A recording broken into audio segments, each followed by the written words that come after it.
It's Genshin time. Oh.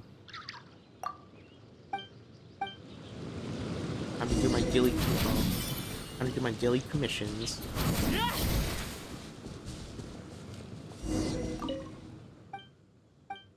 I'm surprised that this one does not have follow-up to it. Like, there's only like 2 versions of it where it's her doing like a conversation, then the other one is when you get to do the conversation, right? It's only volume 1 of like the language thing.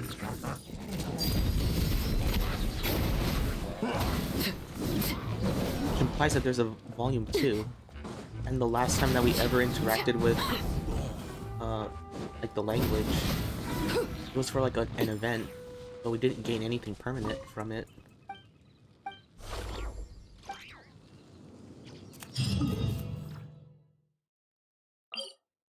I was like, it's sad. I was like, where's volume 2?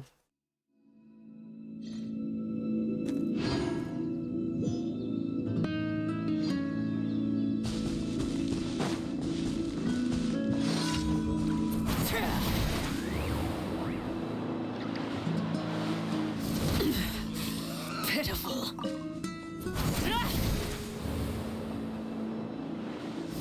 Still kind of like waiting for them to get like the Trillian language volume 2. Laid bare. There's a volume 3. I don't know if it's 2 or 3, but it's like one of them. It's like a lot of different books, they have like extended volumes, and you're like shown that there are multiple volumes, but the game just doesn't have them available to collect.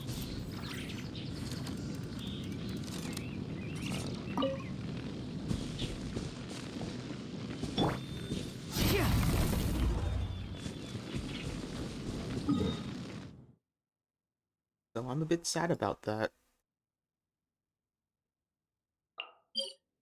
It's like, it would have been great if we got more Hilichurl lore.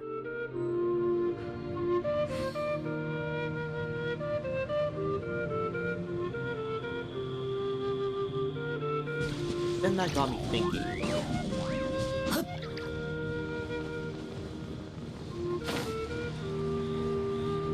Hilichurls existed before the fall of Conran, but for some reason, like the ones that did turn into Hilichurls, they somehow understand each other. I mean, it could be like they just learned like language because they had like 500 years to learn it, but my guess is that like they're like the ones that completely lost their and then like the ones that still kept the reason joined the Abyss Order.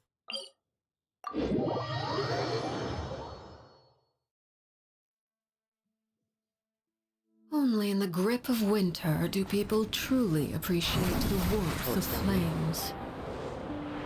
Don't attack me, don't attack. They are attacking. That sucks so much. Transfixed.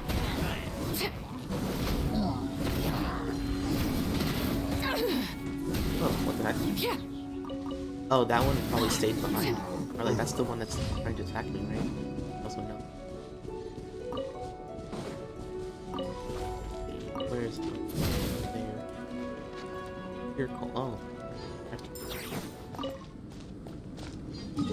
Somehow raw meat dropped and not old one. Like chilled meat. Honestly, it would be interesting if they updated Weather is more enjoyably like spent dragon spine under the dishes cover and like of added shade. more stuff for cold meat, as well as like adding in the books that are shown but not given. Thank you for complete. Add Ash. Like, it would be interesting if it's like a different level of the library, where it's like run by like the head circle, and that's where like the other volumes are, or something. Which should I choose? Or like somehow, like Ella just gets like lore relevance or something. Or like we have to like do like translations and stuff. Haven't you heard? There's a strange body near Wolfen. I think I did most of this. I still need to do this. I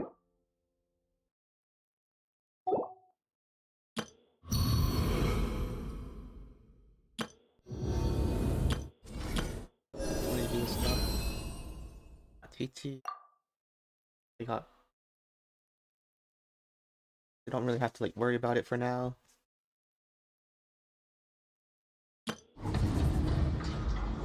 Yes. I finished this event as well. Yes, it's all done. And then finally, I could navigate to my base. Huh? Wait a second. She's here, what the heck? I did not expect her to come into Nod-Krai. Wait. Oh, wait. Is she trying to visit, Dvorak? That would be cool if that's the reason. That would be cool. Unfortunately, I'm not someone that does the, no. Decedents, even though I really like the idea that characters are in the overworld. Huh? Oh, Lightless Capital.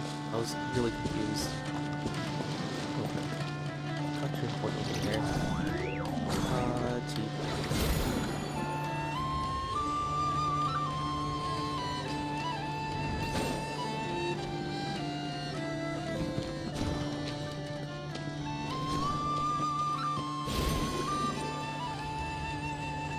Can't jump this.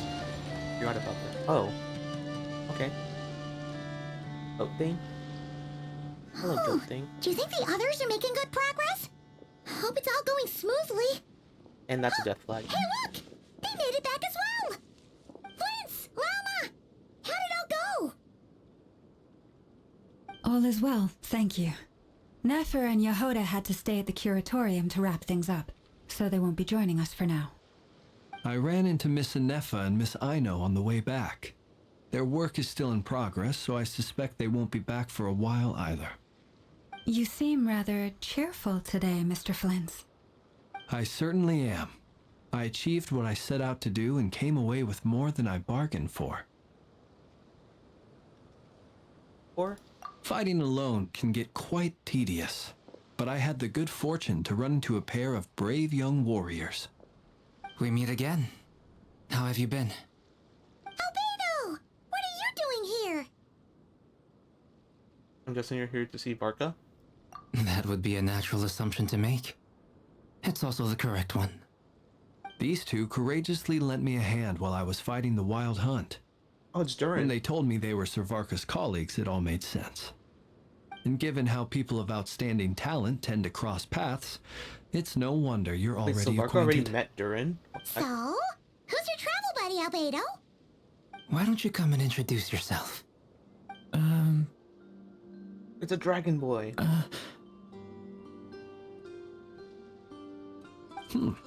A gentleman of few words, I see. And a rather stern countenance. I presumed you were acquainted with him. Is that not the case? Wait, those horns. You must be. It's nice to meet you. Again. We've technically met before. Wait a sec! You're Mini Durin! Not so many. That's right. It's me. I'm glad to see you again. By the way, he says it's okay if you drop the mini. Yeah, I'm not as mini as I used to be. Interesting, isn't it? Wait a The second. first step towards blending into human society. Oh my gosh. He has a appears to be pyro vision. reflecting What the on heck? whether one's name really reflects who they are. He just immediately gained pyro like the Whoa, moment he look, manifested. So different! In a good way, of course. Also, his chest has a heart. It's great That's to cool. see you looking so Two healthy. pole arms. Thank you, Paimon. And although you're as mini as ever, I understand that diminutives don't always convey endearment. I'll be sure to simply call you Paimon as a sign of my great respect for you. Wow! You're such a smooth talker! get used to this. From now on, you may refer to her as your esteemed guide, Paimon.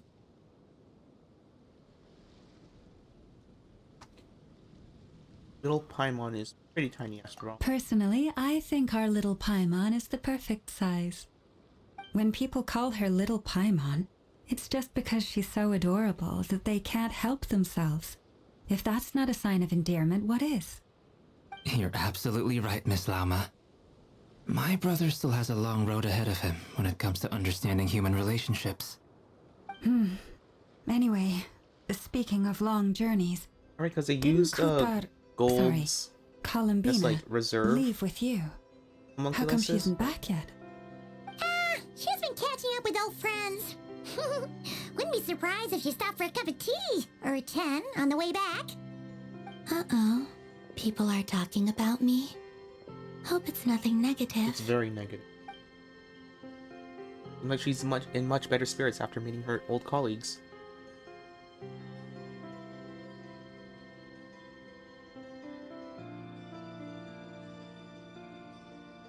Judging from your expressions, I'm guessing it all went well? Yeah, It's probably. getting crowded here. I'll go grab some chairs.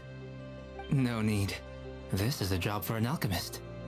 I'll whip some up momentarily. You just manifest chairs. Thank you for your hospitality, ladies and gentlemen, but I was merely escorting my friends back. I'll be meeting Zendrone shortly, as we still have some things to discuss. It's been a pleasure, everyone. But this is where I'll say goodbye. We really appreciate your help. Thanks for standing by us. That's nice of you. Oh, come on. Spare the formalities. I'm just glad I could help out some true friends. I understand. Well, bye for now, Harlequino.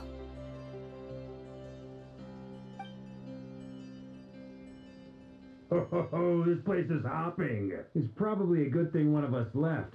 Otherwise, we might not fit all these people in. Are you saying we're about to run out of chairs?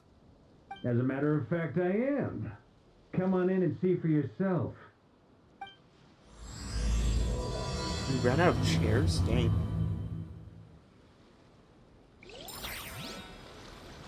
I guess that's why Albedo's here. Just to like replenish our chair supply.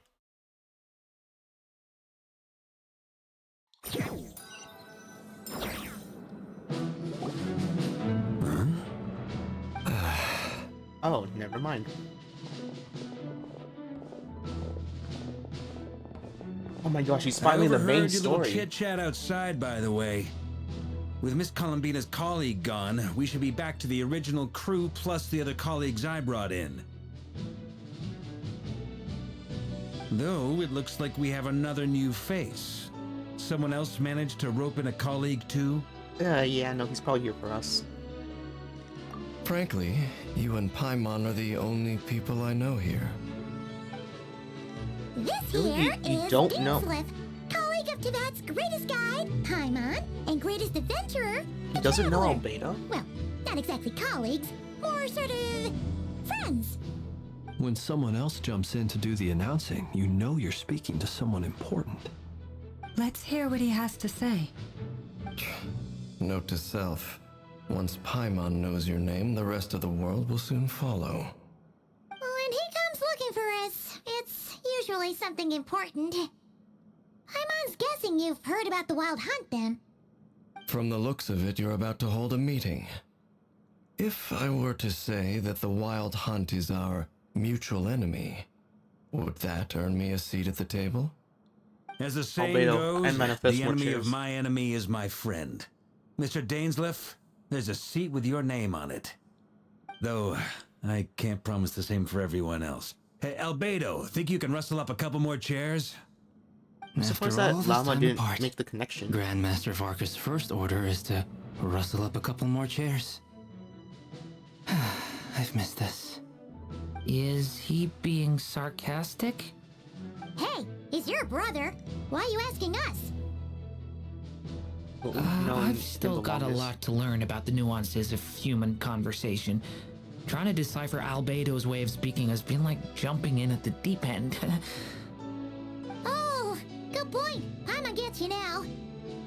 sweat it. There are people who go their whole lives without getting the hang of it. You're ahead of the game already. Look at you, Paimon, expert in the art of encouragement. I wonder what's taking Nefer so long. Perhaps you should go and check in with her. If anyone can hurry her along, it's you. If she's in the I middle of just something. got back from the curatorium. Besides, aren't you curious to see what's taking her so long? Miss Nefer doesn't strike me as the type to share secrets. And since gathering intel is her specialty, I'm guessing she'd prefer to keep her methods confidential. Under such circumstances, would it not be tactless for me to impose? Oh, but it's fine for me to impose. What can I say?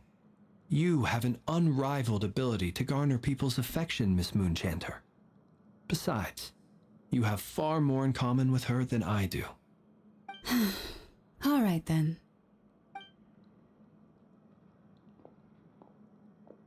Impressive. She barely fought back at all.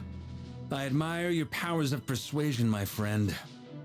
As I'm sure Miss Lauma will realize soon enough, the trick in life is to always pitch in with other people's responsibilities so that you can be selective with your own. Another trick is to simply hide in the background. Spoken like a true sage. Anyway, looks like we've got some time to kill before the meeting. Let's take a little breather, folks. Wait, yeah, no, Wanderer's also Feel free to supposed chat be amongst here as well. yourselves. We'll Okay, get down to Nod-Krai. business once the other two arrive.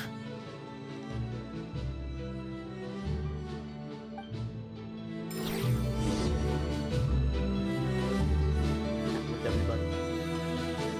Or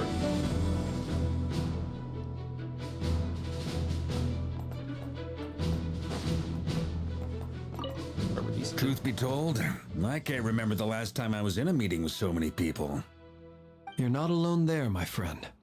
The Lightkeepers also struggle to bring everyone together for a serious discussion. I don't doubt that. I've only ever met two Ratniki, one being you, and the other being that young guy, Itlua. Itlua is a good apple. I'll give him that. He's kind, honest, and regularly delivers supplies to my lighthouse. A true Ratnik to the core. In that sense, he puts me to shame. So you're what? A fake Ratnik? That's what it sounds like you're saying. But I get the feeling that's not quite what you meant.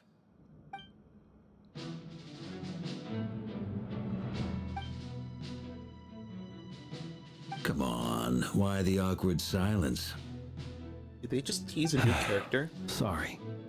I'm not even gonna bother trying to hide it. You've known all along, haven't you, my friend?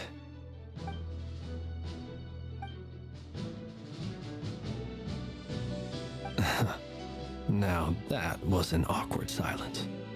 Let's just keep this between ourselves. Probably best if Itlua doesn't know, huh? That goes without saying.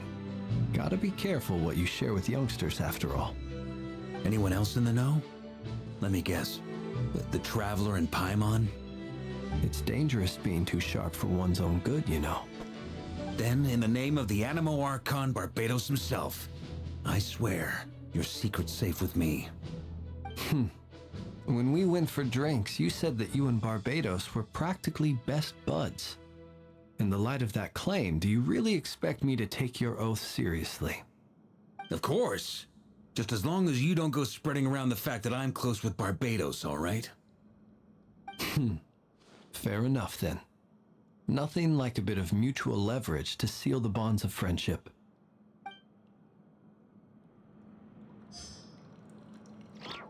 Interesting. It must be a new character. That'd be cool. You're both awfully quiet. Why don't I start us off with an icebreaker? Much obliged. Have either of you ever had your portrait painted? If not, I'd be glad to help. That sounds like a lovely idea. You know how to paint, then? I dabble occasionally. He's an excellent painter. Tables, chairs, people, dragons, you name it. He'll paint it for you. I'm flattered. If I ever get the chance, I'd like to give it a try myself. I'll bear that in mind. Anyway, how about you, Durin? What sort of portrait would you prefer? Oh, I'd be fine with anything. Whatever style feels best to you. Very well. Then I'll play it by ear. You can replicate any style I want? I can try. If you show me a sample, I'll do my best to match it. Thank you. In that case, I'll dig up some reference material for you.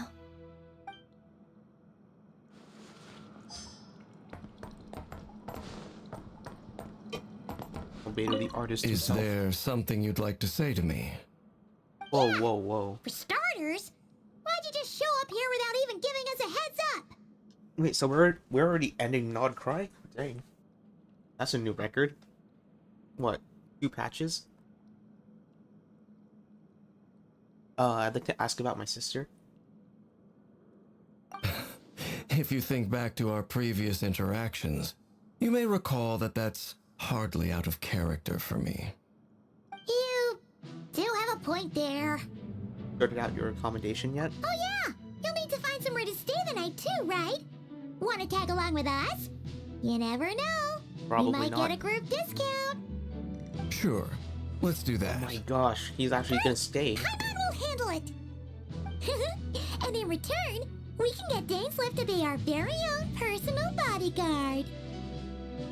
Paimon, you're thinking out loud. If that's what you had in mind, you should have said so sooner. I'd be happy to help. Oh, okay then. Paimon was only kidding, but good to know.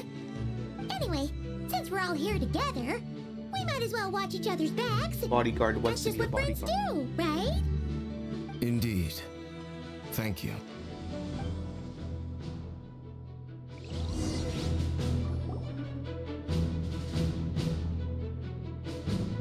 Oh, now I'm gonna... Wait, where's Yehoda?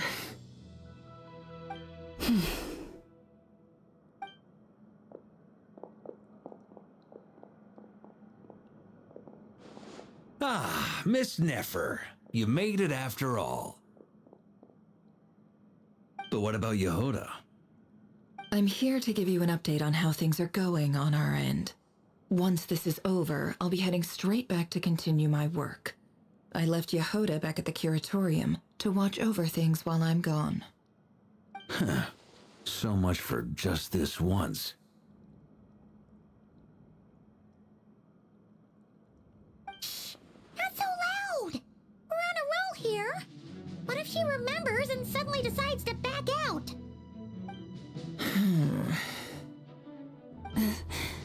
Did you say something, Mr. Varka? Huh? I didn't say anything. Right, Flints? What? Must have been a frog. They get so noisy around here at nighttime. It's like they're putting on a concert in the background. Anyway, before we begin, there's a few introductions to make. Let me start by saying that it's an honor to be speaking before so many distinguished colleagues and collaborators. First up, we have Miss Lauma. As Moon Chanter, she's the leader of the Frost Moon Scions, a local religious community in Nod-Krai. Then there's Miss Nefer, boss of the Curatorium of Secrets, an intel gatherer extraordinaire. Nefer is leading the investigation into Rerer's background, assisted by Yehoda and Lauma. From the little I've heard, they're making some great progress. Over here, we have Mr. Flintz, a ratnik and guardian of the abandoned lighthouse. In our last operation, he courageously distracted the wild hunt to buy time for the rest of us. For those of you who've never met, this is Mr. Albedo, a renowned alchemist and captain of the Nysa Favonius investigation team. By his side is a new face for us all, myself included, Mr. Durin, Oh, so I guess who's he come to never lend his met aid. Durin. Next heard up, about him. we have the Moon Maiden and former Fatui Harbinger, Miss Columbina. Then we have the Traveler, who's earned more titles than I could possibly hope to list out, so I'll spare you the rundown. And Captain of Swordfish Paimon, too. the ultimate travel companion and quite possibly the best guide in all of Tevat. Wow! Except for Alice. That's a lot of people. Great turnout. Miss Nefer, it looks like you might have another job coming your way, so, congratulations on the booming business, I guess. You think I haven't got enough on my hands as it is? Who's looking for me now? That would be me, Miss Nefer. I have a commission for you. And you are? Who I am doesn't matter right now. What does matter is that I'd like you to gather more intelligence about the Recher of Solnari. Well, it's not as if we never take on anonymous commissions. But in your case, I'll have to decline. I'm gonna take a wild guess and say your job's probably more hassle than it's worth. Something about you seems like bad news. It's my eyes, isn't it? Conrian, I assume. And what's with the mask? Are you trying to hide your identity? In any case, the fact that you're even still alive raises an awful lot of questions for me. My name is Dainsleif, and yes, I am from Conria. As I'm sure you're aware, the Recher of Solnari's real name is Rerir. He was once an acquaintance of mine. Really? Then you must have been quite an influential figure yourself. You flatter me, but none of that matters anymore. My point was simply to clarify why I have asked Miss Nefer to investigate Rerir's background. So you're both from Conria, and it sounds like you used to be friends? What am I missing here? Surely you already know how he became one of the Five Sinners. I'll tell you everything I know. The history of Conria, the names and identities of the Five Sinners. We're just getting that information like right it was now. yesterday. It's gonna be like a cutscene. I have never spoken openly of this before, but the truth was exactly as people say. The Five Sinners were each driven by their own desires, and it was by playing upon these that the Abyss tempted them to their fall, tearing Conria apart in the process. The visionary, Vedifenir, who wished to foretell the future. The wise, Haroptatir, who sought limitless knowledge. Gold, Rhindaughter, who desired to create life. The foul, Surtologi, who pursued supreme strength.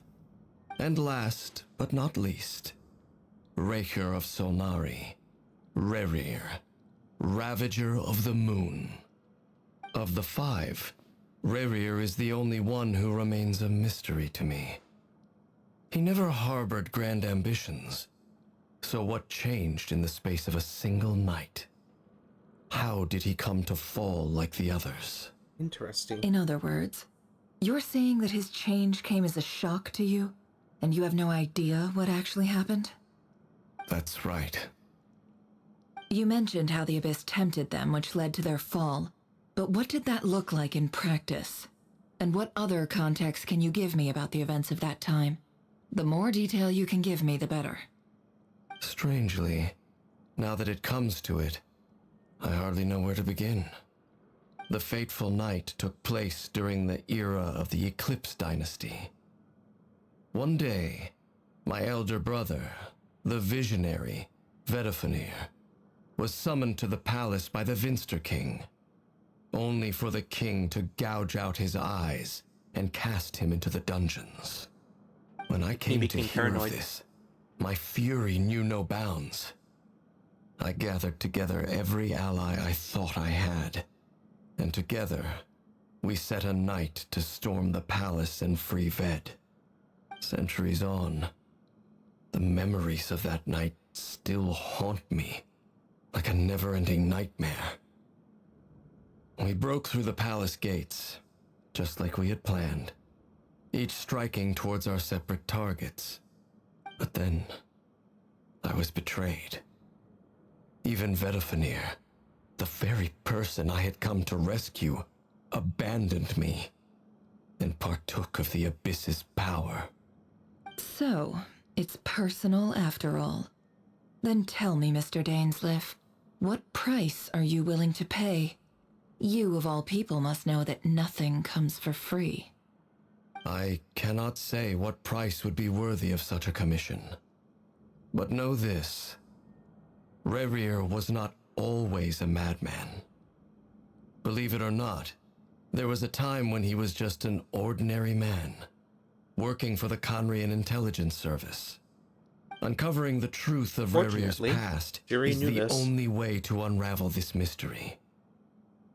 But before you decide if you will accept my commission, I will tell you more about him. Enough, I hope, to help you plan your next move.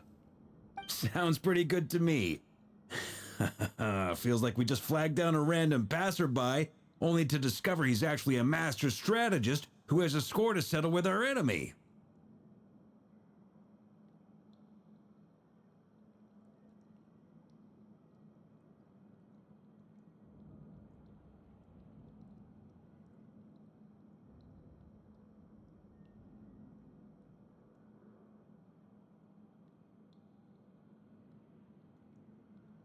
Who knew having a Conrian friend would come this handy? Must be the good karma I've been building. Can I borrow your halo? It could be useful in the lighthouse. Hey, enough with the wisecracks! Besides, isn't that lamp of yours bright enough already? Relax. It was meant to be a compliment. If that was a little over the top for your liking, I'll make sure to tone it down next time. I'll give your proposal some serious thought, Mr. Dainsleif.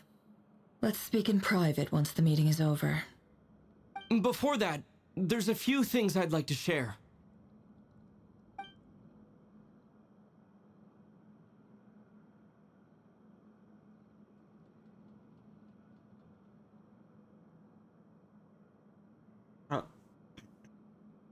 You recount meeting the Knave, and how the iridescent moon's marrow was retrieved from the Crimson Moon's space. You make it clear that the Knave chose to help you of her own accord, then conclude by reporting how the hearts of the three moons are finally in your hands. Now that we've united the hearts of the three moons, your power should be greatly enhanced. But it seems like that hasn't happened yet. I believe it will take a little longer. You've done so much for me, so I want to be completely honest with you all. Even though I'm doing a lot better now, the truth is, my recovery will likely be an ongoing process. From the moment I was born, my power has been slowly ebbing away. And that is because Tevat has never accepted me. Even with the moons united as one, it seems my rejection cannot be undone. So far, I have yet to find a solution. It may turn out to be a problem that will plague me until the day I finally leave this place behind. Even so, I will do everything in my power to help you drive out the Reihir of Solnari. As Arlecchino put it, this is not about chasing the spoils of victory. It's just a gesture of heartfelt gratitude. Actually, what if by the end of Luna, like the Nod-Krai series, what if like she ends up being like rejected by Tevat and manages to go beyond the firmament, where she's able to like recover her power? Because like right now, the only like I guess known life outside of firmament would be the Abyss Order, because Lumine's trying to like bring back New Conria, right? So then that's how.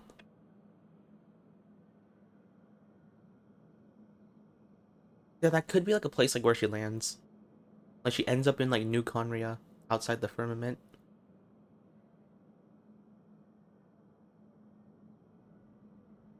Kutar. Seems a lot more energetic and positive than she did when we first met. Defeating the Reihir of Solnari will be no easy task. While my strength slowly recovers, we'll also need to gather more intel. Gathering more intel. Naturally. We should take all the help we can get if we hope to defeat him.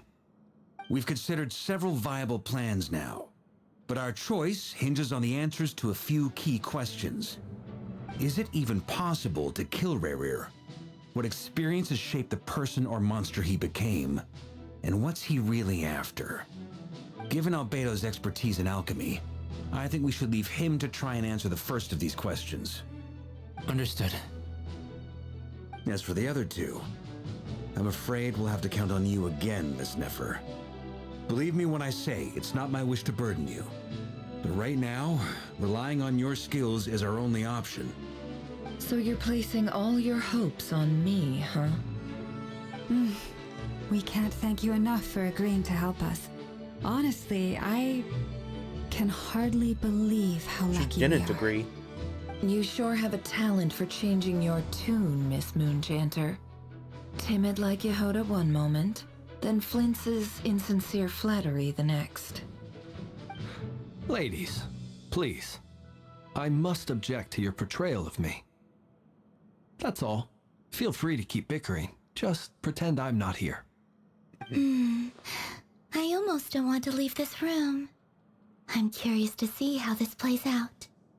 I have faith in you, Miss Nefer. Something tells me you'll stand by us until the very end. Oh?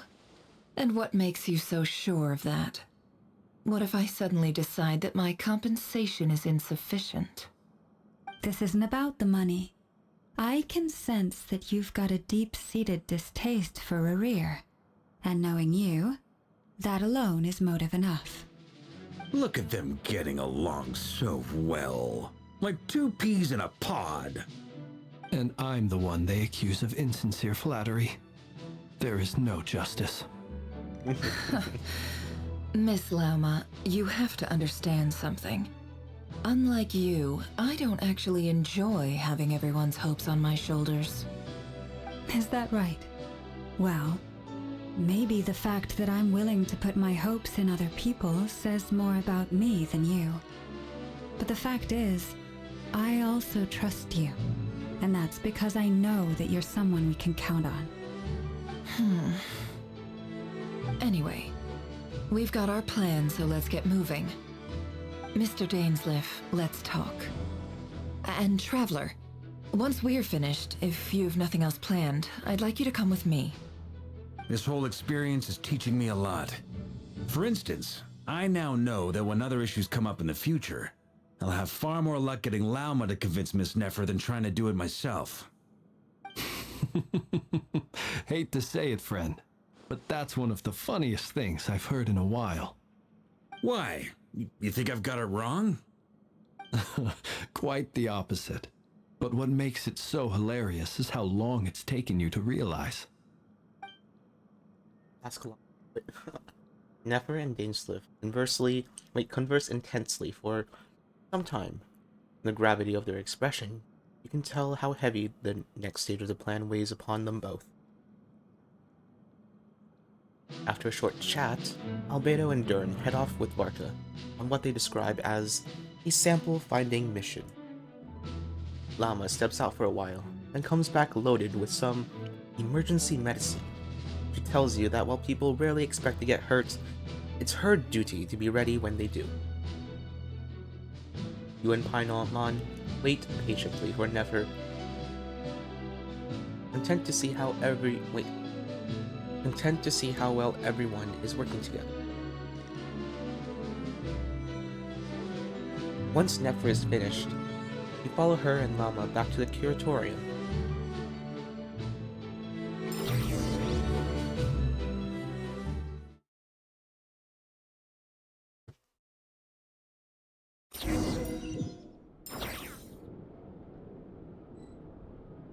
Does she need our memories? Is that what's going to happen? Oh, something's here. Check the message board.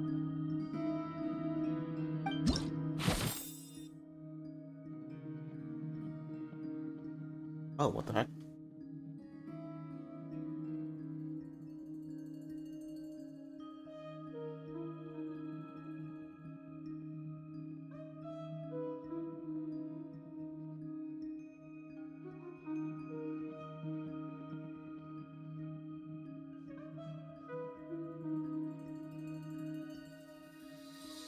Oh. Is it going to like refresh like every week? Is that what's happening? Oh, we're allowed in this room? Isn't it normally supposed to be closed? Oh. No, I was about to sit down. Thank you for waiting. It's okay. We actually used the time to help Dainsleif get a room at the hotel. Oh, nice. That's very considerate of you. Now, You're about to do I that? trust you share my curiosity about Rarir's past, and you seem fairly familiar with Mr. Dainsleif already. That's right, we've known each other for quite some time now. We spoke at some length after the meeting.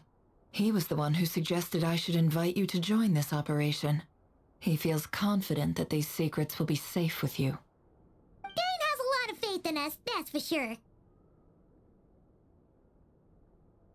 Thanks for your trust, Nefer. You know, it's not like that everyone's gonna see it. Likewise.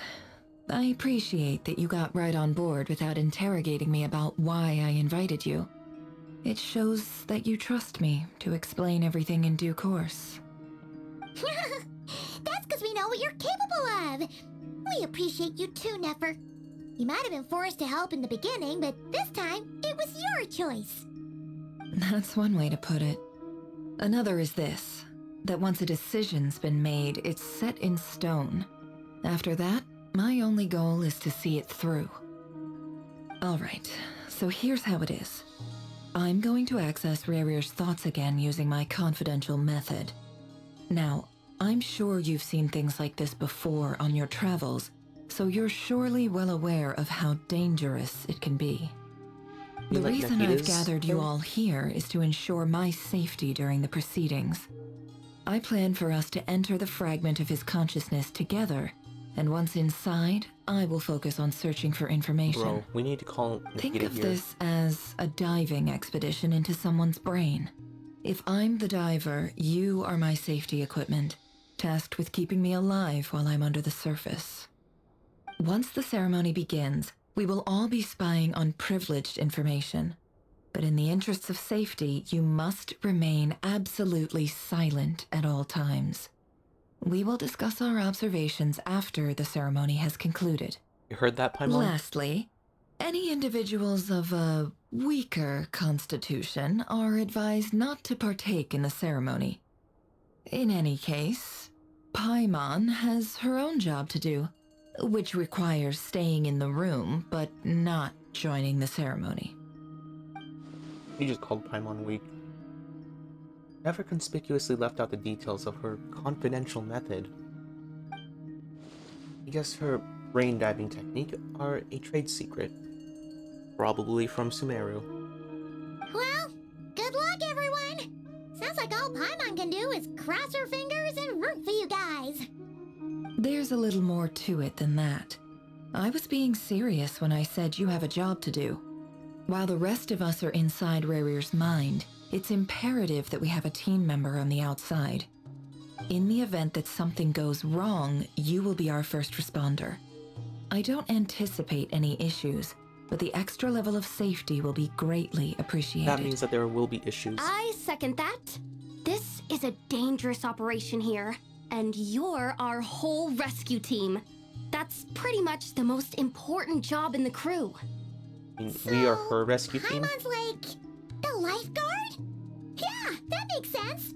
All right, got it. Good. Please, take a seat. We'll get started momentarily.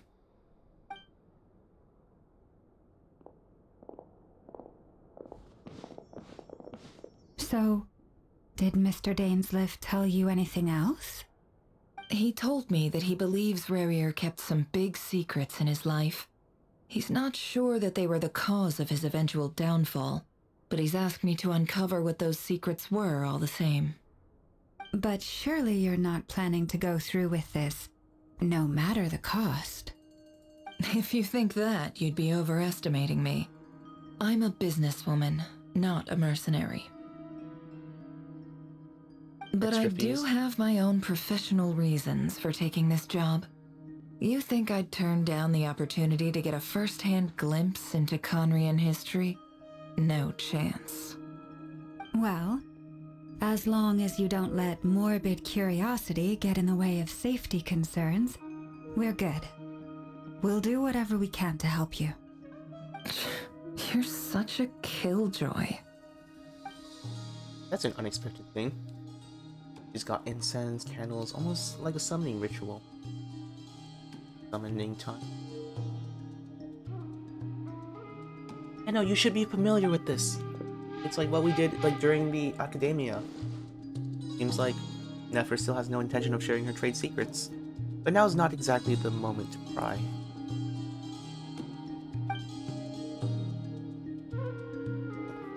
See, there's a chest set on the table. Did this have something to do with her intel gathering methods? All right, I'm good to go.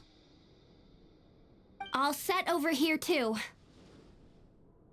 I'm ready as well. Promise, Paimon, you'll be extra careful. Pinky promise. All right. Let your whole body relax. We're about to begin. Close your eyes. Mm-hmm. Eyes are closed.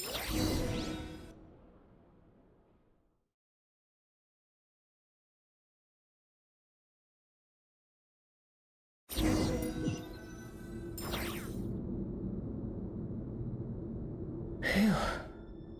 Could this be his office?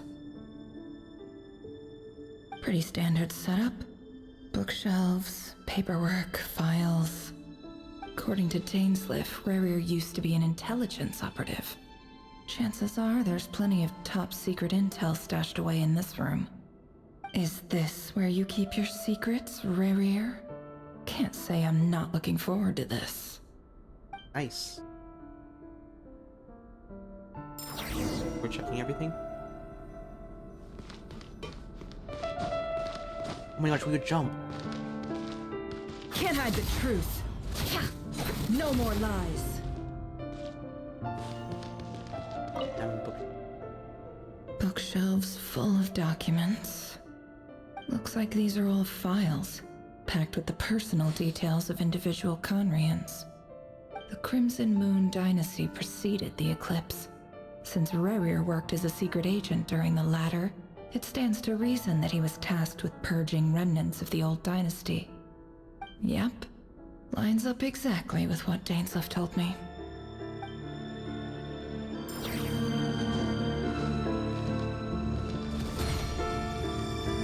You know, I forgot about... I didn't realize that her charge attack was just that. Wonder what kind of encryption technique this is. Seems like it has to be inserted into that camouflage device nearby. Aha! It's an audio recording. Please, hear me out. I can't shake this feeling that someone's been spying on our house. No, I'm not being paranoid. It's true. I saw someone dressed in all black. It was a couple of days back, but that was on another street, not near my house. I swear, I know what I saw. There's a note in the margin. Surveillance of the Runforther residence has concluded. We apprehended the target and filed the mission report last night. Could the voice in the recording belong to one of Rarier's targets? Well, they're dead now. Not from time, from him. Oh, investigate document. A file tucked inside a folder. The title reads, Dear Breakfast Shop Owner. It's a list of names. But at this stage, I have no idea who any of them even are. Read... Oh, sorry. Read the names out loud.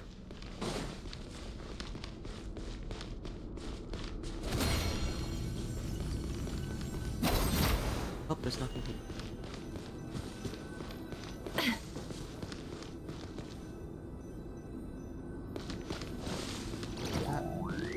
Oh, bookshelf.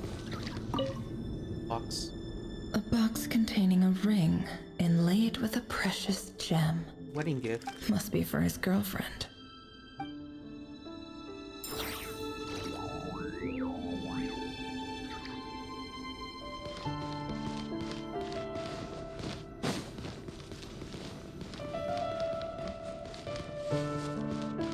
Open? No, it doesn't.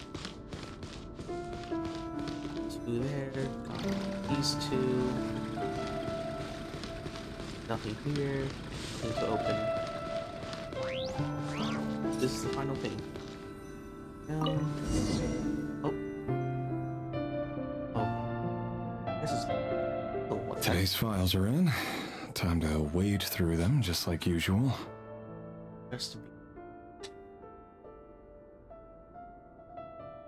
Like how my reflection doesn't change. Oh my gosh, he blinks.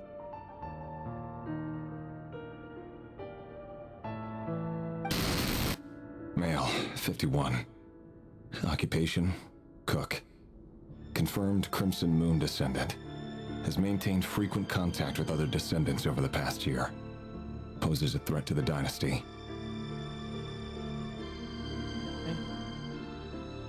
Neutralized.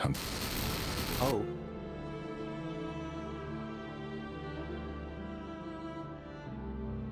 Nothing else changed. Oh. That X marks? This one should be archived under purged targets.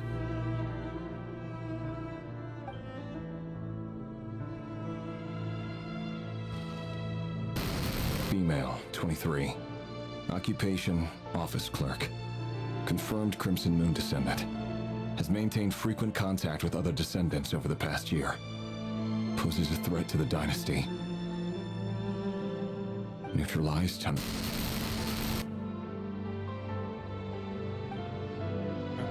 Goodbye. Another one for purged targets. You're just not letting anyone go. Sounds like she was that other man's daughter.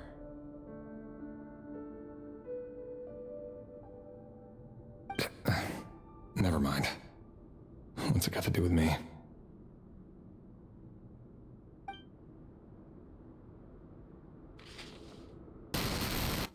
Male, 40.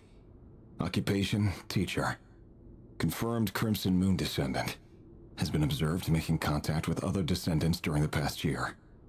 Poses a threat to the dynasty. Neutralized on... Neutralized. Goodbye. X marks. Just another nobody for the archive. Come to think of it, I remember surveilling this man. A case like his never would have been considered a priority in the past. Huh. He barely even interacted with other Crimson Moon descendants. You just said that he was making... Or like he was with them. What the heck? Anyways, that's like a 3-year-old.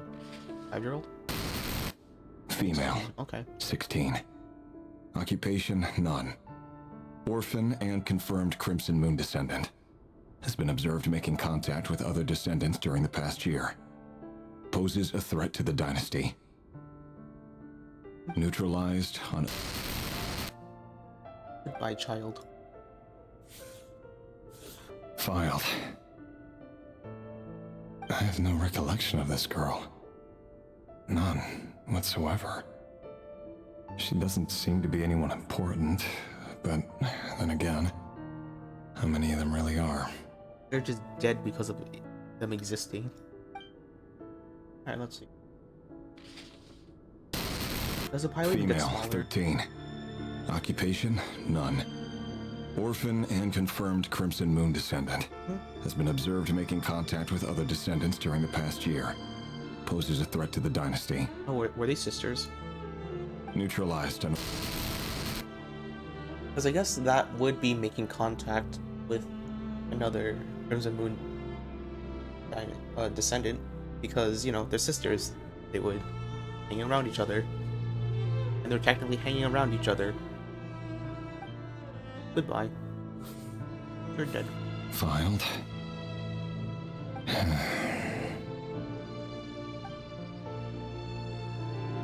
Just to get younger? 12? Male, 11, okay. 11. Occupation, none. Orphan and confirmed Crimson Moon descendant. Has not been observed making any contact with other descendants during the past year. That was just like them Poses a being a threat to the descendant. dynasty. I guess this is like what kind of broke them. Neutralized and... That's probably like what broke him. Because it's just them being born. Or like just existing. Male. 6. Occupation, none. Orphan and confirmed Crimson Moon descendant. Poses a threat to the dynasty. Eventually, it's just Crimson Moon descendant poses a threat to the dynasty, right? Like, no name, gender, age, no occupation. It's just as long as they're a descendant, they're neutralized. It's funny, isn't it? Your job is becoming both harder and easier at the same time, depending on how you look at it. Sooner or later, the Crimson Moon descendants will be completely wiped out. But as their numbers dwindle, they become harder and harder to track down. That's not how it is. Fortunately, however, most of the able-bodied adults have already been taken care of. The remaining weaklings will be increasingly easy to deal with. No! No. My job is to ensure the survival of the Eclipse Dynasty. And the only way to do that is by eliminating any and all potential threats. It's a perfectly legitimate line of work. I wonder Every if there's single one of my that's going to colleagues be, can attest to my fairness. And if my what was friends it? were aware of the facts, I know they'd back me up too. Assuming, Like of course, orphanage director? that they were aware of all the facts. Oh, I can't. Eliminating though? He looks even gloomier than last time. I wonder what's changed.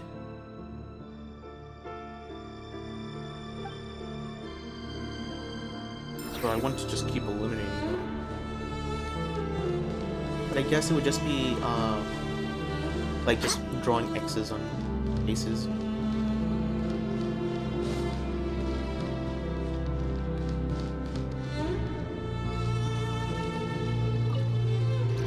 Yeah, I'm pretty sure all it would be is just him drawing X's on other faces. Oh, I just realized she has a charged sprint, just like Arlecchino. Arlecchino's is faster and lasts Mr. way Redford, longer. It's been quite some time since we last met. I mean, Red Bear now has like a face. Man's just Rekka. Oh, I just realized the auto thing is not there anymore. Revier, I trust you're here because you have something important to discuss. Forgive me. I wasn't tuning out, it's just, I noticed you didn't even phrase that as a question. As if you knew I was coming. Of course you Tell did. me, does someone in your position ever feel the need to ask questions at all? It is indeed within my power to foresee certain things. Things like your arrival. I was just thinking. It won't be long before I'll be inviting both you and Dane to my wedding. That isn't a lie, but nor is it a fact as such. It's a wish, isn't it? No fooling a prophet, is there?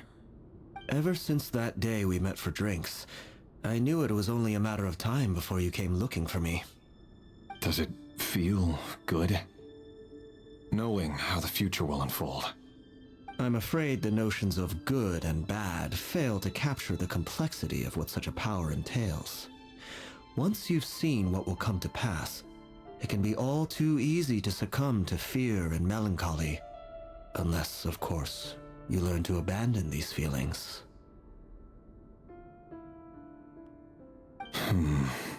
Oh, interesting. So You Venomir is a fear my sociopath. silence, and long to hear the words I left unspoken that day. That's right. You must have noticed my reluctance to broach the subject. And the reason is simple. Because the truth could never have lived up to your hopes.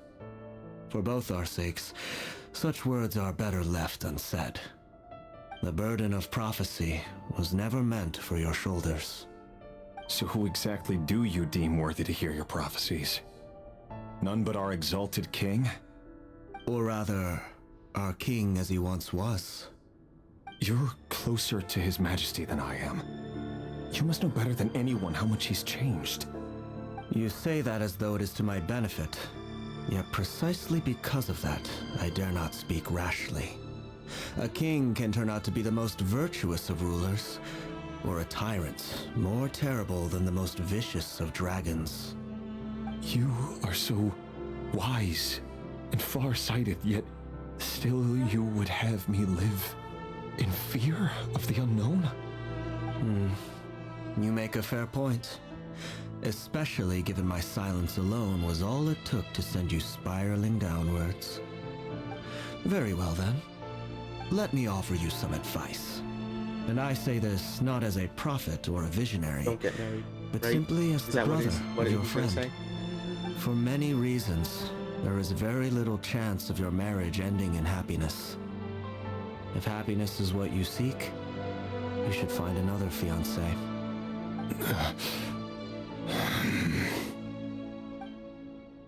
You know what? What if it turns Hold out on. she's a There's descendant that of the same Crimson Moon black as well? fog again. Could this memory belong to Thelindis? Guess I'd better tread carefully.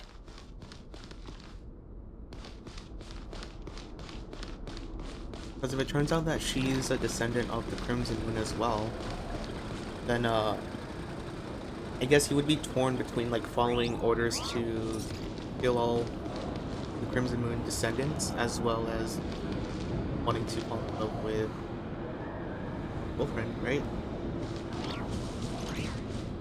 And I guess that would like make him snap, because like he probably chose to kill the person that he loved the most.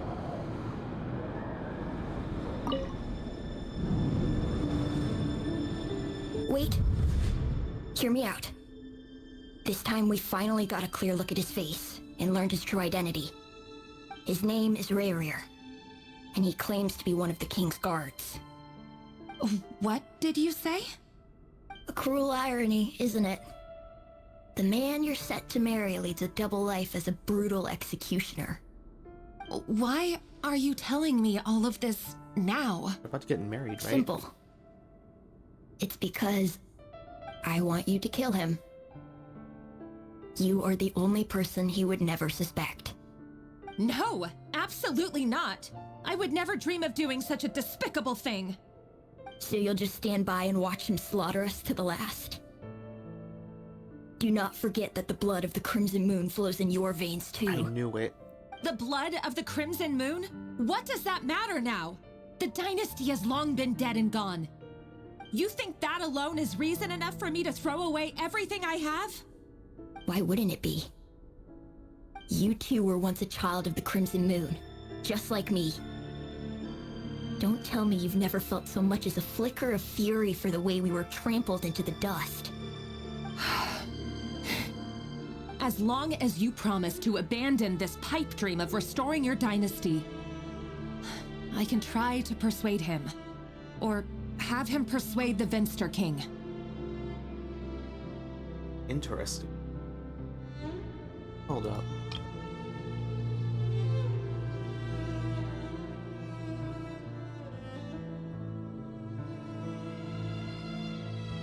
This is kind of similar to like Lumine, or like I guess like the Traveler. Because like the Traveler never like lived in Conria, right? But Lumine has, and Lumine just has this urge to bring Conria back.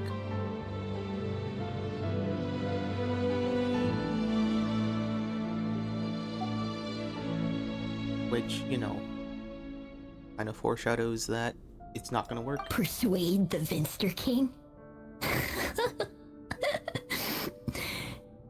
Do you even know why he's so obsessed with hunting us down? Why he keeps trying to force us to hand over our secrets? Over and over again? Or why we refuse to give up on restoring the dynasty? The Venster King. A blind fool. His eyes clouded by powers from beyond this world. A petty little man with a miser's heart. And he dares to sit upon the throne? Mark my words. Sooner or later, Conria will fall. and it will be his doing. If you can't bring yourself to do it, so be it. Just you watch. It won't be long before calamity descends upon us all. The Rehir of Solnari. That really is quite a secret you've been keeping from me, Rarir. But who am I to talk? Am I really any better? I've kept my own past a secret this whole time too. I guess that's why Love like she should was be able to built on resonate with the honesty. Crimson Moon, or like But why she was ours there. was born from lies. And yet, is it really so wrong to hide things that would only make life harder? If we don't cover up the parts that no one else should see, how can we go on pretending to be normal? Vedifulnir must have known all this. And that's why he made his prophecy. In the end, nothing stays hidden forever.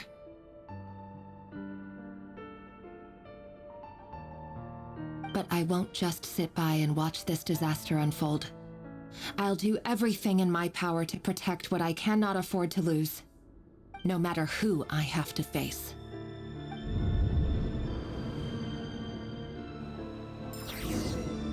Alright, I'll be right back.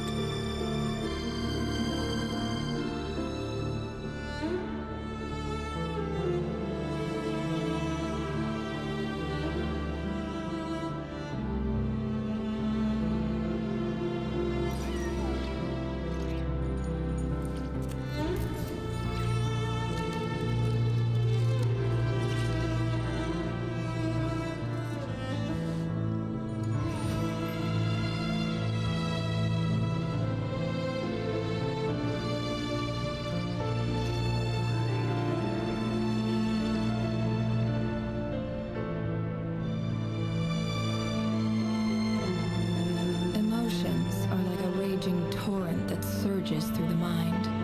More often than not, if you try to hold them back, you'll be swept away by their unstoppable force.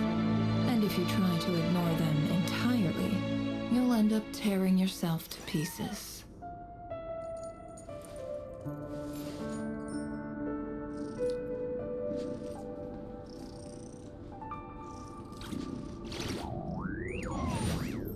I am back. Alright. Oh. Huh? Was that Rarir who just walked past the window? Doesn't it give you the chills that he still takes the same road to work every day? As if nothing ever happened. Those people at the deli. Enough already.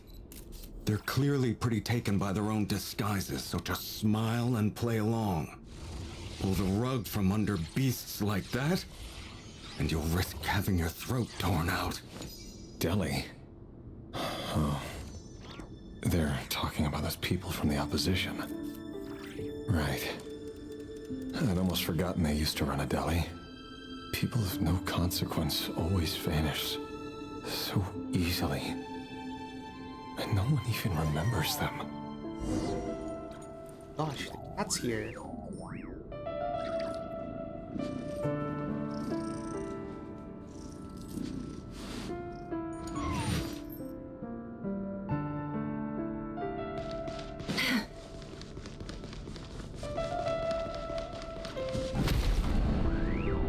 Interesting. So he doesn't like take this bridge, he like literally like walks outside the window. Whoa. Oh, oh my gosh, the window actually opens and closes. It's so cool.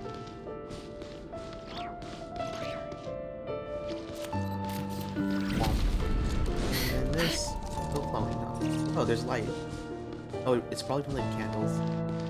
Or at least that's what it's simulating.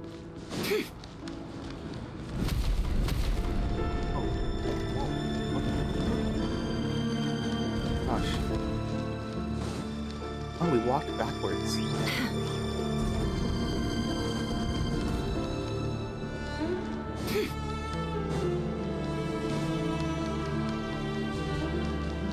Wasn't this like his private room then?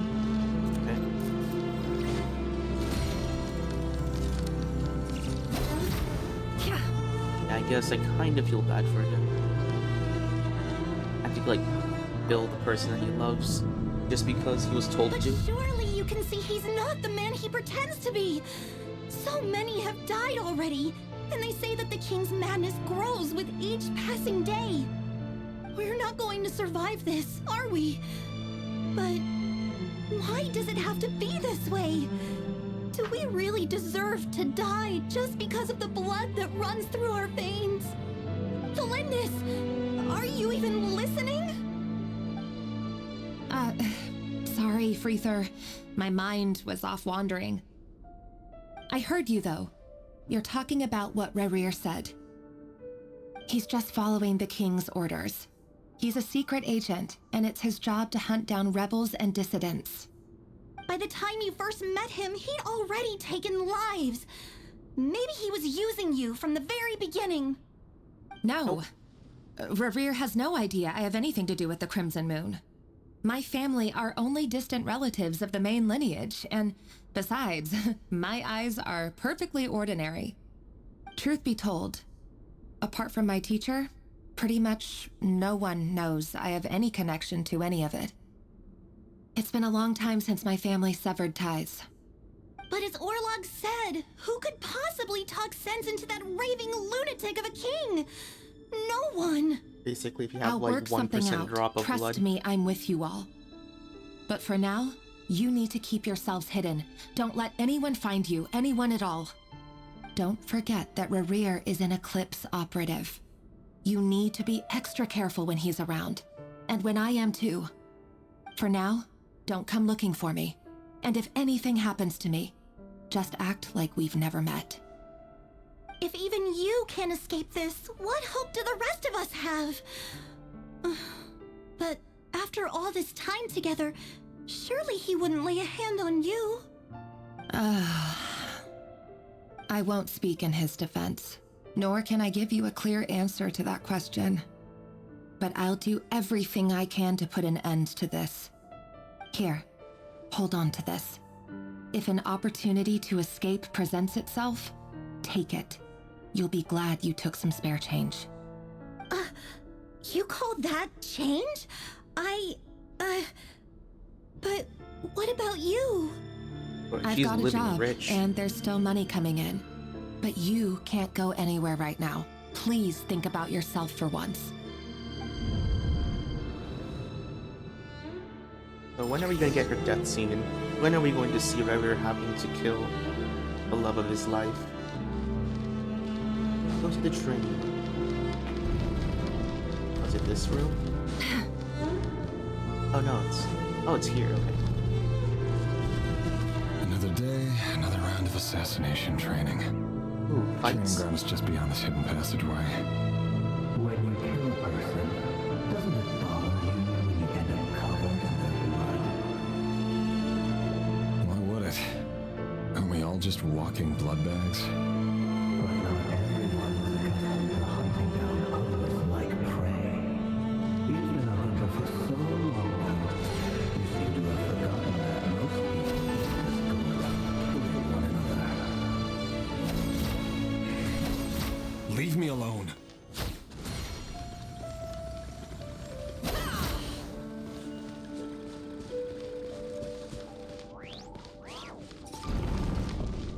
Oh. That's a lot of bodies. Oh, never mind, they're training dummies. Bro, that's an AoE skill right there. What the heck?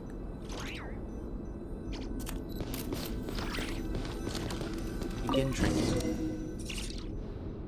Make sure you have a firm grip on the handle, then choose your angle well. Keep your movements light and brisk, and the prey won't sense a thing. I doubt that. I'll bet no one's ever died a quiet death at your hands. I work clean. There's no traces. There are traces.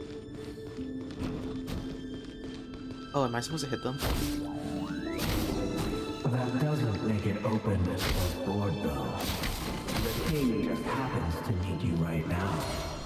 What some see he doesn't. That won't happen. He's changed. Ever since he fell into the cell of that power. In the beginning, he only had you take out a handful of the guilty. But now,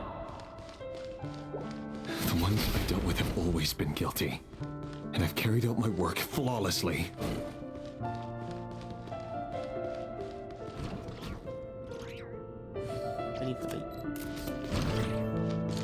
No more lies. Rough.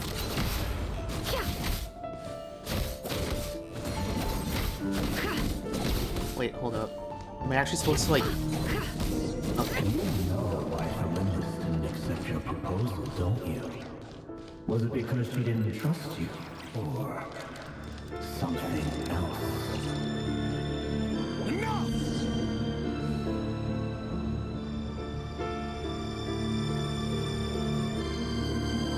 You're dead. You're dead. You're dead.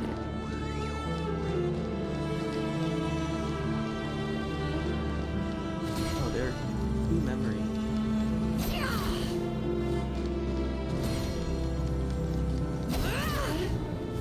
Oh,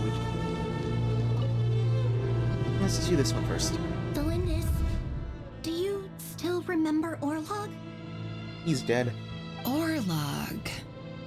The boy who was pretending to sell flowers. You spoke for quite a while, didn't you? Yes, we did. What about him? He was arrested 2 days ago. Chances are he's already dead. He... I just don't get it! After everything he's done, why do you still stand by him? Or does it mean nothing to you that people keep dying? No, that's not... Just hear me out. I need to go now, Delindis. They're looking for us. You take care too. And you're also dead. If you ever need a place to hide, come find us. You're dead. So, you know, if she was hiding with you, then... you would have also died. But yeah. Author Thelindis. Over the course of this week, the research object was subjected to interference for a total of 47 hours for experimental purposes. The results are as follows. All subjects of observation that were sent inside have now... The situation within is proving more problematic than anticipated. No progress whatsoever. What now? Won't you give me even a glimmer of hope? Things are getting worse by the day. I have to find a way or we'll all be in danger.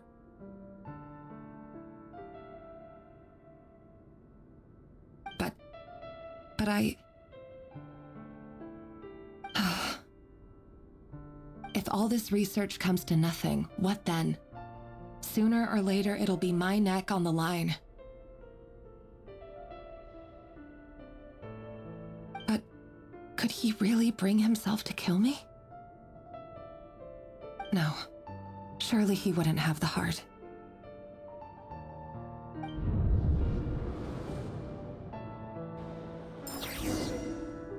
No, he just blindly started killing people.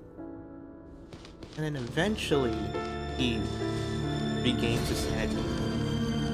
Only to realize that you're dead, probably. It's like he probably still holds some sort of artifact from Delindis, which is why her memories are also seen. So Revir's memories are there because it's part of him. And he's probably also like storing like some sort of like blood vial or something from Delindis.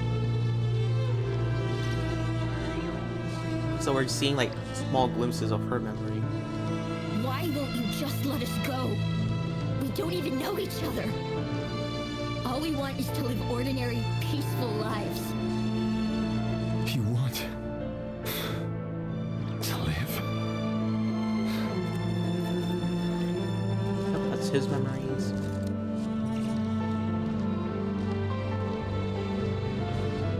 There's her. Yes. I just want to go on living. That's Orlog. Is that really such an unforgivable crime? Bro, what if like he ends up confessing that Delindis was You want to go or like on has living. Crimson I want Dynasty you to blood. keep living too. To keep living forever. That's why I have no choice but to continue on the path I'm on. Ooh, you don't want to live forever. If only some savior would suddenly swoop down and change the way the world is. Too bad that's not going to happen. But the king's gonna summon a 5-star. Lumi's gonna be summoned. Where's the pink-haired girl? I feel like she's gonna be here somewhere.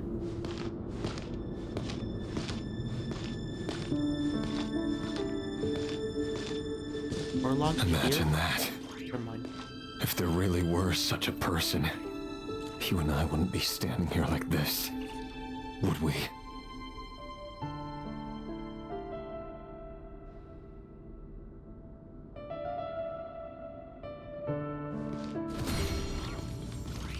Anything else I missed? Probably not. Oh, the walls are mechanisms. Okay. This door is also a mechanism object.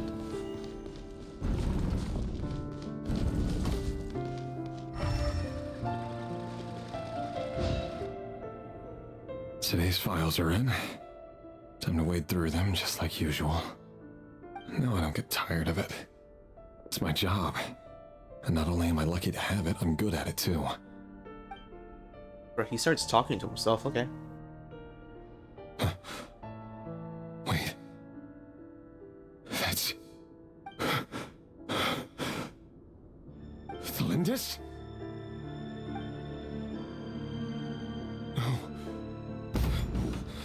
No. No! Why? But you bear no mark of the Crimson Moon. How could you possibly have anything to do with them? It cannot be. A diluted bloodline. Carefully concealed. I see it now. You've been living in the shadows just like me. What a fool I've been. Numbing myself with talk of justice. Even imagining my friends would back me up. So he thinks that Lindis tricked him. Irminsul. Finster King. How far are you going to take this? From the direct bloodline to secondary offshoots? And then what? Today it's the descendants of the Crimson Moon. Who will it be tomorrow? Will you not rest until everyone down here is dead? No. Oh, down here. This cannot go on. This is where it ends.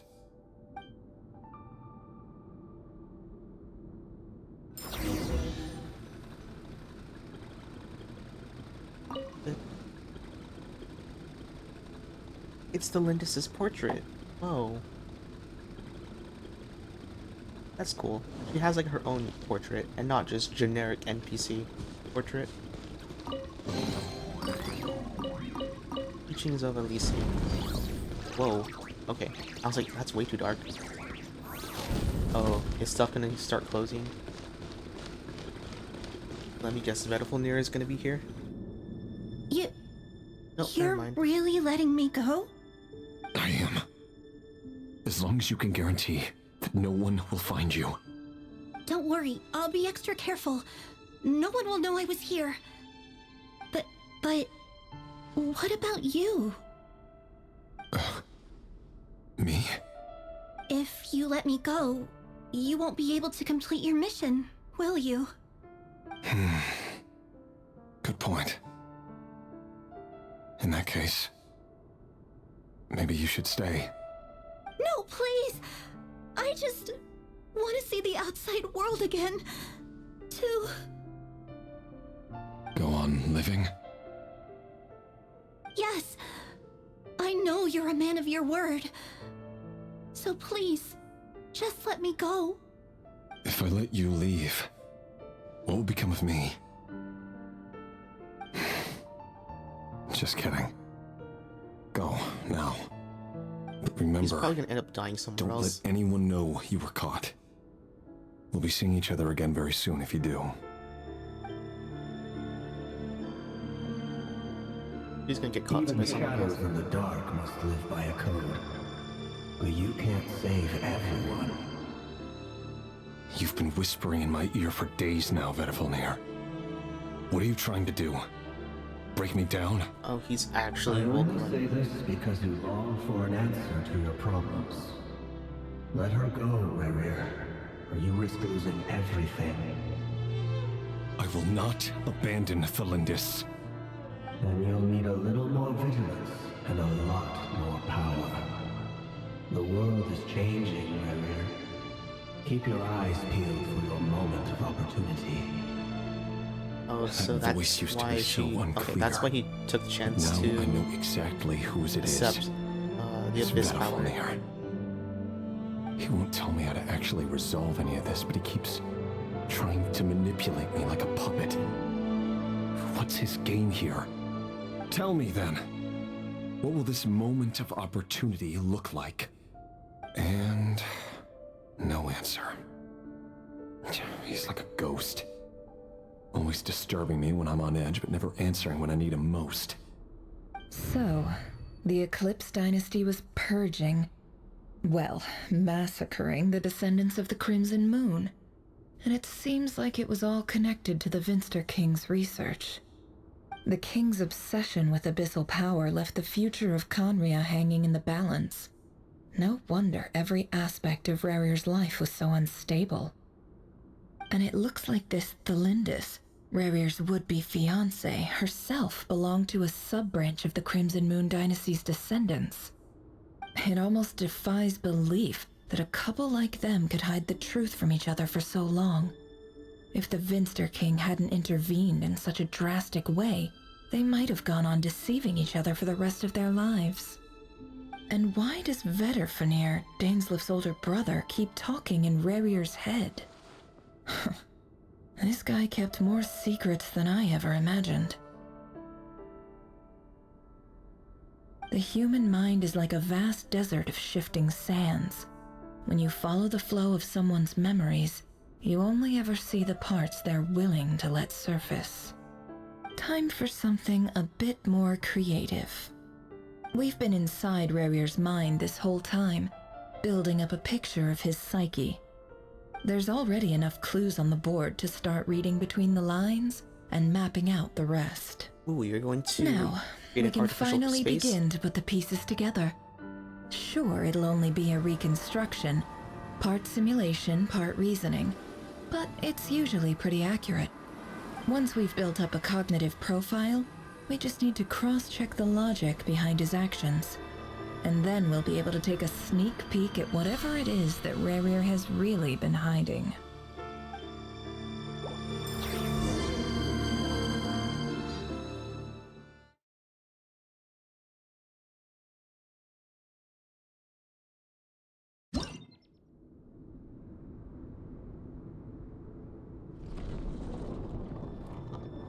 Dang, okay.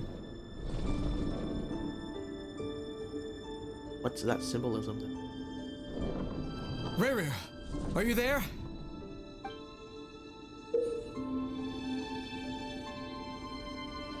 Living pieces consume action. Action points are used up. Will be returned to the previous save.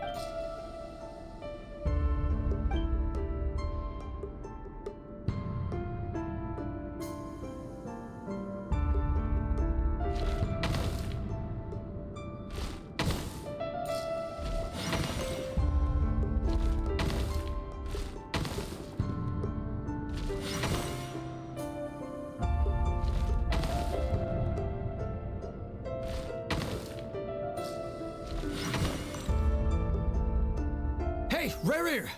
Come out, it's urgent! Dane? What's wrong? Quick, come with me. I'll explain everything once we've met up with the others. Okay. I'll come. He's a moon. But the not Lindis moon, is still he's a over at the wolf. Universitas. Okay. I'll need to leave her a note. All right then, but make it quick. And now Daneslif has I've never face. seen Dane so worked up before. Whatever this is, it must be big trouble. It must be a live execution then. He probably got caught. Let me get some speed boost. Yeah. Yeah.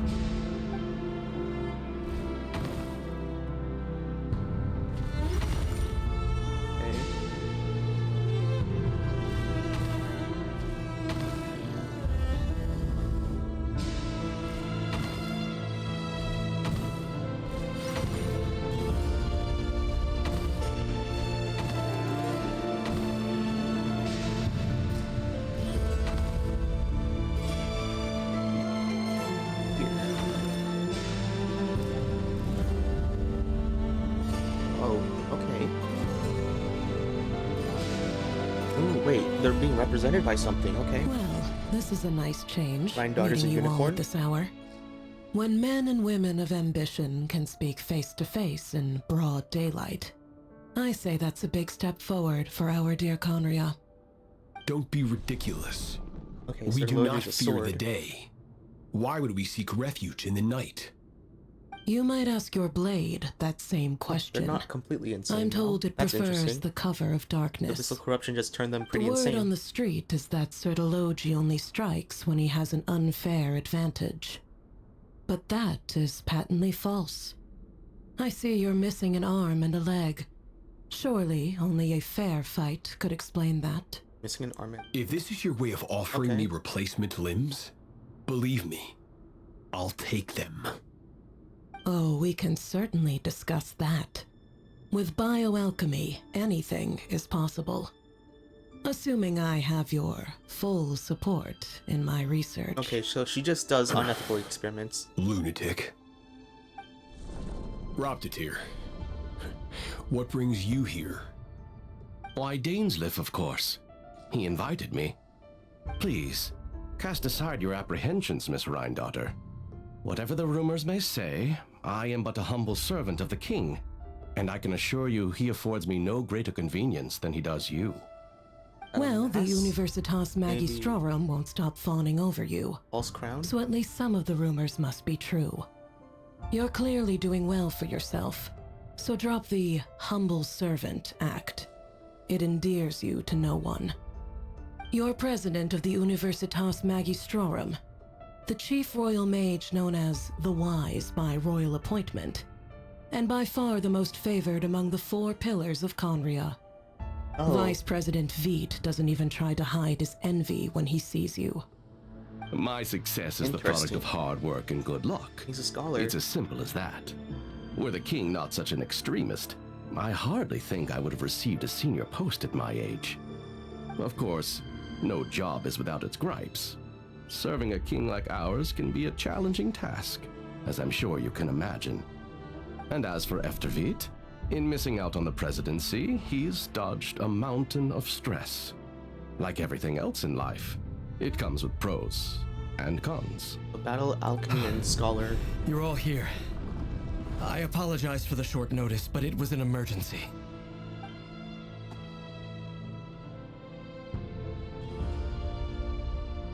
You must be Rarir. Mr. Sertologi. Yes, I handled your case file during your sentencing. Nothing personal, of course. I'm pleasantly surprised that you remember me. You're clearly a person of substance if you've been invited here. But Dainsleif, you'd better have a very good reason for convening this little gathering.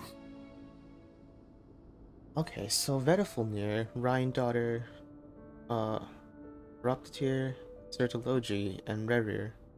Those are the 5 sinners. I'm guessing it's like alchemy, I guess knowledge. And then this one would be like battle, a strategy, maybe? No, strategy would technically be the visionary.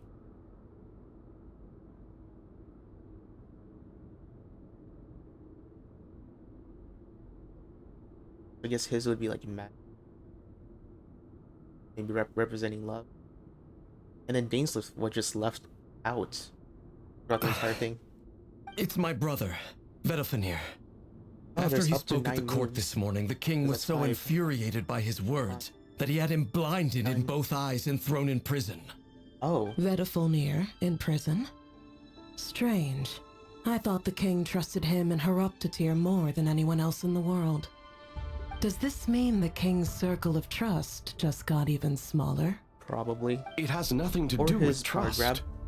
It's about what the king wants, which is as clear as day to anyone paying attention.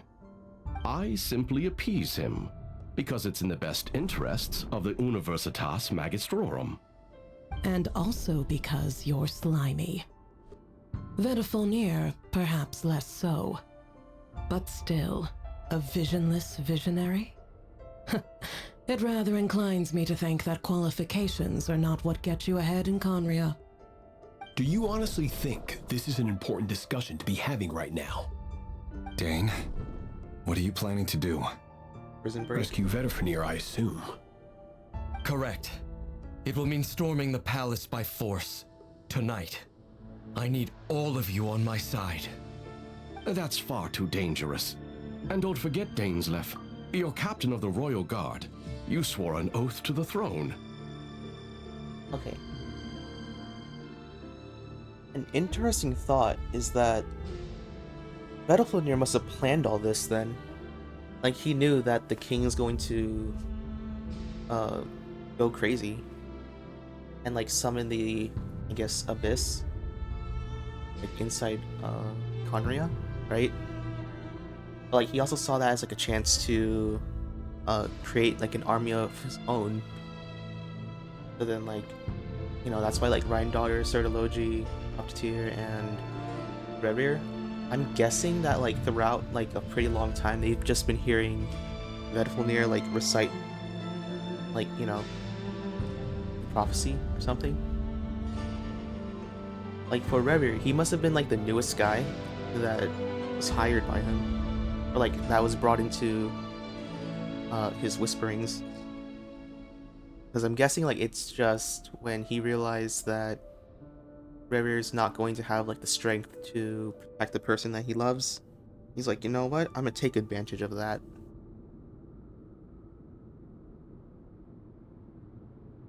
Hmm? You've been planning this for a while, haven't you? It's also probably why like I Dainsleif have no isn't desire part to of commit this. treason. But whatever critique the king may have of Vedifalnir, disfiguring your most loyal subject for putting the best interests of his court and nation first, this is not the conduct of a wise ruler. My blade will force the king to see the error of his ways. So, Vedifalnir's prophecy enraged the king. I'm sure it wasn't what he wanted to hear, but if he won't take counsel even from the visionary, that is deeply troubling news. The extent of His Majesty's madness is now all too clear. The question You know what, the king is probably holding how does a Gwendis man hostage. like me get out of this situation unscathed? You have noble ambitions, Dane, but I'm afraid they don't do And much like for a guy killed her like like me. right in front of him.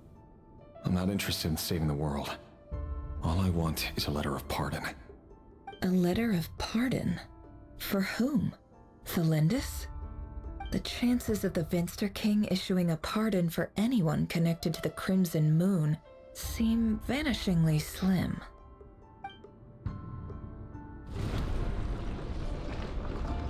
Ooh, missing plot.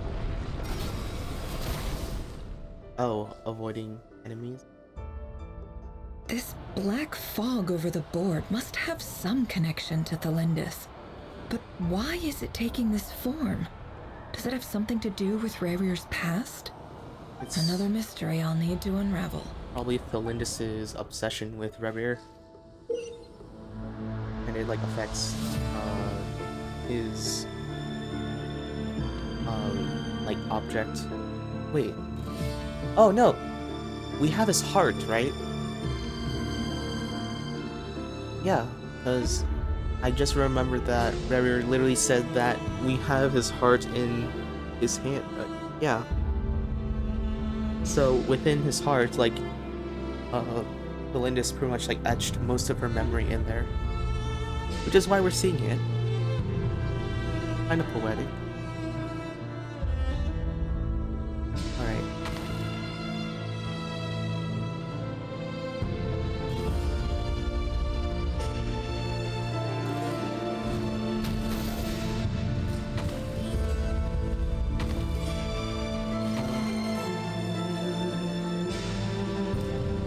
Recollect them.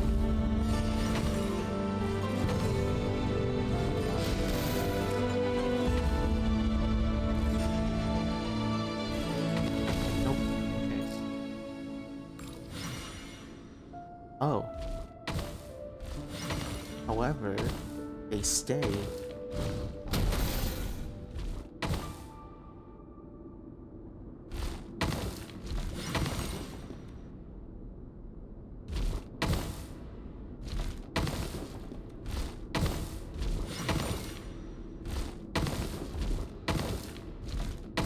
Bad. Wrong direction.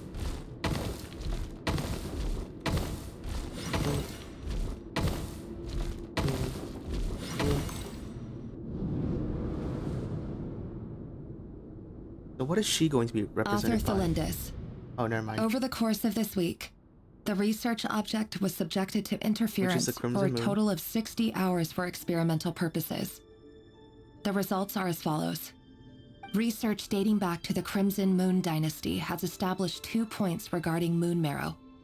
Firstly, its origins have something to do with a god's power. Okay. Secondly, it serves as a portal to an as-yet indeterminate location. Moon marrow can thus be defined as a spatial gateway. However, there are a number of hurdles to overcome before we can answer the question of where it leads to. To start with, opening the gateway requires a specific power source, which the relevant literature indicates. An enormous amount of power is then required to keep the gate open. Currently, the total power output of our instruments remains in the single digits. To make matters worse, I am now the only staff member remaining in the Moon Marrow lab. The Universitas Magistrorum recently decided to move most of its personnel into abyssal energy research, which has stymied all Crimson Moon-related projects. Interesting. So they first wanted to utilize the Crimson Moon, which is probably like why they executed like everyone that's a descendant, because they were scared that their descendants could probably control Crimson Moon energy. But then eventually, their obsession with the abyss, with abyssal energy, caused, this to like happen where they no longer want to pay attention to the Crimson Moon, and it's just the abyssal energy This research. is not a wise move. I have always maintained that placing all our hopes in a single source of power is risky, especially one as poorly understood as this. As well as making ourselves overly reliant on a single resource, we are neglecting other promising technologies. I apologize if this comes across as disrespectful, but as a Moon Marrow researcher, I desperately want to see the world beyond the gateway. If we really made it there one day, what would we find? And how would we go about taming the unknown? My imagination is endlessly fueled by questions such as these. Well, the abyss technically breached the firmament, so you have that. Ooh, or changed.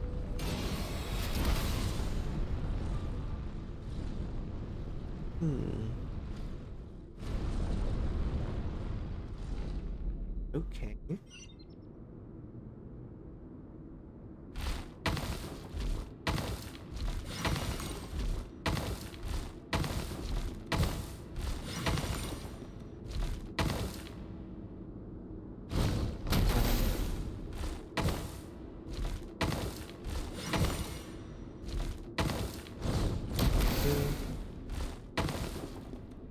Oh.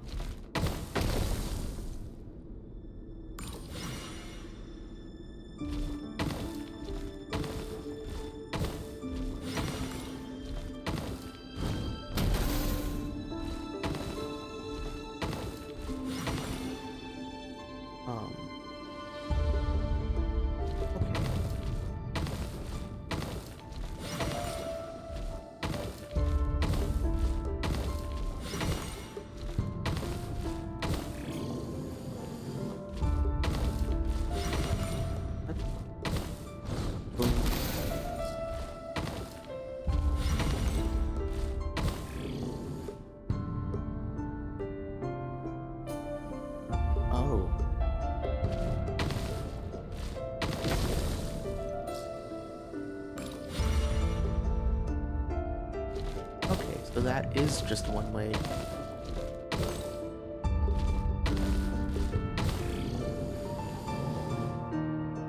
Yeah, because you wouldn't be able to get through that.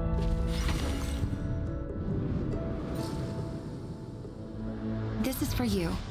I heard you're gonna leave the city with your parents. Ooh. Delindis, did you hear about what happened? What happened? I've heard nothing. Rerir got back very late last Friday, and he was acting a little unusual, but he slept pretty well, so I'm guessing whatever he did was a good deed. Learn about Vedalfnir's blinding?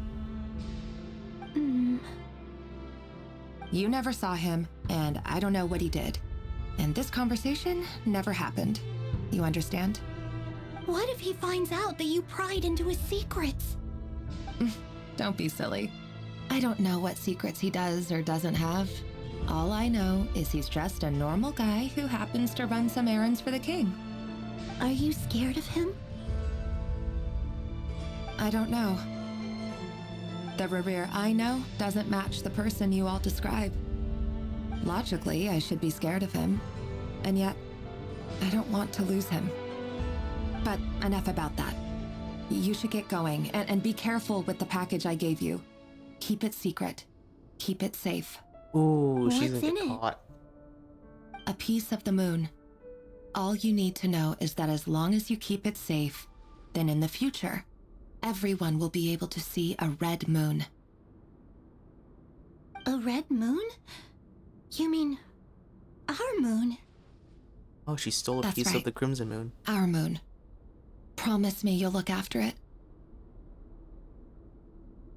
Oh, is this how I Arlecchino promise, got it? Delindis. The Crimson Moon bloodline will never die out. Its light, the color of blood, will become like a fire that flows in our veins, no matter how long it takes. Oh, so that's how Arlecchino survived.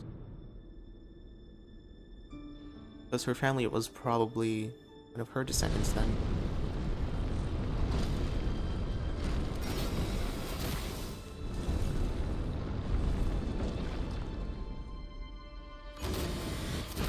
Oh.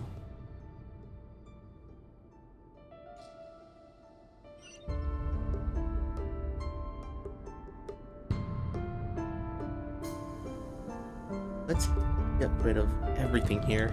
Let's clear the board. Oh.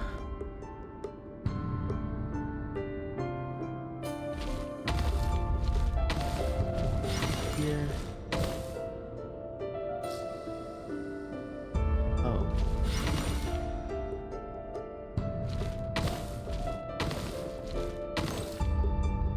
Oh, we actually can't clear the board. Because if we go here, I'll have enough there.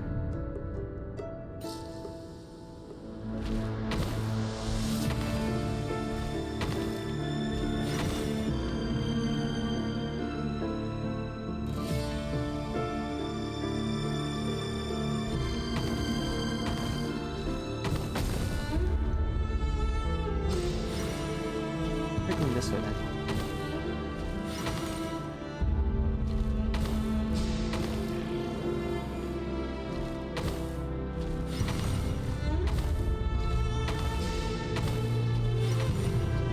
Okay, got that. Who's left?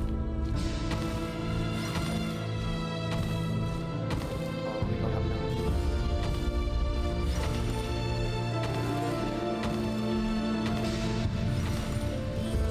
For all I know, this could be the only one.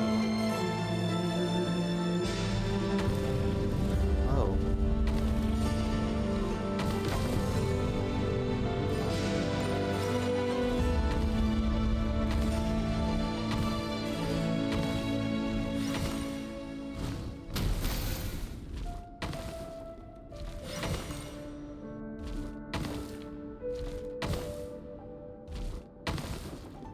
Oh, I'm guessing that's the only solution there.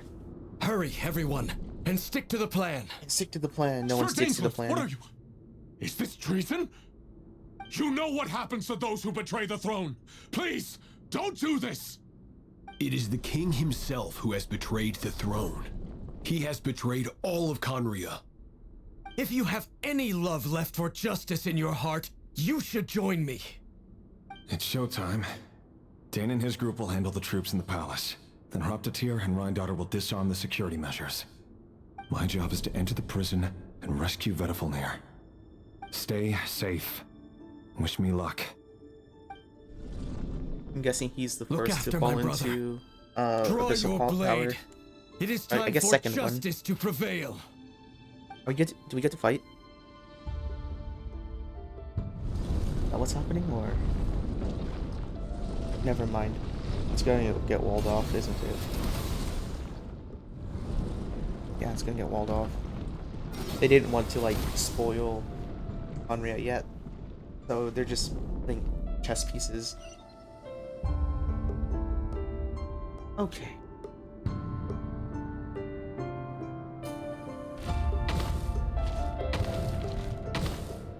Oh, never mind.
If I do this, oh, it's gonna immediately drop down to 2. Okay, so it overrides.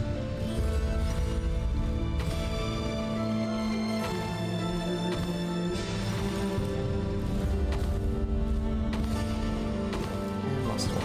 3. This place is filthy. And the smell is abominable. Clearly, the king doesn't allow his prisoners a single shred of dignity. This is dire. They're just sniffing their own food. Found you. Hello, Mr. Vedifalnir. Well, what is he represented by? A crow? It's you. Or an eyeball? Surprised? I guess no eyeball. Wait. I guess surprise isn't an emotion that prophets feel very often. I certainly felt some surprise in the moment when I was blinded. Surprise at the king's sheer ignorance. Surprise at just how unfairly this world responds to words of earnest remonstration. I'm curious. What did you prophesize this time? It wasn't a prophecy. It was a word of warning. Someone had to say it. The king has forsaken all reason in pursuit of his obsessions. It's Ouroboros. I simply told him that if he continues on this path, Conria will surely fall. But he didn't listen. Worse still, he stabbed you in both eyes and locked you away. Dane asked for my help. The court is in complete chaos now, but I'm sure you predicted that. Everything is transpiring as I foresaw, yet I am powerless to change it. Fate is an immutable force. I can but lament as the inevitable unfolds. Okay, interesting. I don't know if there's a way to, like, see it again, but, it's interesting how he's portrayed as a snake. If he... Because... Let's see. Because then that would mean that he's been orchestrating everything from the very start. Like, all of his prophecies was just to orchestrate the fall of Conria, then. You know what I mean? It means, like, he did everything in his power to make sure that Conria falls to the Abyss, and then give rise to the Abyss Order.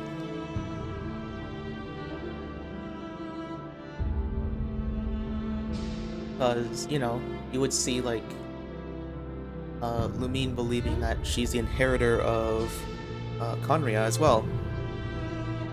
With, like, her false crown and stuff. That's interesting. So they've set up Vediflomir as the bad guy, like ever since the beginning. And Venti knew about it. What the heck? Bro, Barbados knew about Vediflomir orchestrating everything.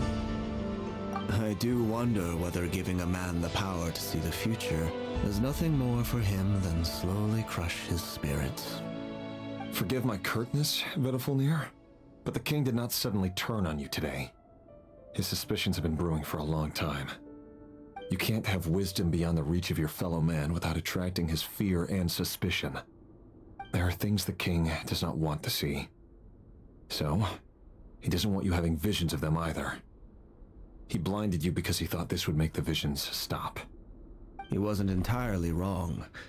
I did indeed lose my power to see the future. Right up until... Until what? Just now. I believe I saw something new. That would be the Abyss. Well, tonight could go a lot of different ways. 5 of us banded together to storm the palace, all so we could rescue you. This will go down as the most tumultuous day in Conrian history. I sense hatred in you, but also hope. A desperate hope that with the tyrant deposed, that will be the end of the story. But this is not the end. It is the beginning of a new chapter and a whole new story. This is your story. There are many right? men of honor and courage in this world, Rerir. But you are not one of them. You're not here for justice, are you? You're here for yourself. Is that a dagger? Interesting. Why not the polearm?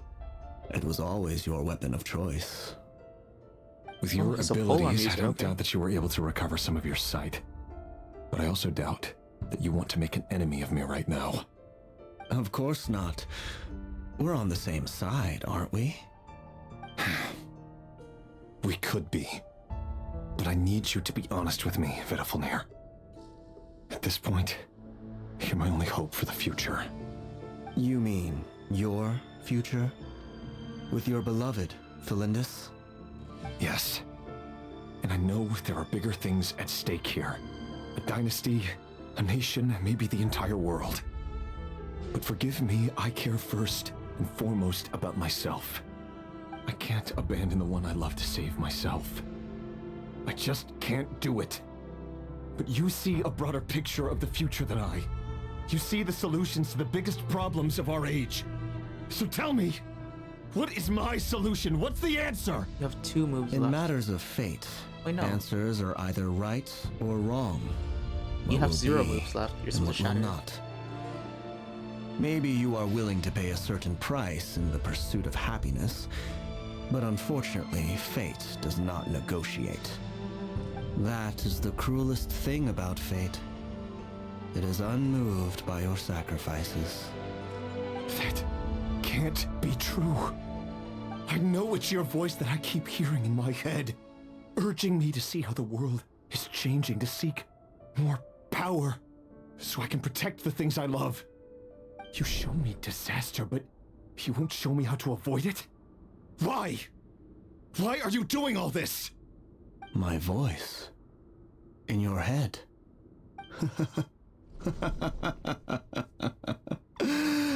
So, you hear it too?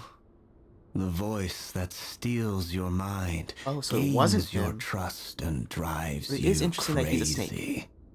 It turns out that we are not so different, you and I.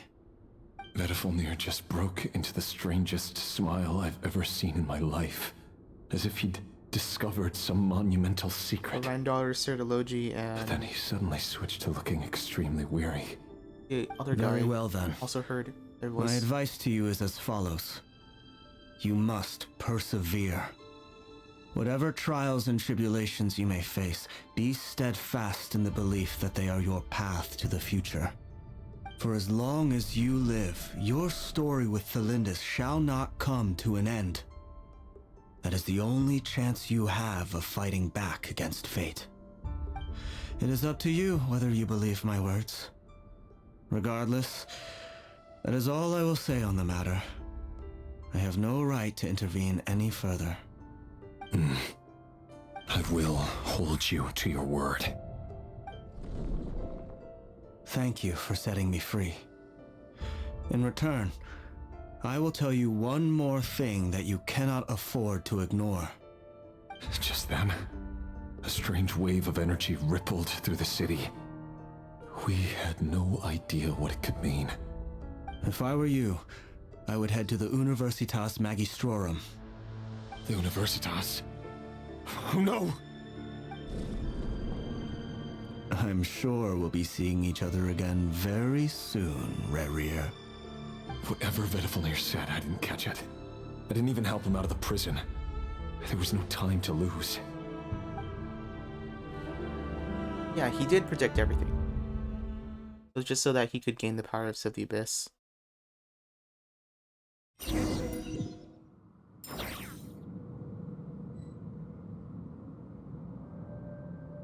Oh, we're not doing the chest anymore? Okay.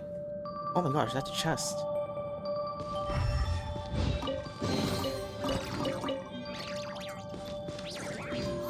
Oh, our entire party is here, okay. No, who are we fighting?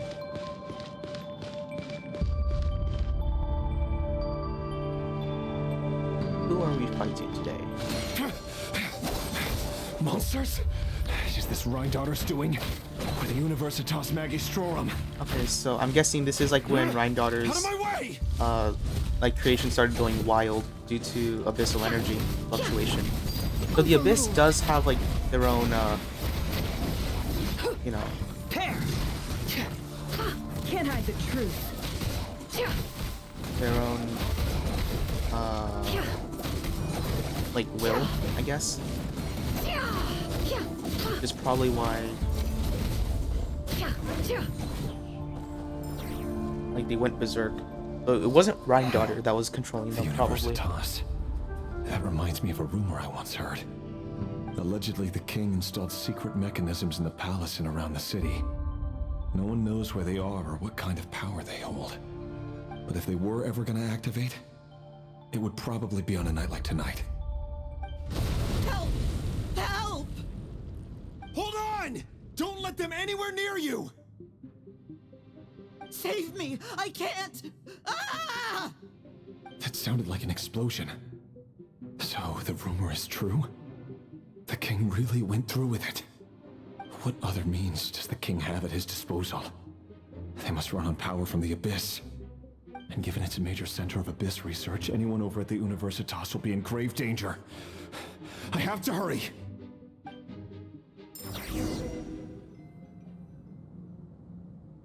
Lindis was probably hidden in Everlasting as the moon. Blood Moon, or the Crimson Moon. Let's see. I don't have to feed them. This way? Oh, down here. Whoa. Okay. Oh, Rift Hounds.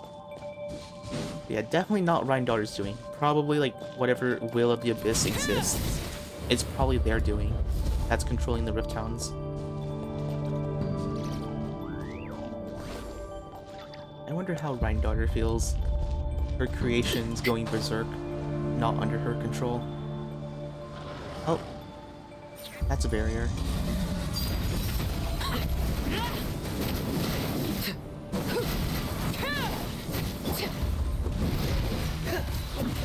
Frost is coming! No more lies.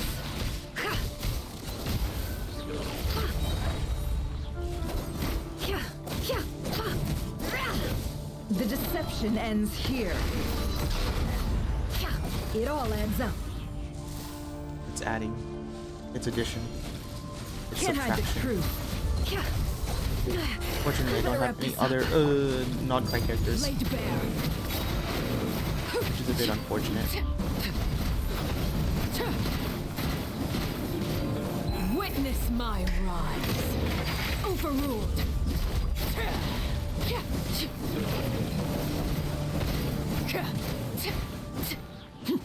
Oh, wait, regicides, blood money. Okay. Oh, regicide. Kill, like, royalty. Right?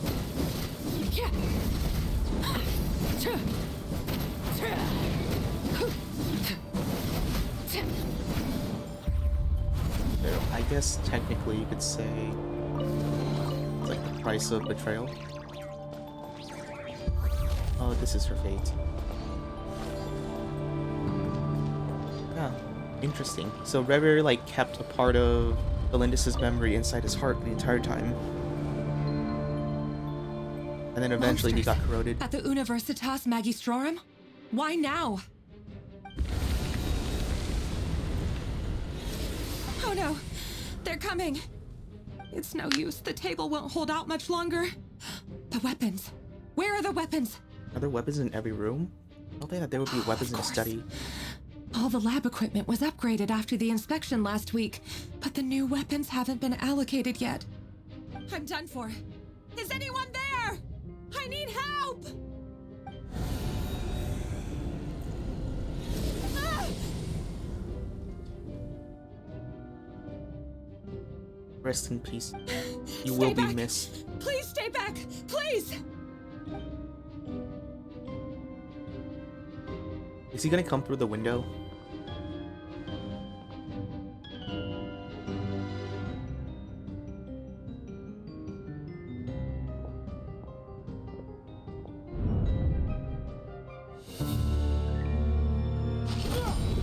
Oh, it's animated. What's that? Reverie. So the rumors about your work are true. What? No! Listen, something happened at the palace tonight. We have to leave. You don't need to lie to me anymore. What do you mean? I know why you're worried, and I will respect the decision you've made. But it's okay, because I found a solution. Oh, she gives herself to the abyss? I know how to end all this. You can have it back. The normal life you so desire. But until then, I'm afraid our wedding will have to wait. Valindis? No, don't do it! Valindis! Valindis! Oh. She gave herself to the abyss to stop it.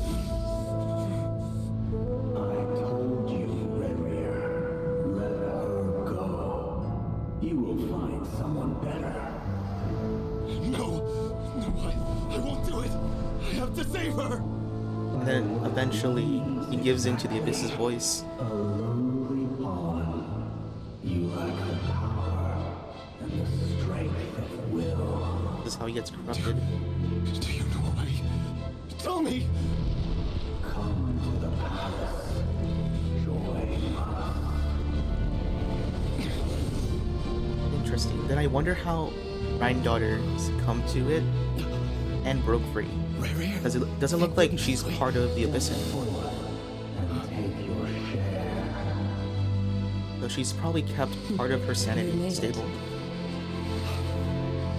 Not you too. So everyone just heard the sounds of the abyss's voice.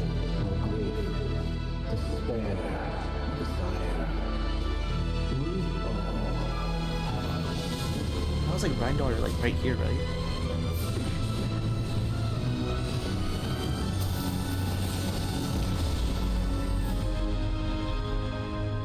But it was during this where Rip Hounds. Valindis. Were you daydreaming?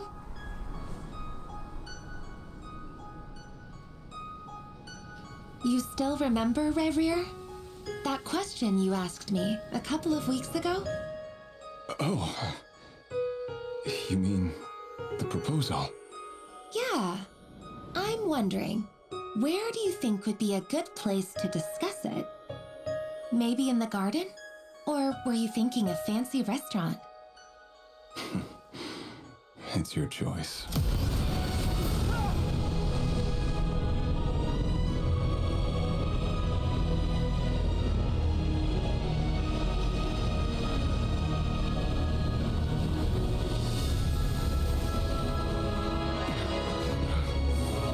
was during this when like Rift Hounds broke into like different nations, and Lindis ends up stopping the entire thing. But then it was also this when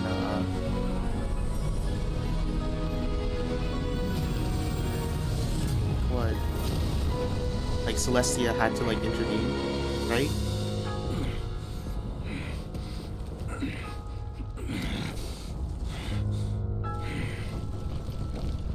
I will find you. And then you can give me your answer. Oh, and he won. Right? Yeah. Oh. So that's the Conran disaster. That's how the Raker of Solnari was born. A monster created by circumstance is a monster all the same. Viewing other people's thoughts for too long can get uncomfortable. Right now, I'm feeling a strong sense of loathing. In a nutshell, the story of Conria is what happens when the truth falls by the wayside.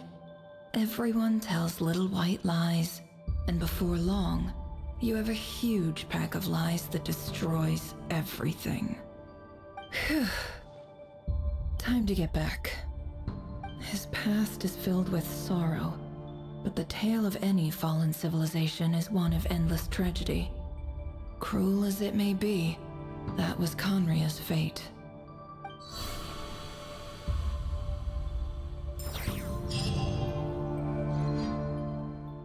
Was that Paimon and Sparkle? Oh wait, was that just the cat? Might just be the cat. Oh, everyone's back. All right. Everyone, I'm back. Can I get a standing ovation? A standing ovation. How are you holding up? Feeling okay? She's fine. Boss is a pro. Boss is Yes, a pro. I'm fine. You will have seen the events of Rerir's life through my thoughts. It's now clear that he is just a regular nobody, driven by personal tragedy, as he said himself. I mostly agree.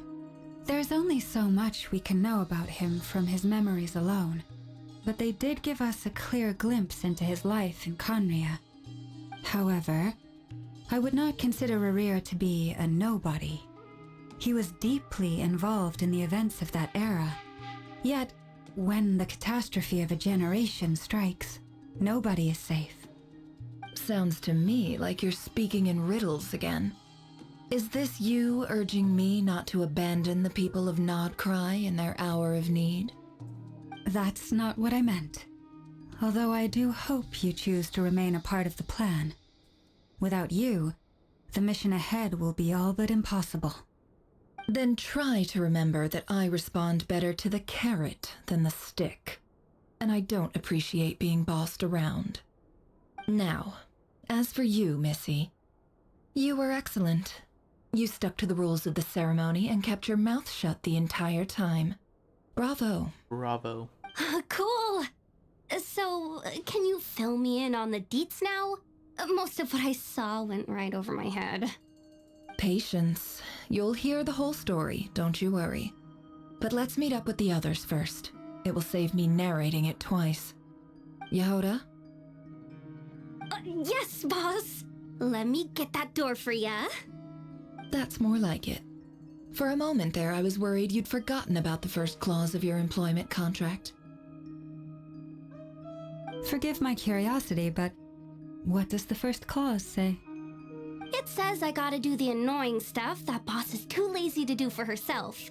Like opening the door, pouring the tea, yada yada. Is that right? If something is in the contract, it's because she willingly agreed to it. Rest assured that the Curatorium abides by the very strictest of labor I policies. think you need Zhongli to You don't look over it seriously real think I'm quick. cruel enough to treat her like my slave. In any case, I've hardly shied away from my share of the work today.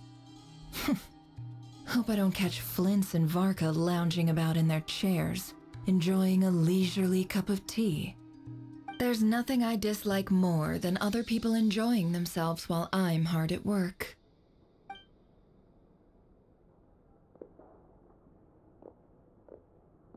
Oh no.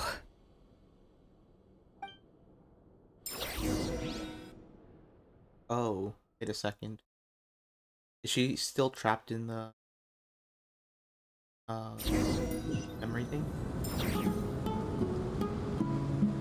Sorry to disturb you, but we seem to have run into some trouble.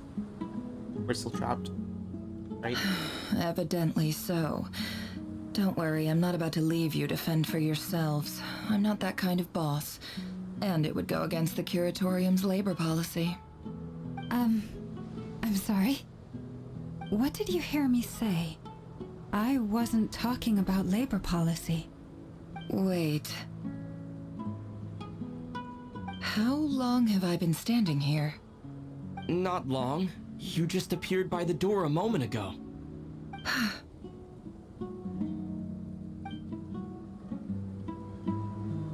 Boss, what's wrong? You look like you've seen a ghost. He's losing it? We've been tricked. We never left at all. Somehow I hallucinated that whole scene back inside the office. Hallucinated? But how? Where's Paimon? How indeed. This place should heed my will alone. All thoughts and actions that occur in here are just a result of pawns moving across the chessboard in a carefully calculated manner. And nobody has access to this chess set but me. So you control everything in here? More or less. But yes, it's a special technique of mine. Has anything like this ever happened before? Only once. It was the first time I used the chess set. Is there any similarity between what happened then and what's happening now? I suppose my thoughts are a little turbulent, which was also the case my first time. Oh, she lost focus? Is there anything I can do to help? No, The she first lost clause of your contract clearly states that I only need your help with things that I'm too lazy to do myself. Meaning you're not feeling lazy right now? Meaning this is not something Yehoda can help with. The chess set is a personal treasure that I alone understand. I must be the one to find our way out of here. Boss, it's fine. Really. Let me do something useful. Oh, listen to you. Whatever would I do without you, Yehoda? What? Really? Yes, really. Where would I ever find another employee as obedient and servile as you? God forbid anything ever happens to you. Oh, okay. Hey. Well, anyway, I was thinking of fetching some water. There's gotta be a source around here somewhere. I suggest everyone finds Probably someplace desert. comfortable to take a rest. We gotta conserve our energy. Even though all this chess I know, malarkey what, doesn't exist probably in a the corruption thing physical as well? sense, mentally speaking, it's all real. And so is our tiredness and fatigue. You don't want to dismiss mental fatigue. Just because it isn't physical using doesn't pyro. mean it's any less serious. But anyway, I got your backs, so don't worry about a thing. Don't I have the best employees? Jealous much? If we can find a suitable time, I'd love to borrow Yehoda for a day to help out at the Frost Moon Scions. Would you be amenable to that, Boss Nefer? Oh, Lama. Have I ever told you just how pretty you are? Beauty runs from the tips of your antlers to the depths of your imagination. Time to rally, everyone. Follow me. As we continue our journey, the same rules will apply. That means stay focused and no talking no matter what we encounter. And don't disturb the chess pieces. You have my word that I will get us all out of here. And now it's going to be Nefer's thoughts that we're going through. Okay. That's a tree branch. We jump. We jump over the tree branch. So that's the world border. Okay. Worry about it. The sand has physics. I'm guessing we're like teleported into like some or something. Oh. Fire.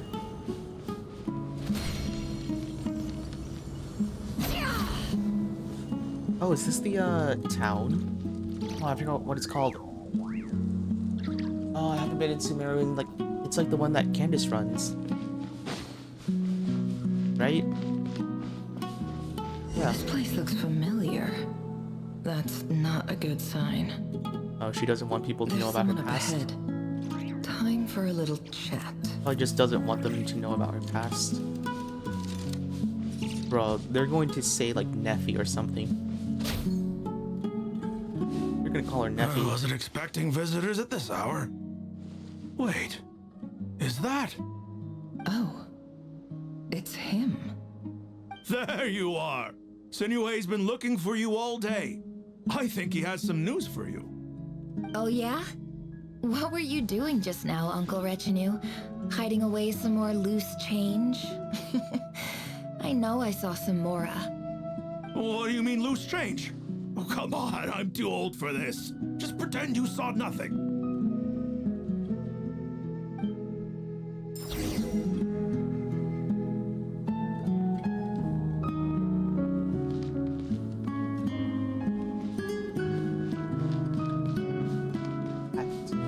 Okay, let's see. I mean, it looks slightly different, but mostly the same. Oh, there are some parts missing actually, because that was entire speckled land. So it's not a complete one-on-one, it's just partially.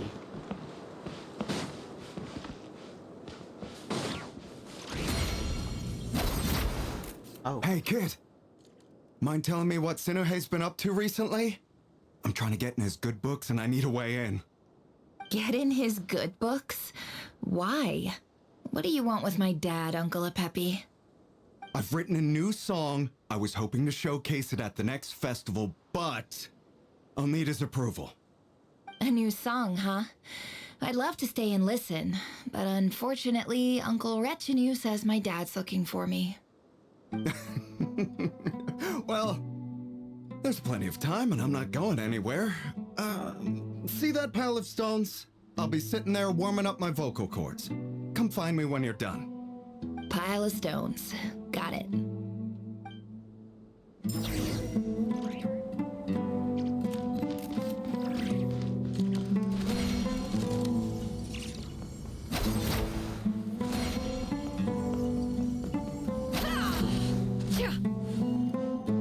Okay, so because I don't have like the moon and stuff, it's not gonna look as good. Oh. Hi, Dad. Uncle Retinue said you were looking for me. Ah, there's my little princess. Man, look at his If you'd beard. gotten back just a little sooner, you could have shared the spoils of war with me. Spoils of war? Who were you fighting against, Dad? It was just a figure of speech.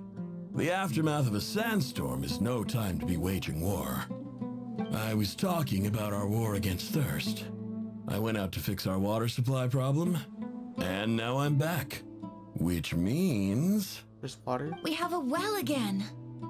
That's right. I found a new one and brought back as much water as I could carry. It should last us for a good while. If it wasn't for these blasted sandstorms, our wells wouldn't be caving in, and you wouldn't be spending all your time out searching for new water sources. As the chief of our tribe, I'm supposed to be leading us out of hardship and poverty, onto better things. You know how prosperous our ancestors were. I've told you all the stories. And look at us now, squeezed into these hovels. No one would choose this, if it wasn't for the endless wars over the years. But things are looking up.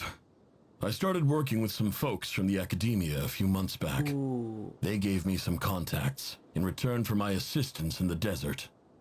So you're the academia's helper now? Special ambassador, they call it. Think of it as a partnership. It's nothing bad, okay? We've been isolated here in the desert for too long. Seeking opportunities elsewhere is the best thing for us, and the fastest way to progress.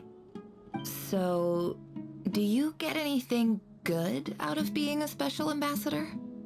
Of course. My luck's improving all the time.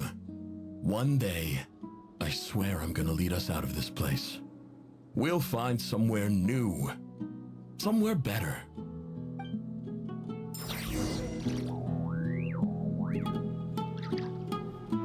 So that's probably secrets she didn't want anyone else to find out about.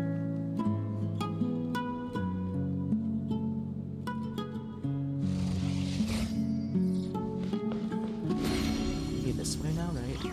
Yes.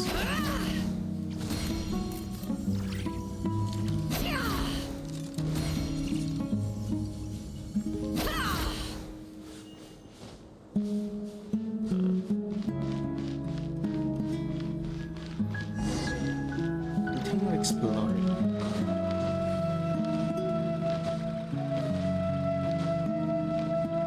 Oh, nice. That's our well, and you know it. You stole from us. Well, you've gone from chief to thief, and now you have to face the consequences. Did you really think you could take our water without permission and get away with it? You're either brave, stupid, or both. Both. And that special ambassador act? Yeah, nice try. We spoke to the academia. They said it was all news to them. You're a liar and a cheat.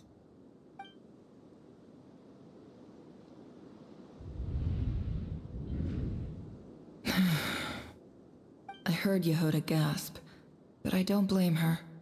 Most people are terrified by the sight of blood. Corpses strewn across the ground. The wounds are clearly from scimitars and daggers. The desert dwellers' weapons of choice.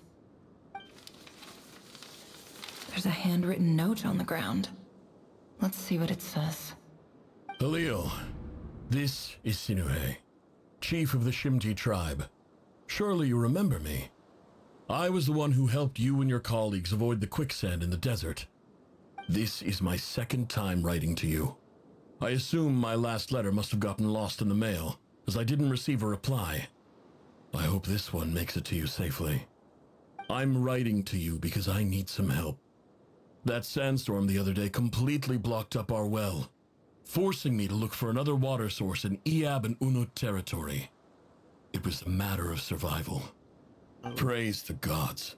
The well of the Iab tribe was intact. It was my last resort. I drew what water I could and left, but not without being spotted. I fear they will retaliate. You told me to write to you if I ever needed help. You said you'd be my ally in the academia. I urgently need you to formally recognize my title of Special Ambassador and send some of your people to assist me for a few days. It's the only way I can convince them that this was the academia's decision and prevent them from retaliating. This is an emergency. I won't do Please that. send help as soon as possible. I mean, man probably graduated. Looks like this letter never got sent. The writer died a grisly death, and the letter was trampled into the ground. It's badly defaced. Some parts are barely legible. What a ridiculous lie the surviving Shimti tell. Their whole village was butchered over a sip of water.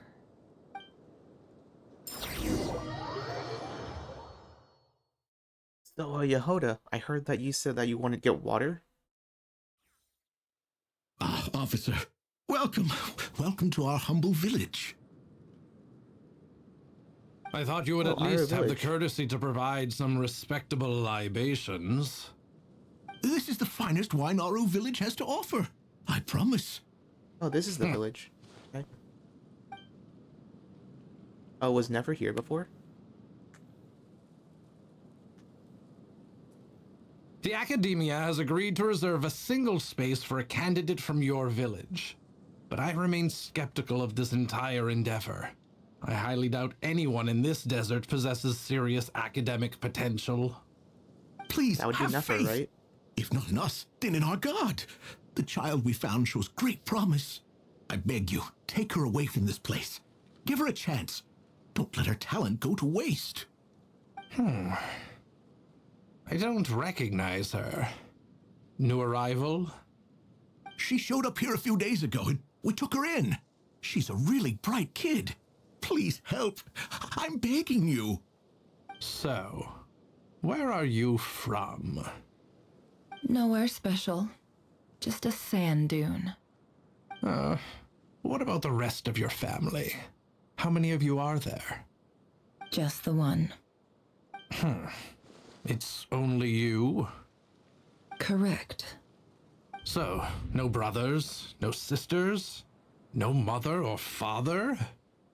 Any who have slept on a bed of sand, I call my brothers and my sisters. Apart from that, I have no family. All right.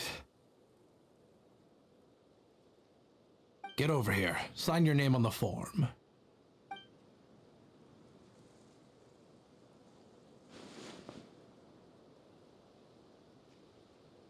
Never?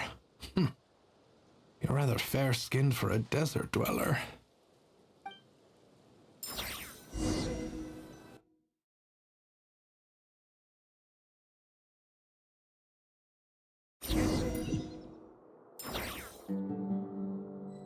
Books time. Did you read now? I wonder which branch she studied in. It's probably going to be pulled here then. Nefer, this term's assignments have been issued already. Please read through the materials thoroughly, conduct your own additional research, and then write an essay on the topic. Yes, Professor, I'm aware. I just had a couple more questions I wanted to get your perspective on. Oh? Please ask away. Well, I saw the other students' problem sheets, and I couldn't help but notice that my assignment is much easier than theirs. Do you really think I'm a weak Gosh, Nefer student? with that thing by her ear. Oh. A weak student? Goodness, no. Quite the opposite. You have a sharp mind. Almost too sharp. I think what you're saying is a weak student wouldn't have noticed the discrepancy. And if they did, they certainly wouldn't complain about the lighter workload. You see, sharp as they come. You see things the way they are. And I'm sure you know why they're like that. Because of where I come from. Because I'm different. I'm sorry, Nefer. I don't like it any more than you do. It's just... Oh, it's because she's a desert dweller? Anyway, you said you had a couple of questions. What's the other one? I wanted to check. If someone sent me a letter to the academia, where do I go to collect it? Ah, your family wrote to you. Well, as long as they put your name on the envelope, someone should hand it right to you. Not exactly. It's not even a recent letter. I was just curious where the mail would end up if no one collects it. The House of Dana, I expect. I know there's a box for unclaimed mail somewhere in there, probably sitting on a shelf. Whatever you're looking for, that'd be the place to start. Okay, got it. Thank you, Professor. Oh, don't mention it. Oh, she's looking at clues for... Honestly, I feel like I failed you. Father's death, I'm probably. supposed to be your teacher, but I haven't taught you anything. Hey, don't say that. You're a great teacher, and you do your best for all your students. But the rules are the rules. You're not allowed to teach students like me. It's not just the academia either. The whole world bends over backwards for the successful and leaves the losers to suffer and die. Oh, my dear child. Don't tell me you've given up on life already. That's far I too haven't. I just think that if you want to make it in this world, you have to find a way to become successful.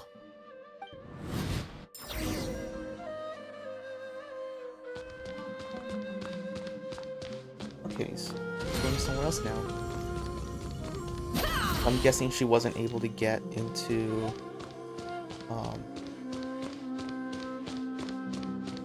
like a course of study, probably.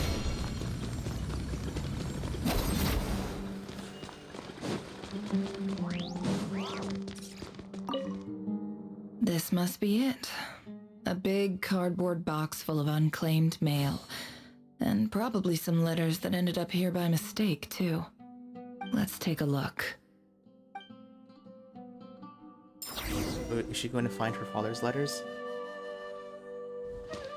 No, oh.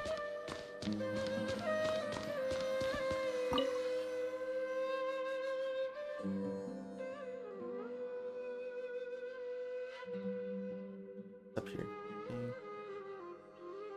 Okay, cool. Click, click. A dilapidation survey from Port Ormos. Looks like it's from a Core of 30 representative. What a strange thought. A bunch of mercs losing sleep over rundown buildings.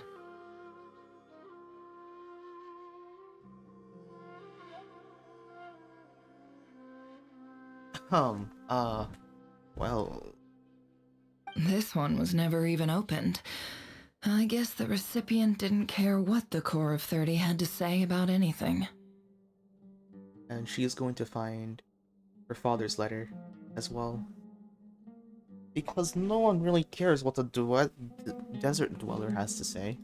Who was it addressed to? I don't recognize the name, but it must have been a Kasharawar professor. Next. Goodbye.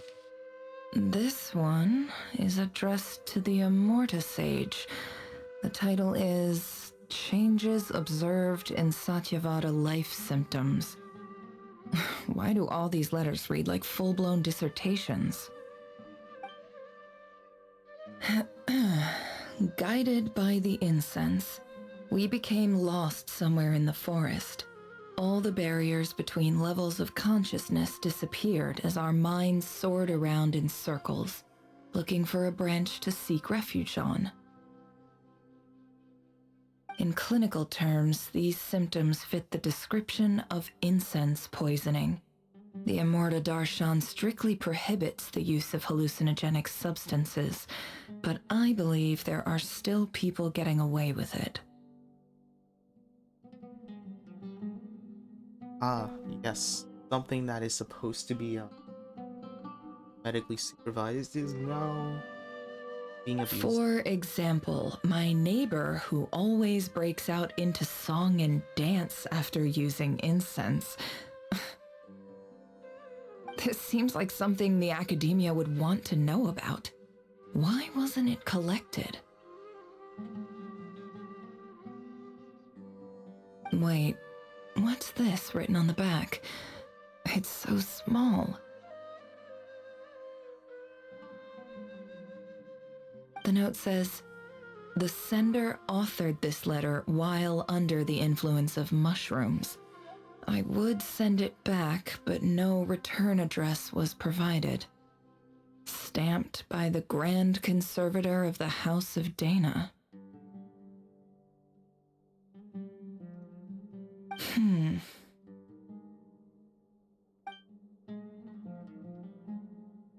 I mean, they weren't completely wrong. This next one is addressed to Grand Sage Azar. Oh. Okay. A few words of protest regarding recent changes in Sumeru's educational policy. Okay, so she was probably in school while Inari was also in school then. They probably know each other. Well, probably not. Because we don't know which course of study she was in. If they were in like the same course of study, then they would probably know each other. But they weren't. So... oh well. In recent years, the academia has taken on a small number of students from the desert region, as per the policy to this effect. However, it appears to me that these students have not, in fact, been provided with educational opportunities that are, in any meaningful sense, equal to those enjoyed by their peers. Is this her letter? as well as receiving dumbed-down assignments and perfunctory tutoring. They do not even have full access to the Akasha system. Education is the fundamental purpose of this institution. This is definitely her letter. Which should go without saying in a nation whose founding virtues are knowledge and wisdom. I ask you, is the lip service we pay to the policy of education for desert students truly the standard of pedagogy to which the academia aspires? As Grand Sage, policy decisions are your prerogative. But do not forget your roots. You and I were once students too, as was everyone else in this institution. I do hope you will give some serious attention to this matter. I encourage you to discuss issues like this with myself and others, and listen to some alternative opinions. Great letter. Shame it didn't get to where it needed to go. Never mind. And it could be Tenari. Or... No, it's not Farazan.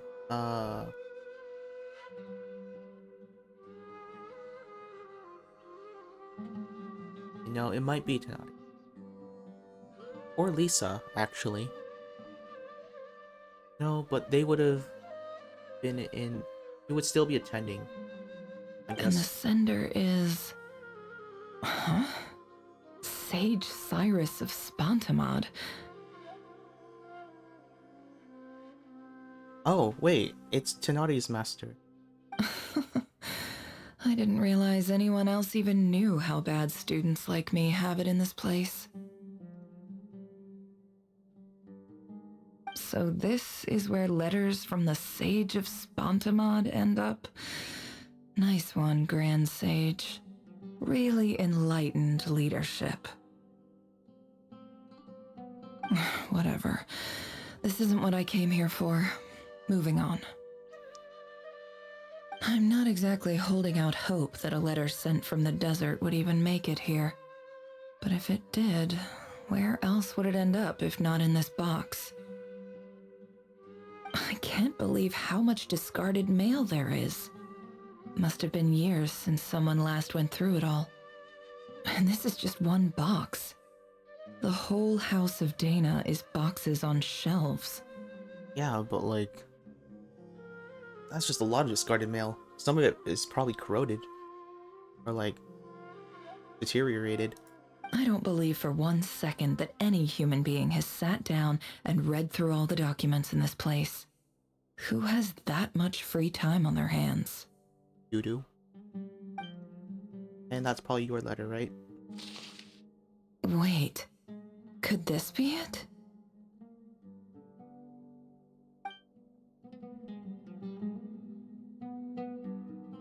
Least fancy envelope in the box, written on crude quality paper.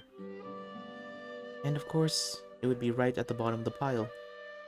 Clearly, no one gave this letter so much as a first glance, let alone a second. The handwriting on the envelope looked very familiar. Greetings, Halil. My name is Sinuhe, chief of the Shimti tribe. I was the one who came to you and your colleague's aid when you ran into trouble in the Great Red Sand.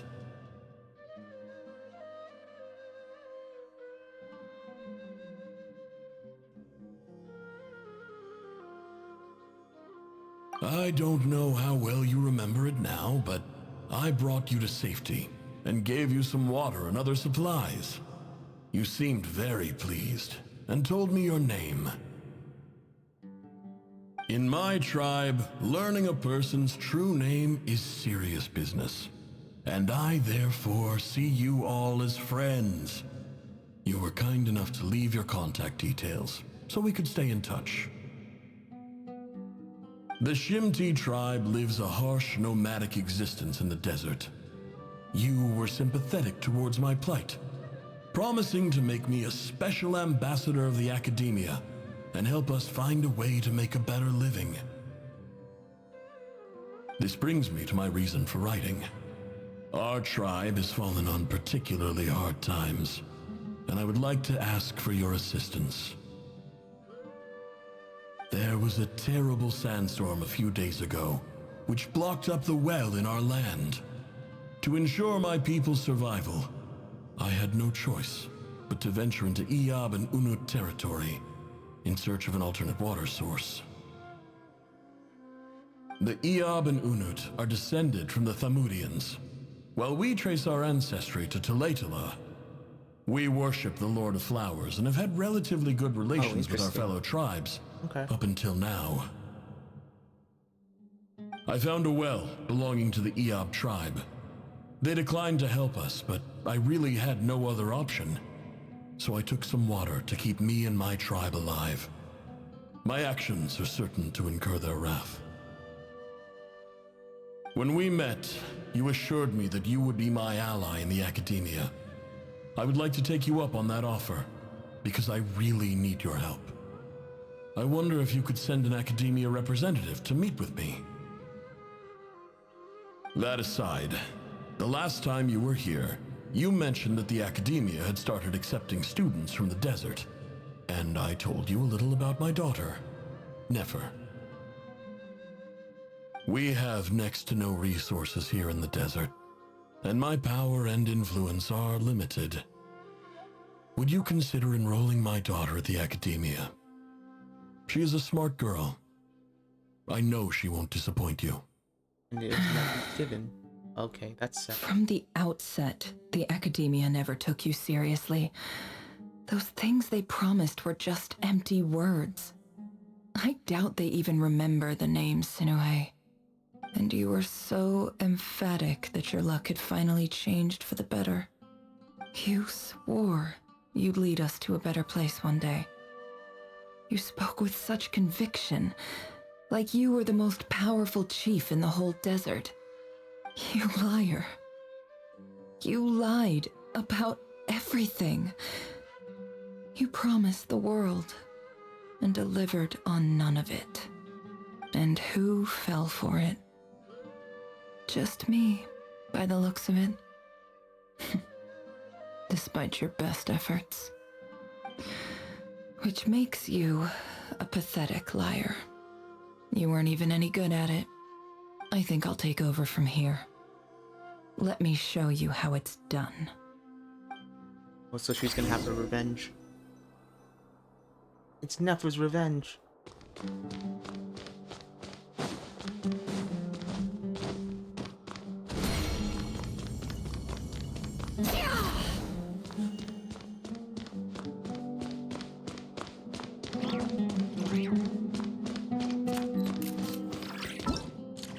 Person. Oh, never mind.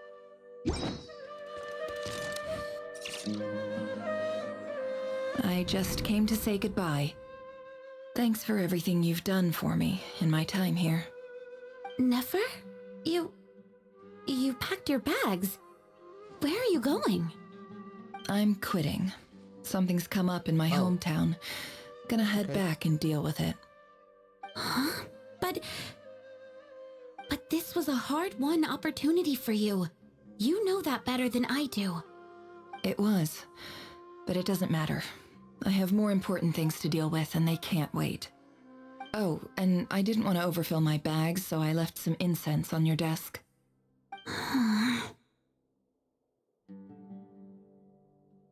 What's wrong? I thought you liked incense. Although, I did read somewhere in the House of Dana that it has hallucinogenic effects. Don't use it all at once, all right? Isn't this the stuff you brought from your hometown? You're just letting me have it? But you said it's a rare and valuable commodity. Yeah, about that. I lied. It's not rare at all. There's this bunch of ruins near my hometown that are practically overgrown with this plant. It's not worth much. Keep it, it's fine. But Nefer... All right, that's all from me. You take care.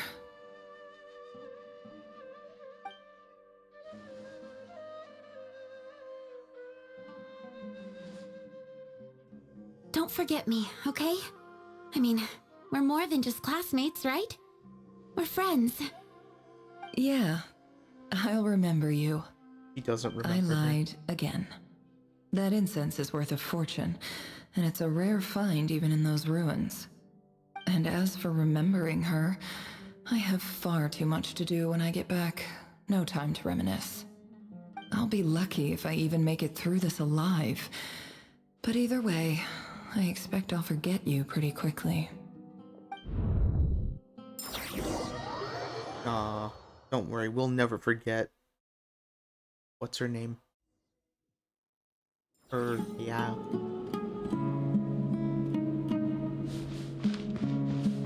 Definitely not gonna forget. Oh, she's back here. Guess she's saying goodbye. Her hometown? Dang, nothing left.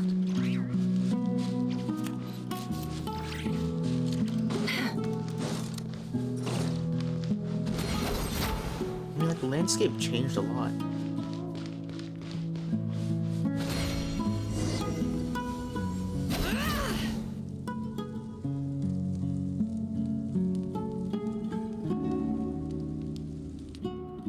Oh, is it the other tribe?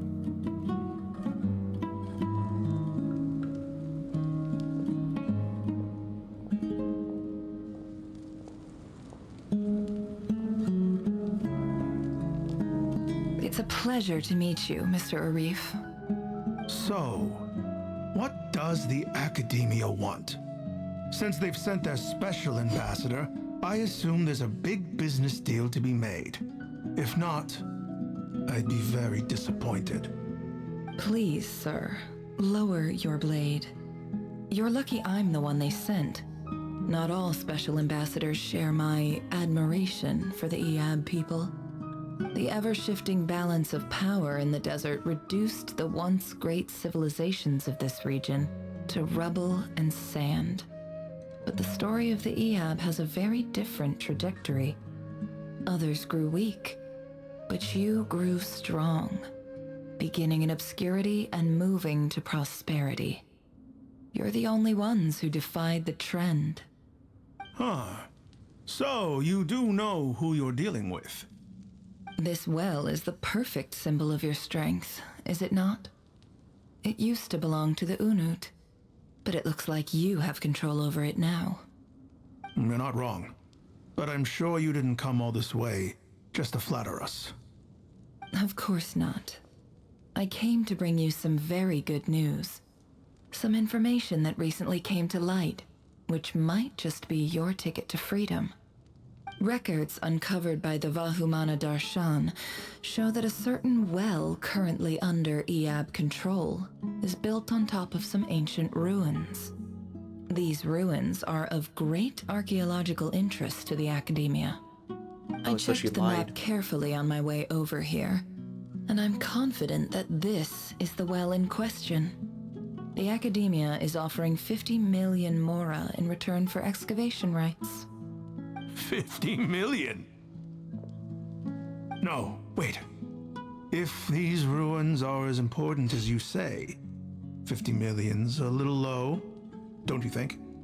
Don't get greedy, Iab. We know far more than you think. We know that you seized this well by force. Wasn't that the first step in your rise to power? To drive away the Unut and steal their water supply? So what if it was?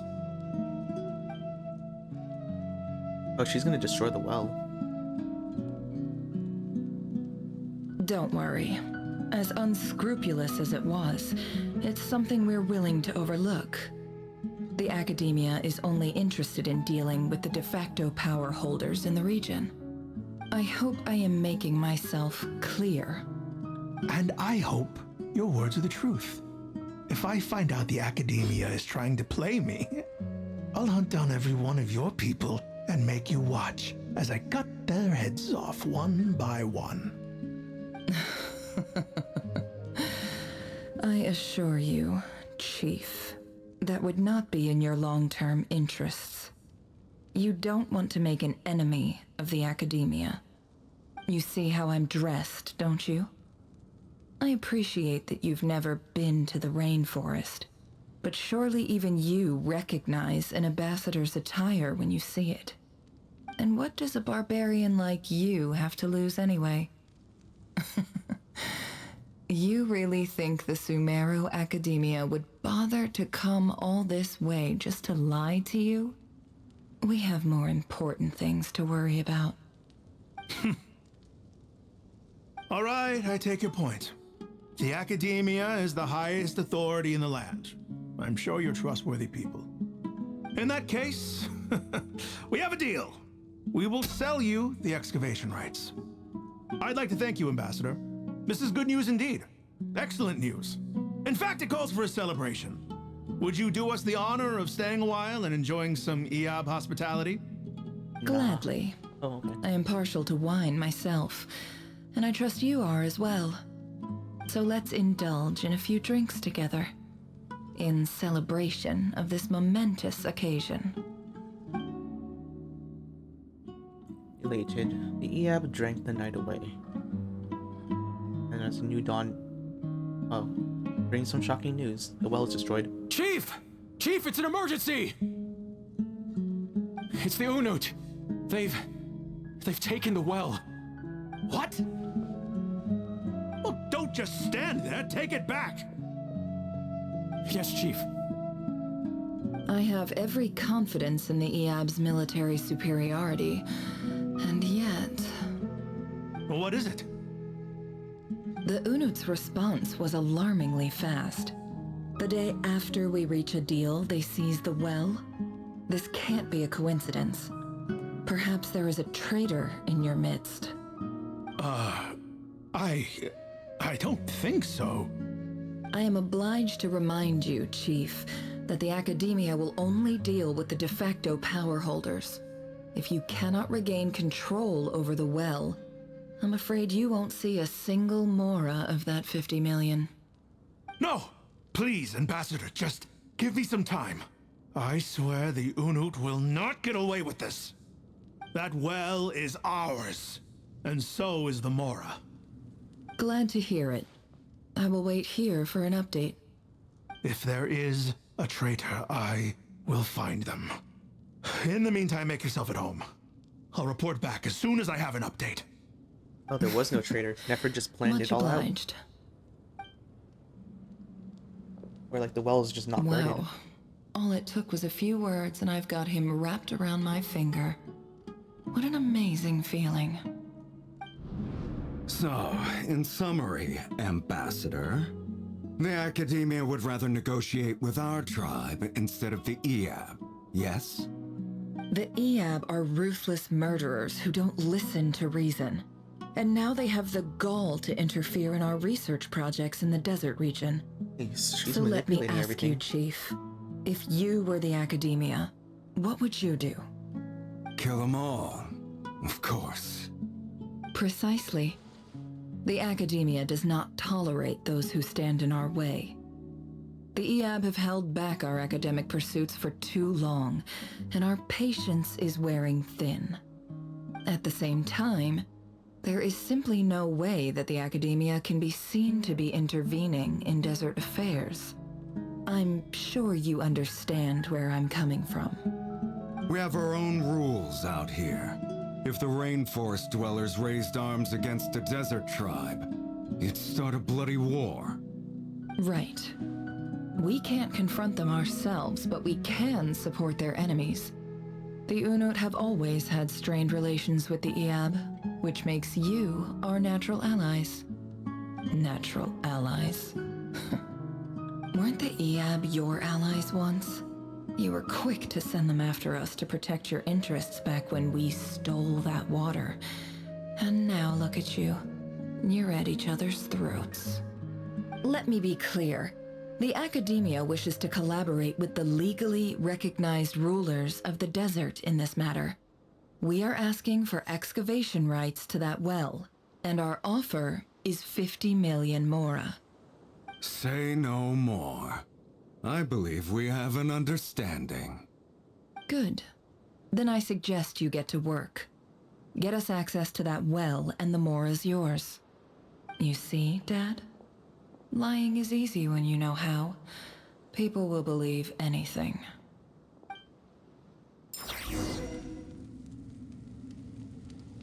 I wonder how she's gonna get caught. She probably doesn't. She probably doesn't get caught. She's just gonna like reveal herself that there was no to be had, and it was just revenge. It all adds up.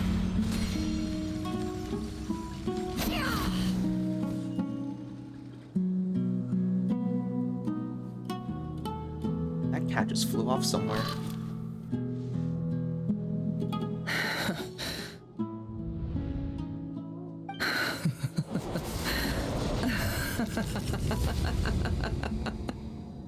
Look at yourselves. You may be vile, savage monsters, but your butchered bodies bleed like any others. Oh, are her thoughts being You're corrupted no by different. Revere? You're nothing special at all. Being completely The consumed by monsters who revenge? destroyed my home, they're just ordinary, petty human beings. What a joke. I think we're even now. Maybe I've even done the desert a favor. It's a better place without all these people around. Oh, Sinuhe, my gullible fool of a father. Perhaps if you'd been as ruthless as I was today, our tribespeople would still be alive. In this dog-eat-dog world, a chief needs to be tough to survive. But you couldn't do what had to be done. So I did it for you. Nefer, it's okay. All of this is in the past now. I believe I remember you promising to remain silent. Oh, wait, so this actually Yeah, did happen? but even She just so- laughed like a maniac? Yehoda, is there anything you can do to ease the tension? Yeah, should we do like mental communications? Cool. Telepathy time. You can do this, Yehoda. It's your time to shine. Alright, time for a sharp turn onto a completely different topic.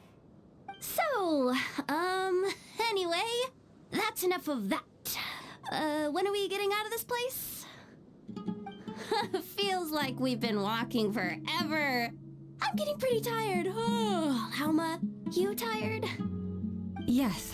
If we can find somewhere to sit down, I could certainly do with a rest. It's not far now. There should be a temple just up ahead. Is this situation about to reach a conclusion? Yes. Really? A temple? That's where this story ends? I guess that's how things go in the desert. I've been to similar place with a friend from the desert before. Desert dwellers can never escape their destiny. Or so everyone says. I never wanted to believe it, but looking back now, I'm as desert as they come. You mentioned a temple. What's waiting for us there? My biggest trade secret of all. Ah. A briefcase? Then I'm guessing it's where you got your power from. The power to peer into other people's minds. Wait, what if it was like the same temple that Kaveh got his briefcase from? I think that would be funny. Like, he was able to like craft like a sentient briefcase while Nefer got like the chessboard. I mean, does it make sense?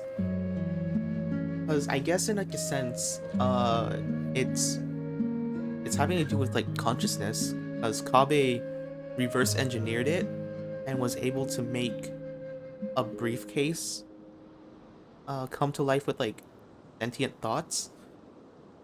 But it could be possible that like it was never a briefcase and Kaveh just misunderstood what it was, and it was a chessboard that could read other people's thoughts, not a briefcase that has its own sentient thought. I think that would be interesting if that's the case. I didn't know you were clued up on any other religions. I'm no expert in the history of Sumeru, but since you come from the desert, I would imagine it has something to do with King Deshret. Huh. They are major figures in the desert belief system too. Sounds impressive. I have some friends with connections to this stuff. I know who you mean. General Mahamatra Sino. The spirit of Hermanubis dwells within him. That's Boss Neff for ya. She knows everything. Oh, you've met Sino? Sino's hardly a figure of obscurity. But I know about Sethos, too. Oh, Sethos? What about him? Is he a big deal or something? Well, he's not a small deal, let's put it that way. Oh, you know what? It's possible that she's being hunted down by Sethos. But she did technically lie and cause conflict, pretending to be someone from the academia, even though she quit. You sure know your stuff. Please, this is the bare bone basics. Save the flattery. Thanks for your patience, everyone. I'm sure it's been a lot to take in. With any luck, that's our exit just up ahead.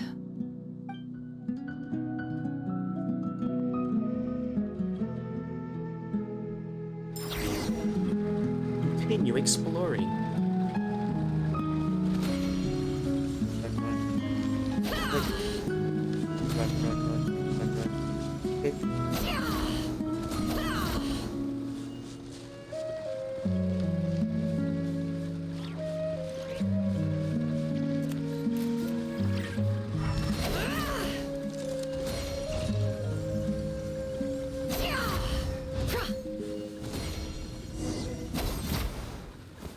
Go to the entrance of the temple. Oh, is this the underground area that we were at before?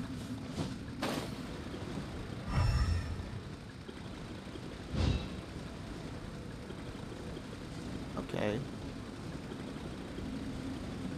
The temple. Oh. Oh yeah, it is. I'm pretty sure it is. Probably, you should know where we are. Uh-oh. Treasure hunting I'm instincts? totally out of my depth here. I don't have anything to add about any of this stuff. Like, look at that statue, for instance.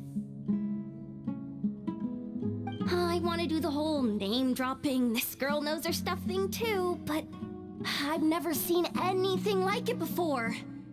A statue with the head of a bird. Looks like something out of King Deshret's Mausoleum. That's Thoth, the Ibis King, one of the 7 pillars of King Deshret. The legends say that he, the Crocodile King, and the Goat King were the 3 retainers of King Deshret. Let's take a look.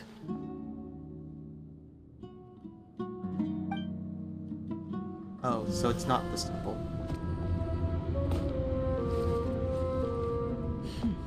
I can't believe they crammed a Nefer story quest in here. Is that a cat? Hush.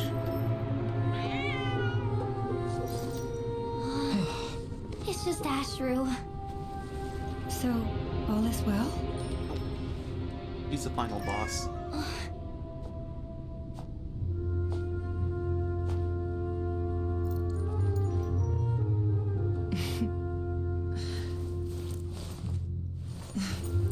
Typically speaking, at this point, the world disintegrates.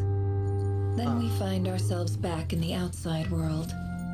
Besides, these are my memories. There's nothing to fear. You're sure? Of course. It's almost over. Yep, it is. Or, I guess, Wild Hunt?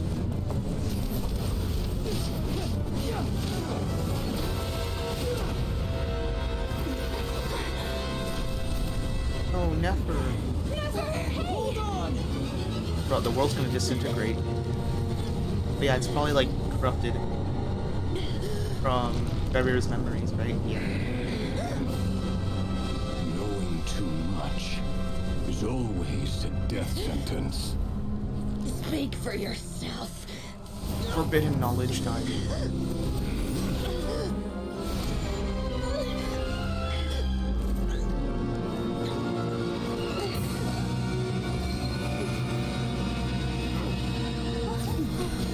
That's Alice for you. Well, now you owe Doria a lot of Mora.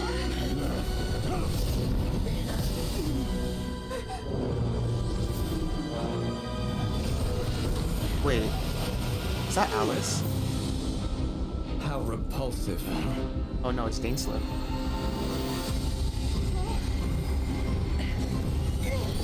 Oh, Paimon probably got Daneslip to help.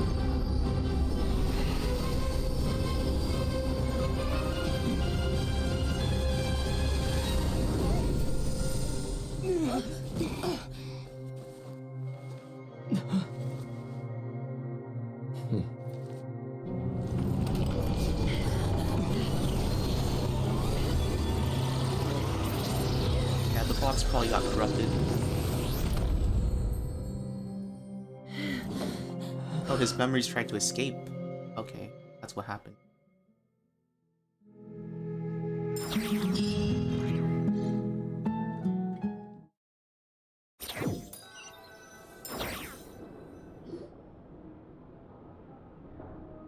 Timed that pretty well, didn't I?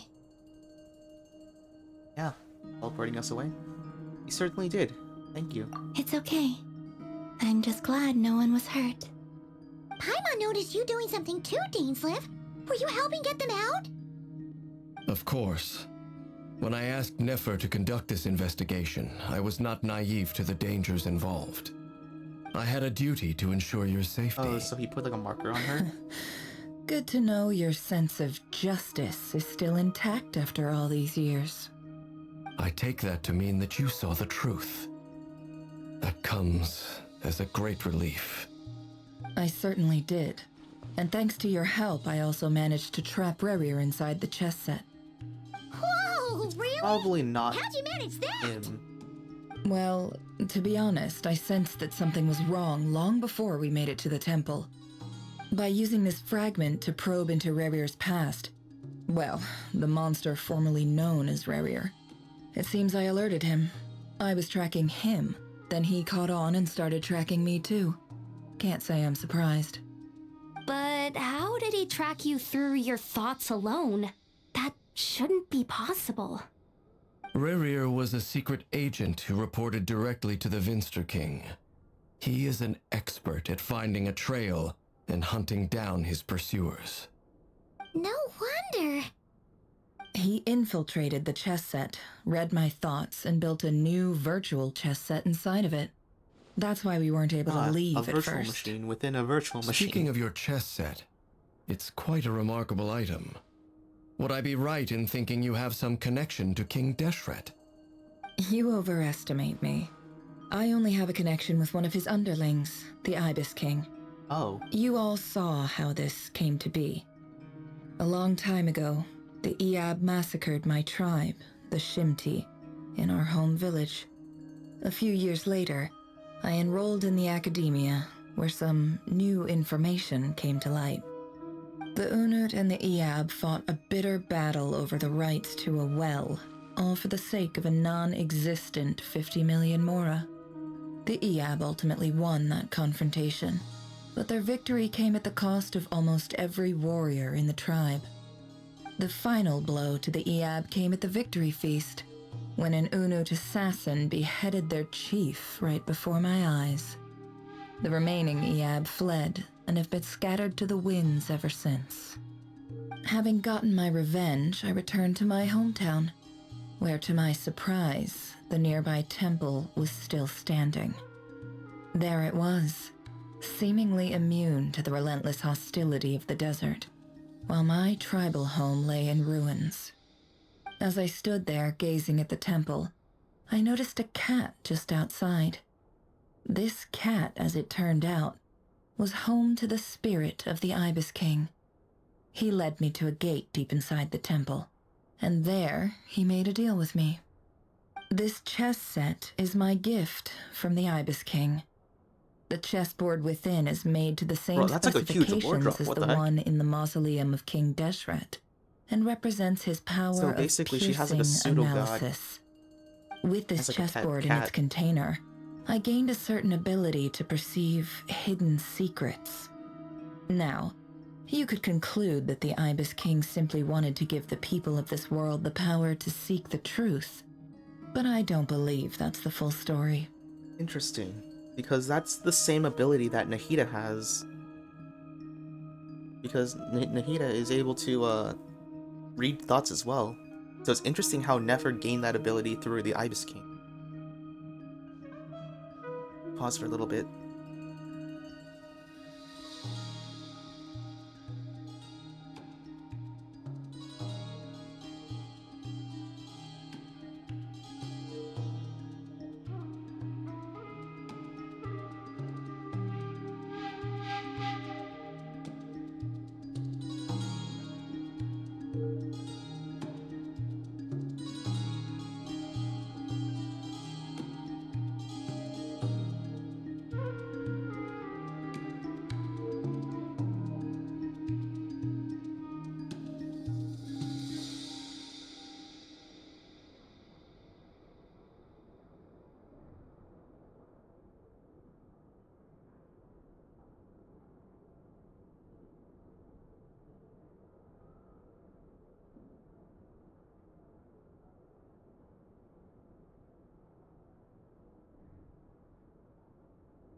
Alright, I'm back. But yeah, that is interesting. Because it means, like, the Ibis King has some sort of connection with thoughts. As well as, the Dendro Archon. So it must have been, like, maybe an ability that was absorbed when she, like, what, built King Destrit or something? Or maybe, like, she's always been, like, having, like, the ability to read thoughts, and that was just, like, some sort of, like, birthday present she just sent. Because, you know, they were once friends. Every god plays favorites. Their hearts are as fickle as any human's, full of secrets, perversions, egotistical tendencies. But precious few gods are willing to admit this. It is the same with all powerful forces, including fate itself. Their gaze falls preferentially upon a select few. As you rightly point out, this is an act of favoritism. If you're alluding to the Abyss, then yes, I agree. Gather the others. It's time to share everything I've learned.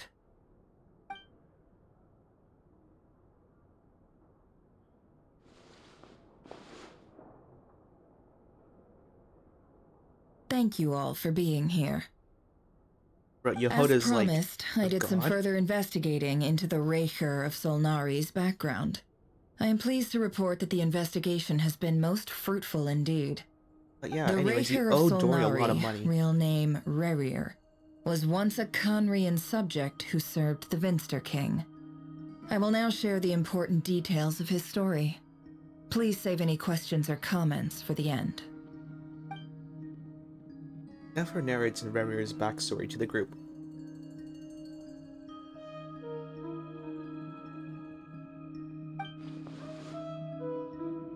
At the Vinster King's behest, he gathered intelligence and assassinated descendants of the Crimson Moon dynasty, unwilling to take down his beloved Elindis, who was secretly of Crimson Moon heritage. He then got dragged into court politics.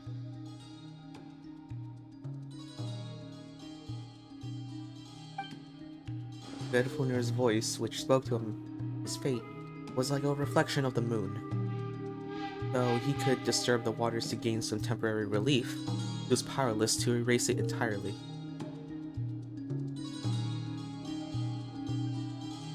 Yeah, it was most likely the Abyss, who like spoke to all of them, except for Dainsliff for some reason. But he did say that he has some sort of artifact that kept him sane, so it's possible that the artifact that he has is related to the moon, maybe? In contrast, Rerir's own life was like a reflection of a broken moon. Once the stormy winds of fate blew across the water surface, it was utterly destroyed.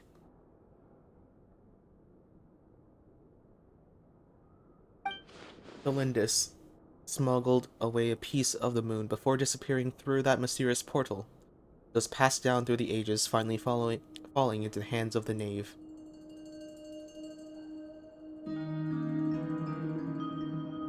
Okay, so the Crimson Moon was just saved. Okay. But what lies on the other side of that portal?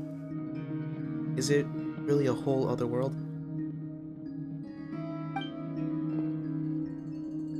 Melindis never had a chance to share what she found there. Neither did Rerir, who followed her in. It's probably like the place the Wild Hunt is from. So that's why he's so obsessed with the moon. A tragic tale, to be sure. But it does not excuse his many transgressions. No matter how much Rerir suffered in the past, the fact remains that he is what we know today as the Wild Hunt, wreaking havoc upon innocent lives in Nod-Krai. He becomes more dangerous with each passing day. If left unchecked, it is simply a matter of time before all of Teyvat suffers the consequences. This is a threat that the Knights of Favonius cannot ignore. A question for Miss Columbina. Forgive me if this is presumptuous, but have you ever seen the spatial gateway that appeared in Rerir's memory? Never. But I have heard stories of something called the Moon Gate, and this seems to fit the description. Miss Lama, any thoughts on this? In the lore of the Frost Moon Scions, the moon is believed to hold many secrets. Some sources speak of ancient knowledge, others of a gateway to the unknown. The term Moon Gate is one I have heard before, but as is the case with all of our legends, there are no records of any first-hand witnesses. We cannot know whether it truly exists. Then back to Miss Columbina. As a moon goddess yourself, do you have some idea of where the Moon Gate leads to? Not at this stage, sorry. I do hold the power of the Frost Moon, and my strength is recovering well. I can sense that the gate would open at my command, but... But there's more to the power of the Frost Moon than that? Yes. A moon goddess has the right to open the Moon Gate, since it is a path to the moon. But as never mentioned, holding open a spatial gateway takes a huge amount of power. And right now, I need to conserve my energy to fight the Rayhir of Solnari. I'm afraid this is one mystery we may have to leave unsolved for now. I agree. Better to save your strength. But if you'll humor me for a moment, I have a bold conjecture of my own regarding the world beyond the gateway. I highly suspect that neither Tholindis nor Rerir made it through unscathed. The evidence pointing to this is the fact that the Rayhir of Solnari exists in the form of countless fragments. With the abyssal power he wields, no ordinary foe can touch him, let alone tear him to shreds. And yet, the Wild Hunt proliferates wherever his scattered fragments lie, drawing hordes of monsters to many different locations across the land. So your theory is that Rerir was physically torn to shreds by some powerful force? Hence, why the Wild Hunt is a distributed phenomenon, rather than a unified one? Makes sense to me. Explains why the Wild Hunt is so pervasive, and why he's been trying to piece himself back together. He was whole to begin with, and he wants to be whole again. Without the power of the Abyss on his side, he almost certainly would have perished the moment he was torn apart. But the Abyss, much like a curse, has kept him alive. I could not agree more. The power of the Abyss is most surely a curse. It is a compelling explanation, and one that accords with my present understanding of Abyss creatures. Whether the life form in question is primitive or advanced, if a curse has extended its lifespan unnaturally, it will continue to survive in spite of everything. This raises some interesting questions. I will run some experiments and see if there is any validity to my suspicions. That being said, regardless of whether my research bears fruit, I would like to thank Miss Nefer for conducting such a thorough investigation. Already, it has greatly enriched my understanding of the entity we face. My pleasure, Mr. Albedo. I too hope that the information I have shared today proves useful as we look to formulate the next stage of our plan. Hey! What is it, Dainsleif? You look really upset!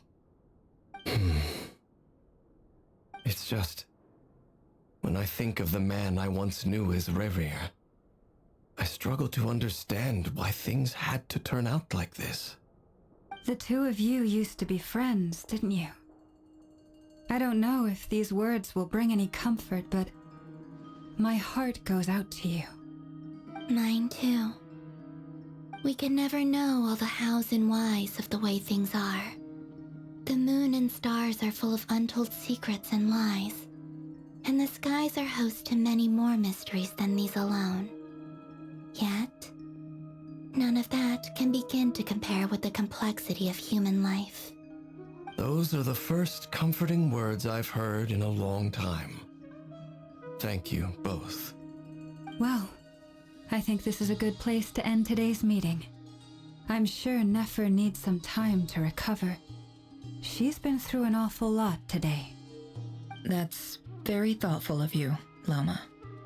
Of course. Sounds good to me.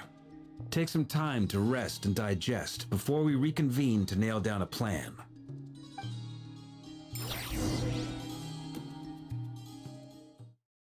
Back at the hotel, you sit with Paimon for a while and discuss what lies ahead. Hey, is this a bad time? Hope I didn't kill the conversation. Yeah, no, it's fine. Come in. No need. Come on, let's talk outside.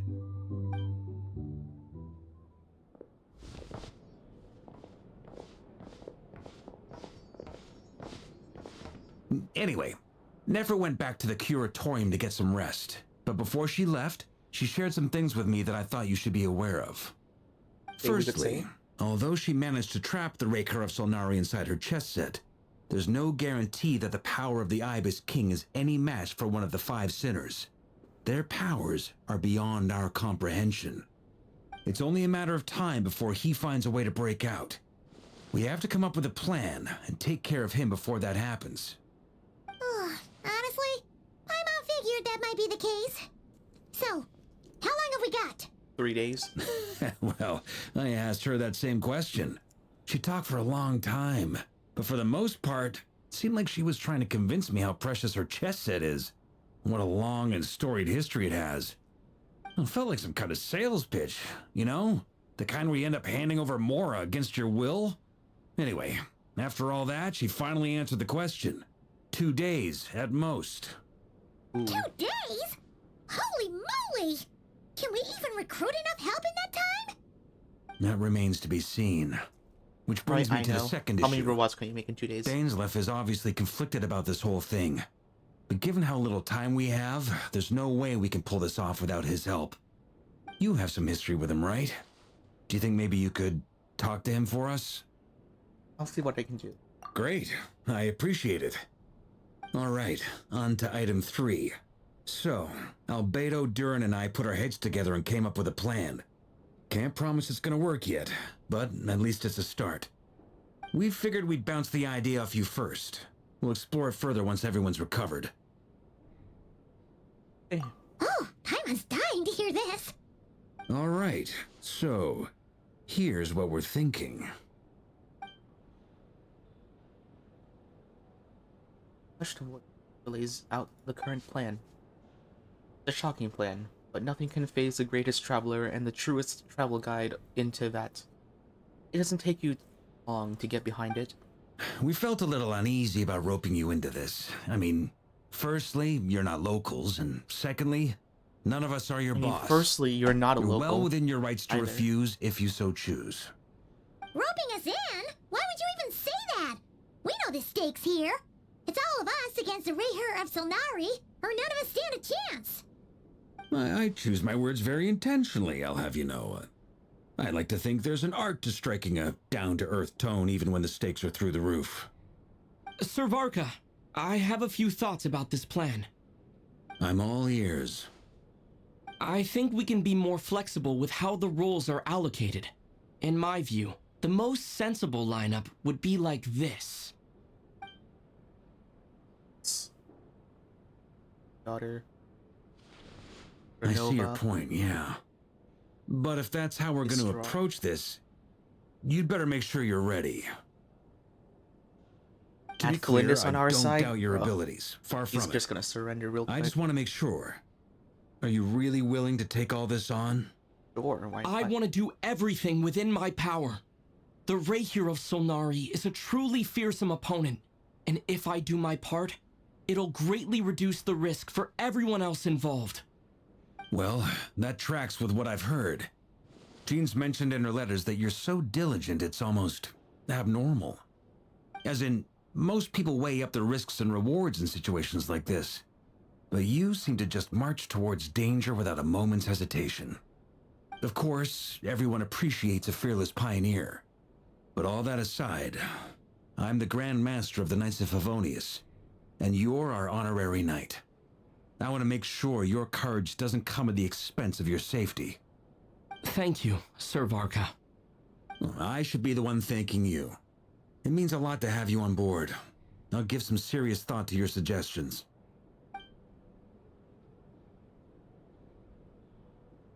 Varka gives you a knightly bow.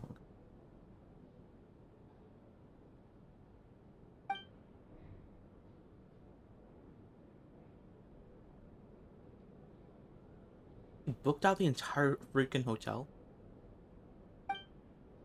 just for a drink. As the moon rises in the sky, you and Paimon leave your room, discussing whether Paimon has any other options than fruit juice. Everyone is already there waiting for you. They're chatting and smiling. Clearly, the rest has done them good. And, well, as the existing crew, some unexpected help has arrived. So you remain conscious of the fact that the future Nod-Krai rests in what is decided tonight. It's choose your own adventure now time. How many lives are at stake? You may never meet most of them, but whether they know it or not, all of them are counting on you.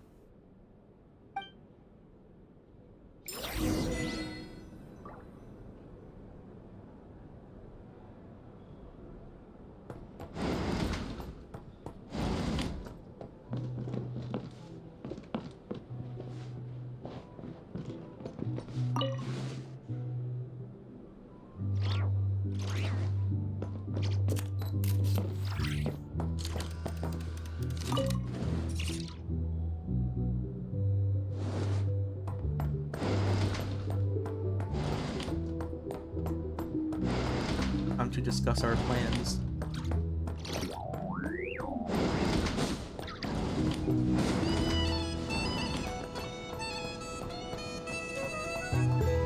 Whoa, what the heck? Bro, that scared me. This is a thorough plan, but I do have one last question before we take action. How can we be sure that our enemy won't leave the designated area? Great question. Albedo's been hard at work analyzing Rarer and the Wild Hunt's behavioral patterns. His conclusions are as follows. Firstly, from the earliest known confrontation until now, Rarer has never displayed any ability to manipulate the dimension of space. So it's unlikely he has any power in that domain. Dory's here. Secondly, he seems to have a particularly strong vendetta against our group. If we put him in a fight-or-flight situation, he'll choose to fight every time. Thirdly, finally, and most importantly, he is consumed by hatred, both for the moon and for his enemies. Turns out, we tick both of those boxes. We have a reincarnated moon in our ranks, and a spy who accessed his private memories without permission. He'll be baying for blood, not looking to escape. As someone who's had their fair share of interactions with the Wild Hunt, those all seem like valid observations to me. Understood. Then I will defer to the verdict of the group. Well, everyone, that's the plan in full detail. Albedo and Durin are carrying out their part as we speak. Sorry, Plan approved. Dory. Scheduling. Okay. Bro, she's Any gonna have like firepower her you shop need, like I free got of you rent. covered. Let's light this baby up. The Frost Moon Scions are behind you as well. And the rest of you? Is Dory going to like supply weapons to us? No objections? All right, then it's settled. This is the plan we're going with. Next up, an old tradition of mine. Anyone who wants to back out, now's your chance. Wait, we can still back out of this? Everyone says things they regret, right? I don't want anyone feeling trapped because their mouth said yes before their brain had time to think things through. A very people-first approach. I hear that's common practice in the Knights of Favonius. Heh. Who'd you hear it from? D-Luke? We don't use people's real names at work. This contact will be known only as Owl, please and thank you. Hold up. This plan can only work if everyone does their part. Flint's and I will absolutely support it. What? Okay, cool. So apparently, D-Luke is the informant for Effort in Mondstadt. I mean, Owl. No, his is a phoenix, right? I don't know why they call him Owl, when he's clearly a phoenix. Yeah, no, so she basically has, like, connections everywhere. I wonder who the connection in,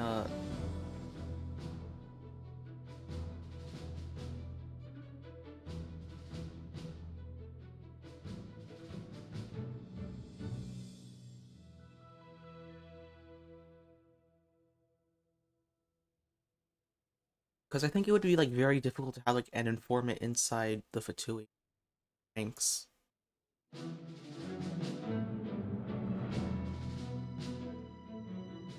And, like, Snezhnaya is, like, huge. So, like, she might not have, like, she would have to have, like, a lot of informants if,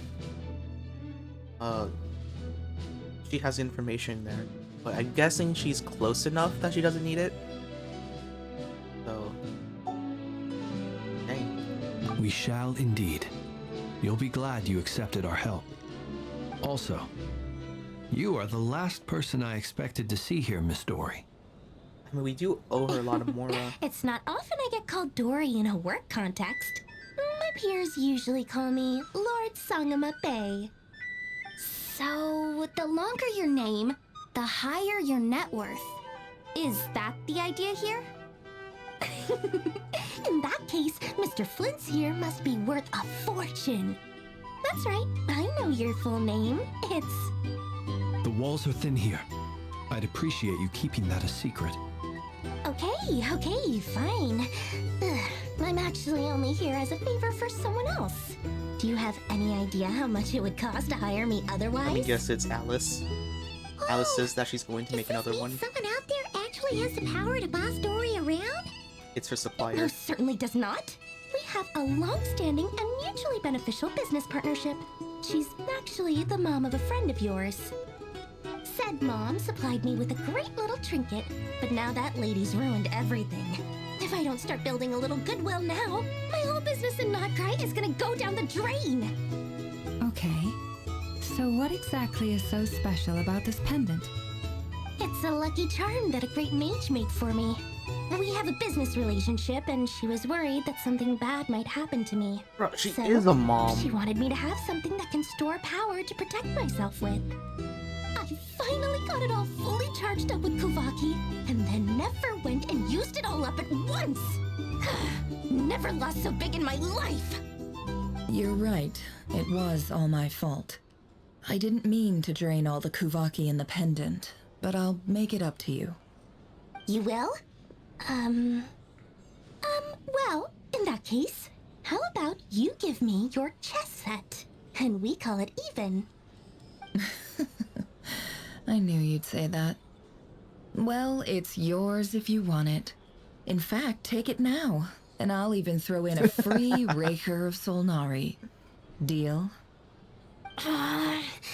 You're putting me in a difficult position here. It's a very useful thing to have around, but I have a funny feeling it won't be around much longer. I guess we'll see in a couple of days. Looks like bankruptcy for me. No, your shop is gonna be for free. Hey, don't be so pessimistic. See this through and you never know. You might find a new business opportunity on the other side. Parker probably knows that it's Alice. Plus, Alice is probably going to make another pendant. Probably not angry.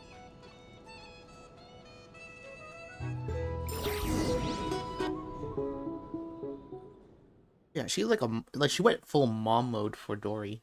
She's like, oh, you know when you get into danger, makes a pendant that could like blast people to pieces if they try to threaten her.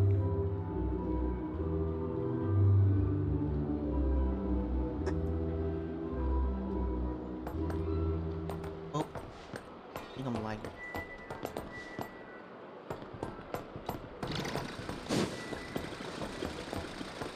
Oh, it's Dory's shop. Wait, Dory's shop is all the way down here?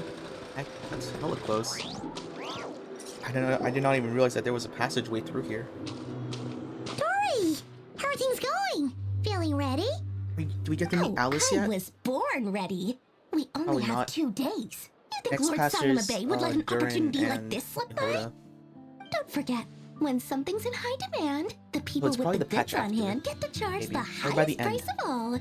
Even higher than the sellers taking advance orders. Ta-da!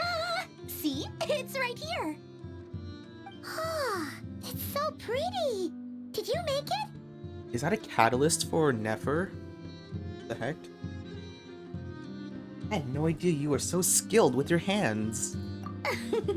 No, I have a supplier. We go way back, so he made me a very attractive offer. Aha! No wonder you were talking about Lucky Charms at the meeting. You've been getting Kaveh to make them for you.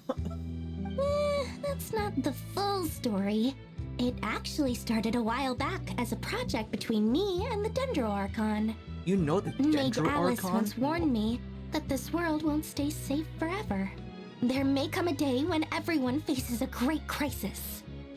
I passed this on to the Dendro Archon, and she secretly brought together a research team made up of Sumeru's top scholars to invent a technology that could keep people safe. I won't go into the details because it's all very complicated, but if you want to know more, you can ask the Dendro Archon about it sometime. Bro, behind like that more hungry personality, he's very the word. She's like very aware. Cause like Alice like dropped like a hint that like Avat might be in danger. And Dory does the responsible thing and was like, you know what? If everyone dies, I won't be able to sell anything. So I'm just going to give information for free. The world's about to end.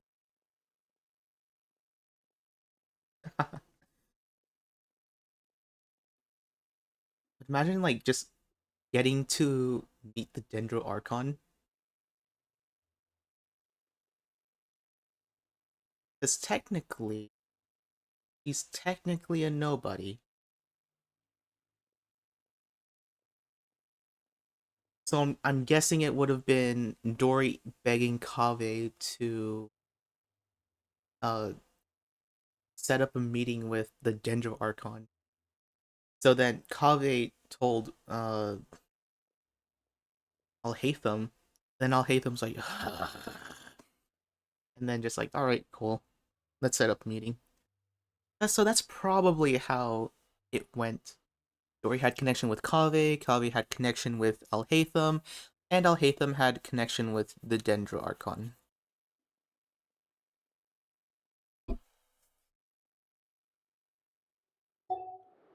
Anyway, point being, it was the Dendro Archon who asked Kaveh to build this little contraption.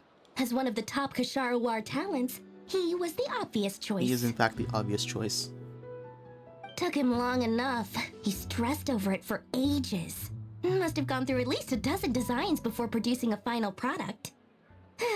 But that's Kaveh for you. Marak delivered it to me a couple of days ago, along with a letter from Kaveh. Could I ask why I'm sending this technology to you? And what's your proposed use case? Has it been approved by the relevant authorities? So nosy. My fault for sending him the research permit to begin with. Surely Nahida must have told him you were involved in this project. He was probably just nervous because you're always so secretive about your business. Could be, could be. Anyway, I just replied, let's hope there never has to be a use case, because it would involve grave danger. Fair enough. But it sounds like he was just being cautious. He probably felt responsible as the one who made it. Probably. Or maybe he was asking as a favor for his housemate. He's done that before. Oh. Not sure why, though. His housemate doesn't seem to really care that much about this kind of stuff. Either way, all's well that ends well. I'm just glad to finally have my hands on the product. I wouldn't want to be without it, given the potential dangers that lie ahead. Oh, she's actually scared. What does that look mean? She's being very... Paimon's just super surprised. This must be the first time we've ever seen you actually get serious about something. Yeah, this is not the Lord Sangama Bay we're used to. Guess she's just really nervous. A long time ago, I made a promise to myself. I promised that I was gonna live every day of my life with a big beaming smile. Obviously, Mora plays a big part in that. Oh, we're doing But Dory backstory. Interesting. there are always gonna be times in life when you have to give something back. That could mean paying back a debt, returning a favor, or showing some kindness. Alice has been a huge help to me over the years. She was the first investor I ever had. And I want my investors to know that Lord Sangama Bay is the best in the business. And more than that, no one knows what the future will bring. Whatever happens, I want to make sure the Dendro Archon and all of Sumeru is prepared to face whatever comes. So, back to the pendant. You never intended to ask for it back, did you? Oh, that? I was just making sure Nefer and I are square. Don't be thinking it was some sort of benevolent act. I'm no saint, so don't treat me like something I'm not. My priority is doing the business that I want to do. So long as my conscience lets me, but it usually does. That's the Lord Sangama Bay business model. Oh, so she purposefully let it slip that she has a pendant that could let the wearer survive like one lethal hit. Which is interesting. So I'm assuming like she was not lying about like Kuvaki like energizing it. Because I could see like a situation like where it just has like enough energy so that it protects her. But Alice had like the I guess foresight to make it Kuvaki compatible, and then Dory was somehow able to like supercharge it. And you know, and that's why it protected Nefer. So I'm assuming that normally it would never have been able to do that. But by sheer, well, not coincidence, Alice probably thought of it. And like Dory probably realized that like it was meant to like give this pendant to someone else, like protect them. So like when Nefer like explicitly asked if there was something that could protect her in case something bad happens, Dory just kind of like purposefully let it slip. Plus, it's to like, I guess, get even. Because like, you know, Nefer did help Dory establish a shop here. Alright, if you say so. I do say so, and that's the whole point. I'm a businesswoman. Don't go trying to figure out what kind of person I am. You'll exhaust yourself. Much easier for everyone involved if you just take my word for it. Sure. Oh, and could you two help me get this stuff where it needs to be? Thanks so much. You're my favorite assistants. Free labor. He did technically save Nefer's life. Get a few free labor. Oh. Okay, we're with Durin and Albedo. Ooh. Oh, I did not realize my health was that low. Let's see. Yeah. Empty heal up. Huh. Rift Hounds, am I right?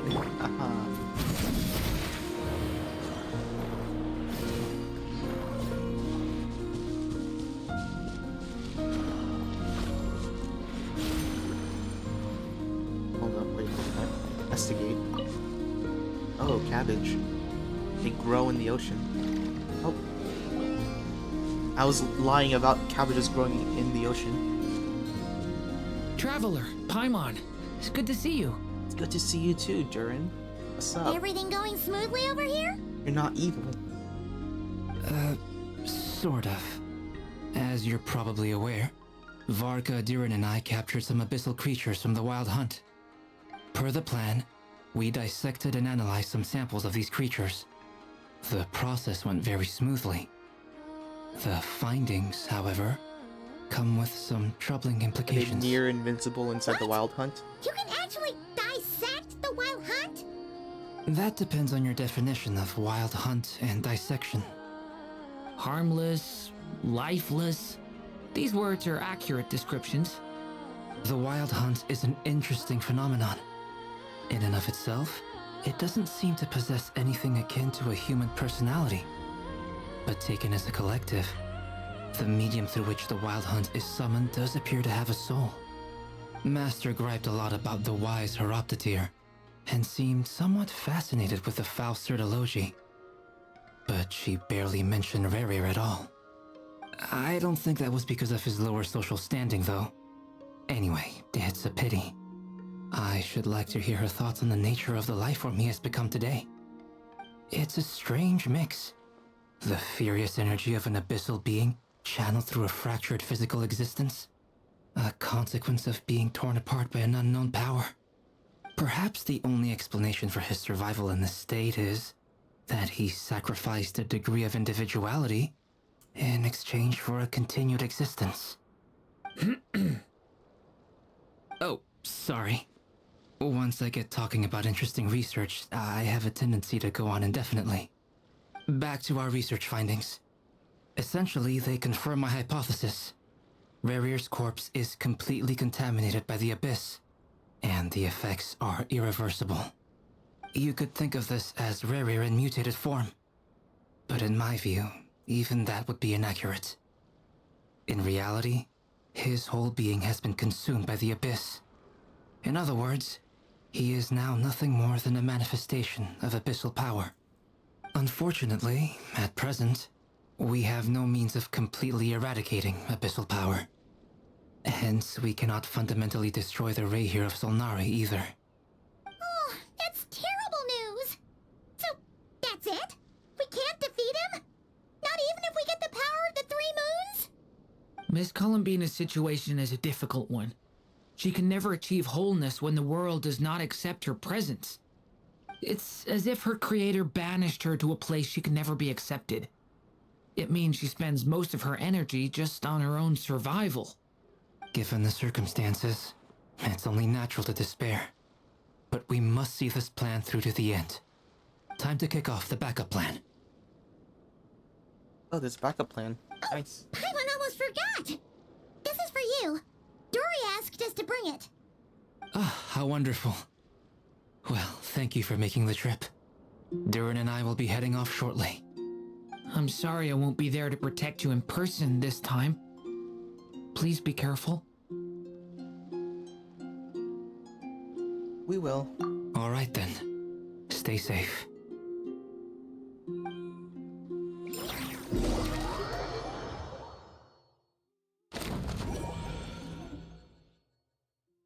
Oh, it's Varka and... Huh?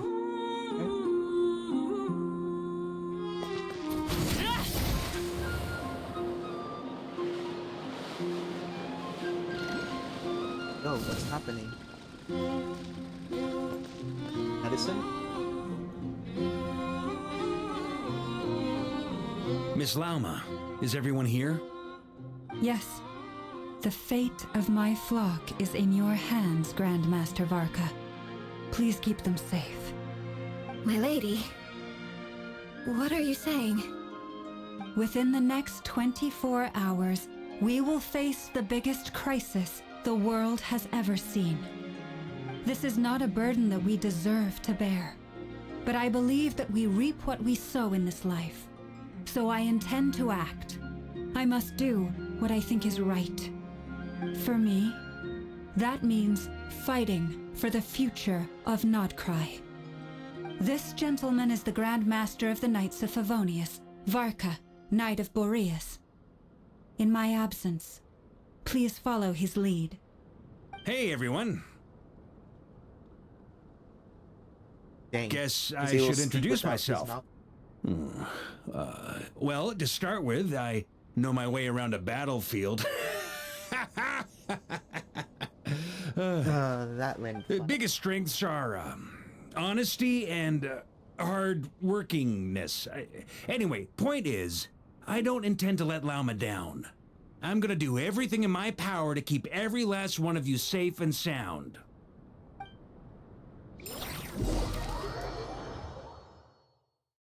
Damslet and Ainsliff. And I guess Dory?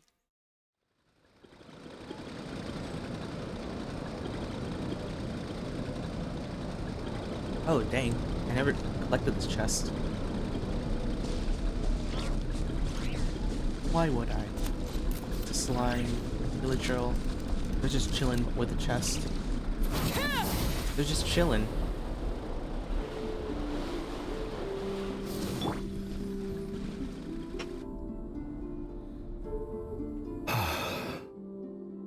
Something on your mind?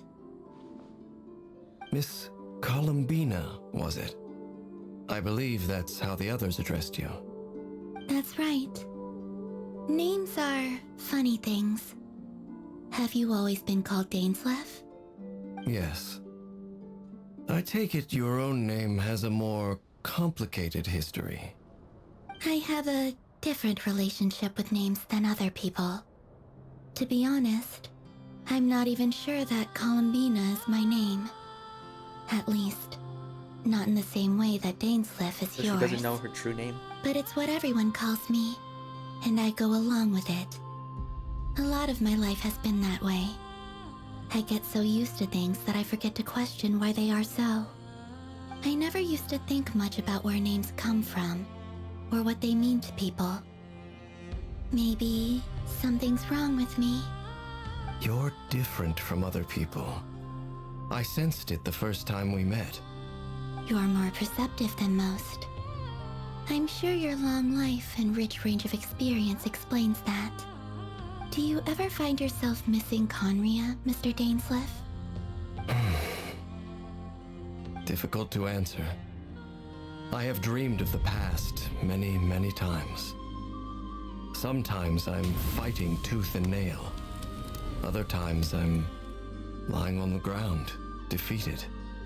I don't recall any happy moments from that time. It has been too long.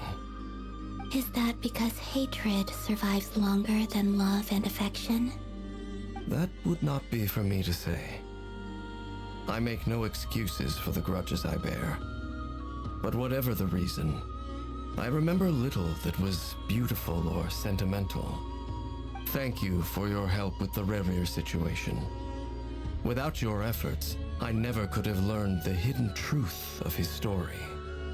You're welcome. I know he's your friend. Friend? He betrayed me. And I never really understood what he was going through in life. Some friendship, that is. Okay. So, do you plan to fight him with us? You see, you're torn.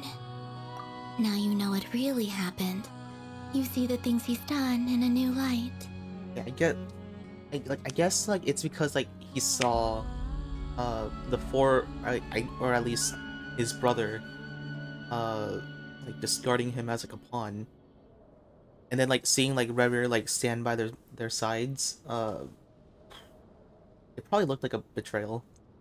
But then once he realized like his memories from his perspective, Ainsliff probably realized that it was more of like his own like desire for power rather than like active betrayal. Which I'm guessing it's the same for like the others, because the Abyss was calling out for them, and like they just couldn't resist it. You know, and Rhine probably saw like a way to like break free from it, and he ended up becoming a shade. So I need some time. Of course. I completely understand. Anyone else in your position would feel conflicted too. Actually, I went through something similar myself recently. Something happened that changed my perspective on a situation. A situation I took for granted at the time, but now I feel very grateful for it. You mean the Harbingers who still support you, even though you've left the Fatui? Yes. I always thought they were only helping me because Harbingers are forced to work together. But then I abandoned them.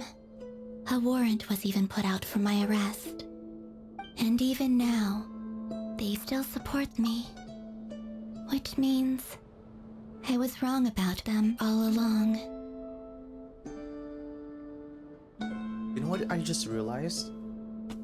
Because Columbina like came from beyond the sky, does that mean she remembers Scaramouche? But like because like I guess like she like sensed it. But like everybody like just forgot who like he was essentially. And like it was just like left blank in all of their memories except for probably her, who remembers everything. Clearly, they view you as a friend. I feel a little guilty now. I regret not seeing her help for what it was, and not treasuring it. I see the guilt that you're feeling now, because I feel it too. Hopefully, talking about it will do us both some good. Have you noticed that the Traveler and Paimon are over there? I think they've been listening. Huh. Shall we say hello? Sure. Hello. Ah! They caught us! Oh, sorry, we were just concerned about you. I apologize for making you worry. No doubt you wish to know where I stand on the plan to take down the Recher of Solnari. I'm afraid I need a little time, but I will seriously consider joining you. You will? Oh, thank you so much! Everyone will be so grateful to hear that! They needn't be.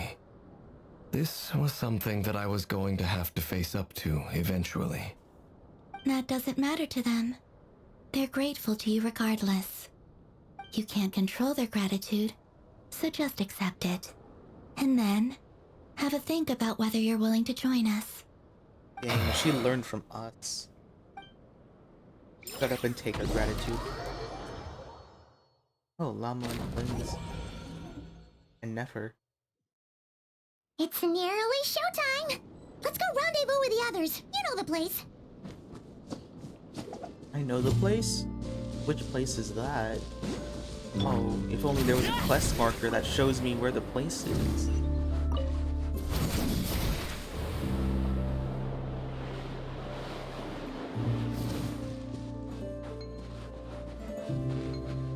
This?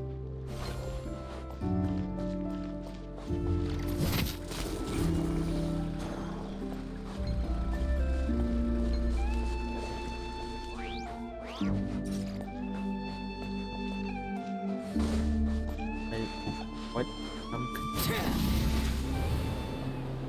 Oh, it's Flynn's. Yo, what's up, man?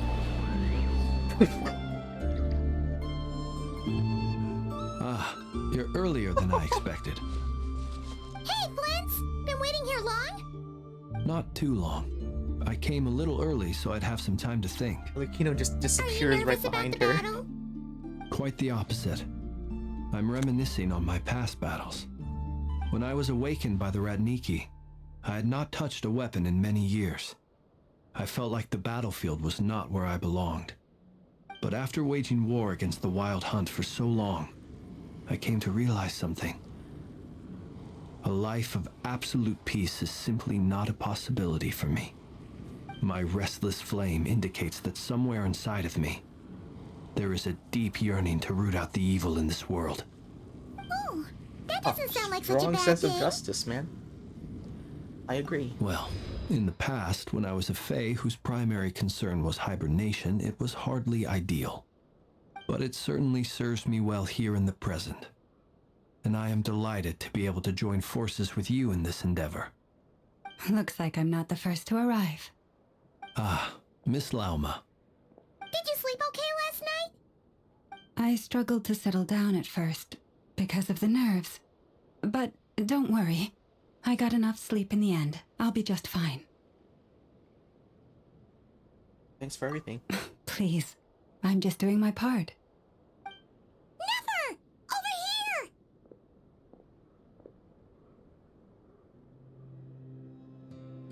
The backup plan is underway. Ino asked me to relay a message. She said Anetha will be on high alert and keep a close watch over all secondary districts where defense is required, providing support as necessary. Meanwhile, Ino herself will provide range support to us directly, using her latest invention. Drone strike? Excellent. My thanks to all involved. The chestnut's looking a little unstable. It won't hold him much longer. We should be prepared to engage at a moment's notice. So he No actually sense trapped sitting him. around waiting. I thought it was Let's just like make this the fragment. first move while we still have the option. I agree. Paimon, find a safe hiding place. Got it! Be careful, traveler! I will. But can't you just poof out of existence? Everyone, take your prototype rank positions ore. as soon as the battle starts. Every ounce of strength we have in our bones, let us bring to this fight. Ready? Okay, so Let's constant dodge time. It's dodge time. I've seen all your futile ploys before. You have become the authors of your own demise. I wouldn't be so sure about that. You are merely a moment of sport before I tear down the moon. Whoa. This is a cool loading screen. What the heck? They should be making this a wallpaper.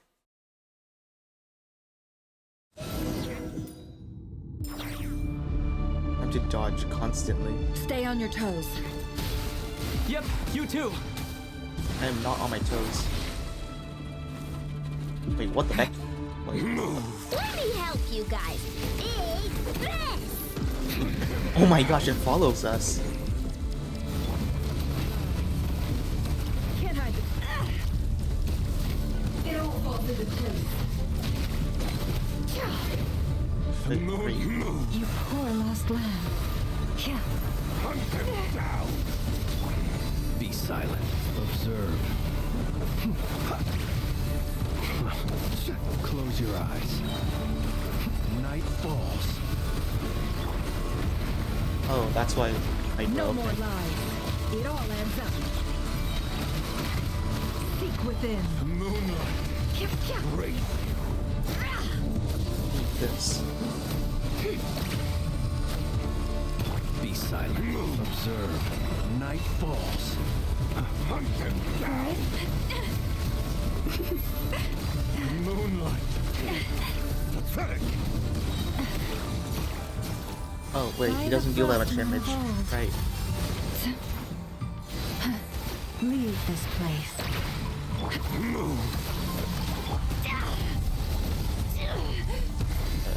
Hold. Right. No more That's lies. not working. Hunt them down! Futile.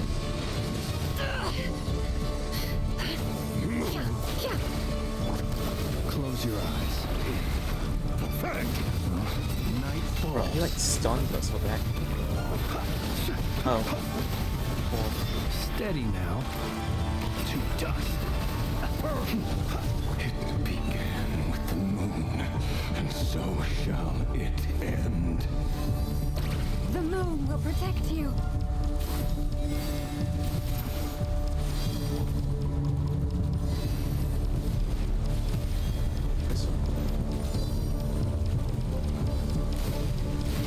Branch into song. Stay your hand.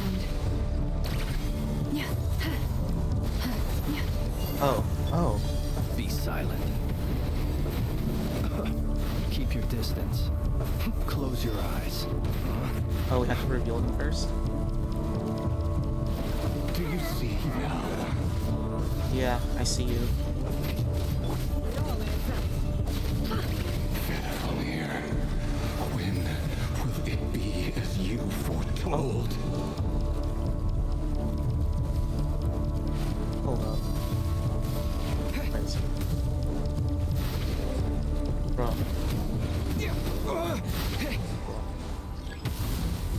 Your foul spirit is not welcome here.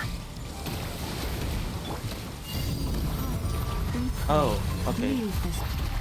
He's just been absorbing all of... ends here. There. The long sleep beckons. Oh my gosh, look at that face, that's cool.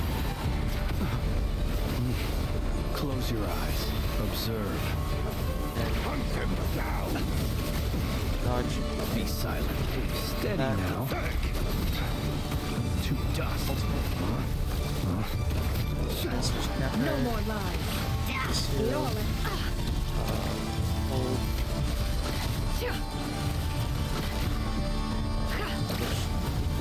Observe.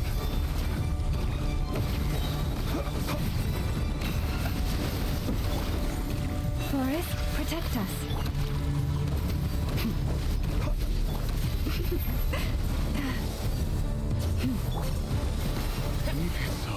Need to hunt him down. No more lies. Hunt him down. Can't hide the truth. The mystery unravels. You hunt him down. It all adds up. 3, For the everlasting forest. 5, 4, Be silent. To dust. Close your eyes. Go! Effort. No more lies. You hunt him down. Dodge. Hold. That's... Great, your little game of heroics is over. Pause a little bit. Who wants to go first? The... Oh. Get out of my sight! Oh. No! We've been separated! Take. You okay? Never! Where are the others? Stuck outside the barrier. I guess he really doesn't like us. I told you before, knowing too much is always a death sentence. Be careful what you wish for.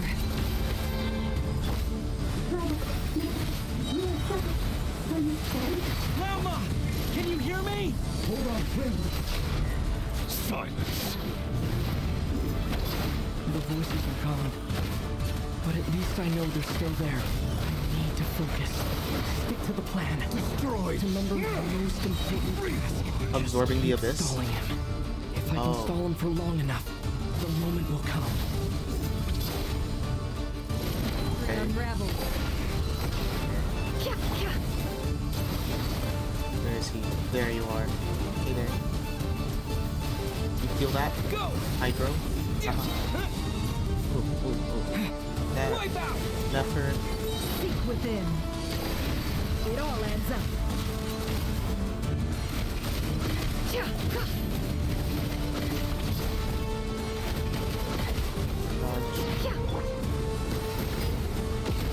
Ooh, I missed.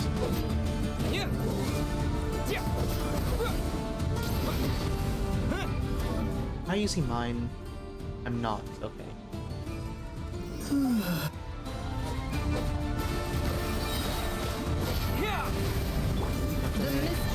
unravels. Which artifact is she using? And it's Noblesse. Okay, cool. That's what I thought. Don't worry, I'm also using Noblesse. Can't hide the truth. No more lies.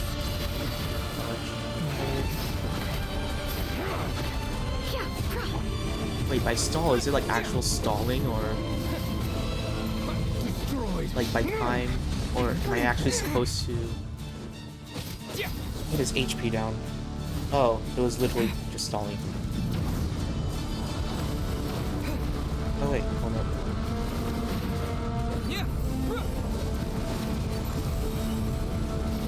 I've got this.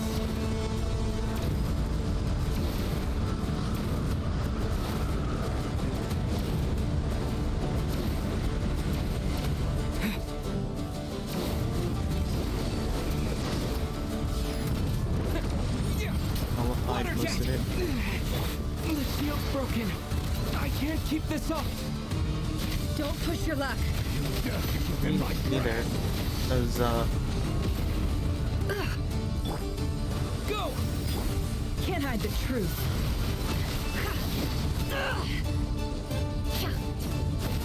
he's not a Hydro Catalyst. Oh well. The deception ends here. That. This. It all adds up. Yeah, I can't really bloom with color. That's terrible for bloom, what the heck? Can't hide the truth. I guess they just like really wanted to showcase bloom. But they kind of forget how dumpy Revere is. Yeah.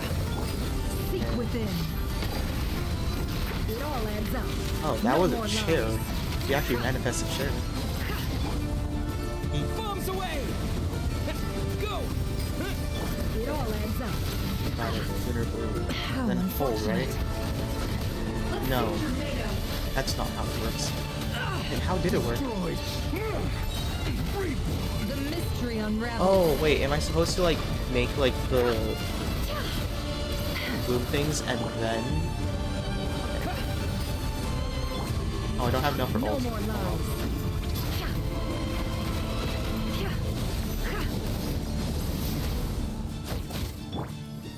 Wipe out!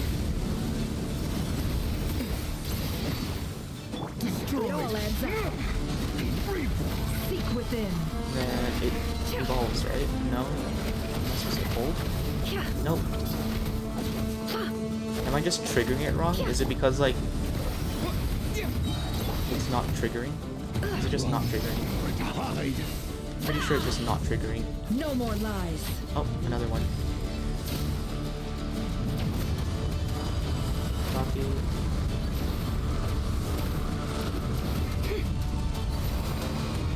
Oh, I can't switch. Curses.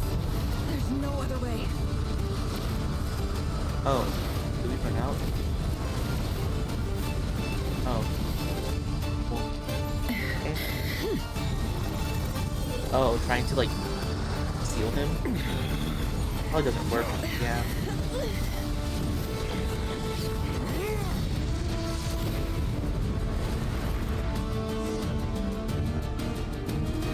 The only way to defeat Rarer is to borrow his own power. That means Columbina will have to disappear while you two bear the brunt of his attacks. You have to hold on. Find a way to keep him focused on killing the two of you.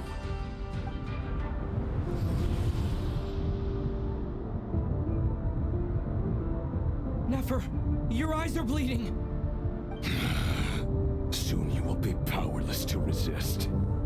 And then, I will reduce you to dust. But that dust will plague your memories. Come on, keep holding on. Any other tricks up your sleeve? Let's see them. As entertaining as they are. You've backed yourself into a corner. You don't fool me. I see your fear clear as day. I have to stoke his rage. Make him unleash everything. You fear what you could never defeat. You fear the thought of never being able to save your beloved. You cannot win the fight against fate, Rerir! Is that what you think? Well, now it's your turn to feel afraid!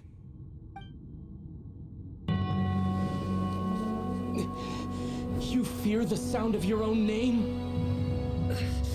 Is it us you hate, or is it what you've become? Let's see what becomes of you!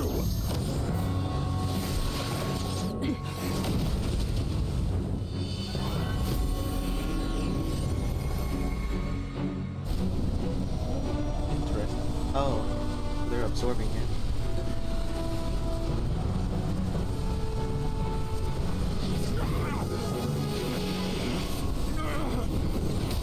What's happening? That power. I've seen it before. Granddaughter. But no, it's His power is on another level. Probably Shade of Life, We'll need right? to use an alchemical array to convert his power into a usable form. Then quickly channel it into Columbina, rendering her powerful enough to compete with him. I'll join you. I can help. If I release enough abyssal energy into a confined space, it'll create a potential difference, allowing us to extract a huge amount of elemental energy. Next, I'll synchronize with everyone's minds using Pyro, then give you temporary access to their abilities and fields of view. You could do that with It Pyro? won't last long.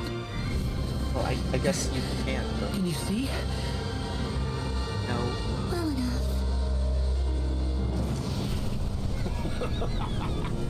So, we have a student of Gold Rhine-Daughter in our midst. How about that?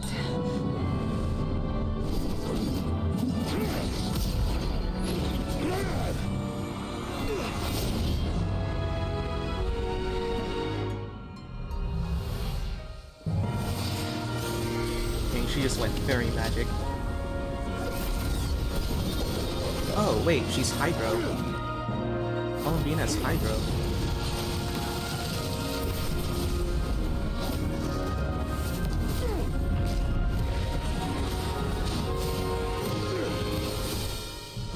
You use my own power against me? Just like how you stole Kuvaki. Look familiar?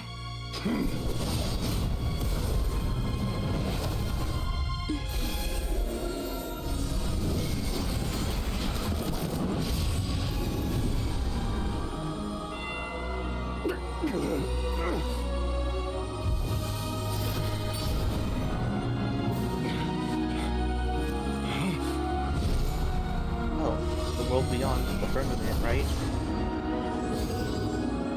Don't you realize? You don't have the power to hold that gate open. I don't, but someone else does. Goodbye, Rerir.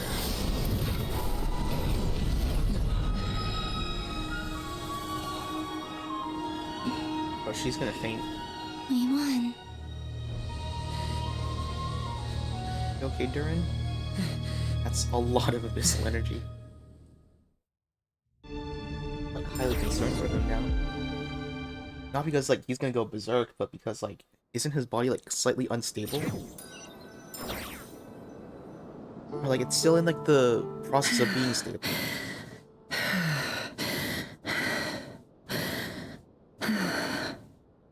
Nefer, how are your eyes?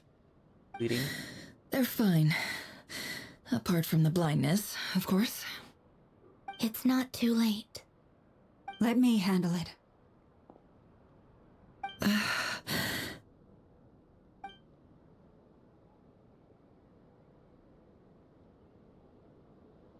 He does this, like, every time. You're just gonna smother her face with it, right?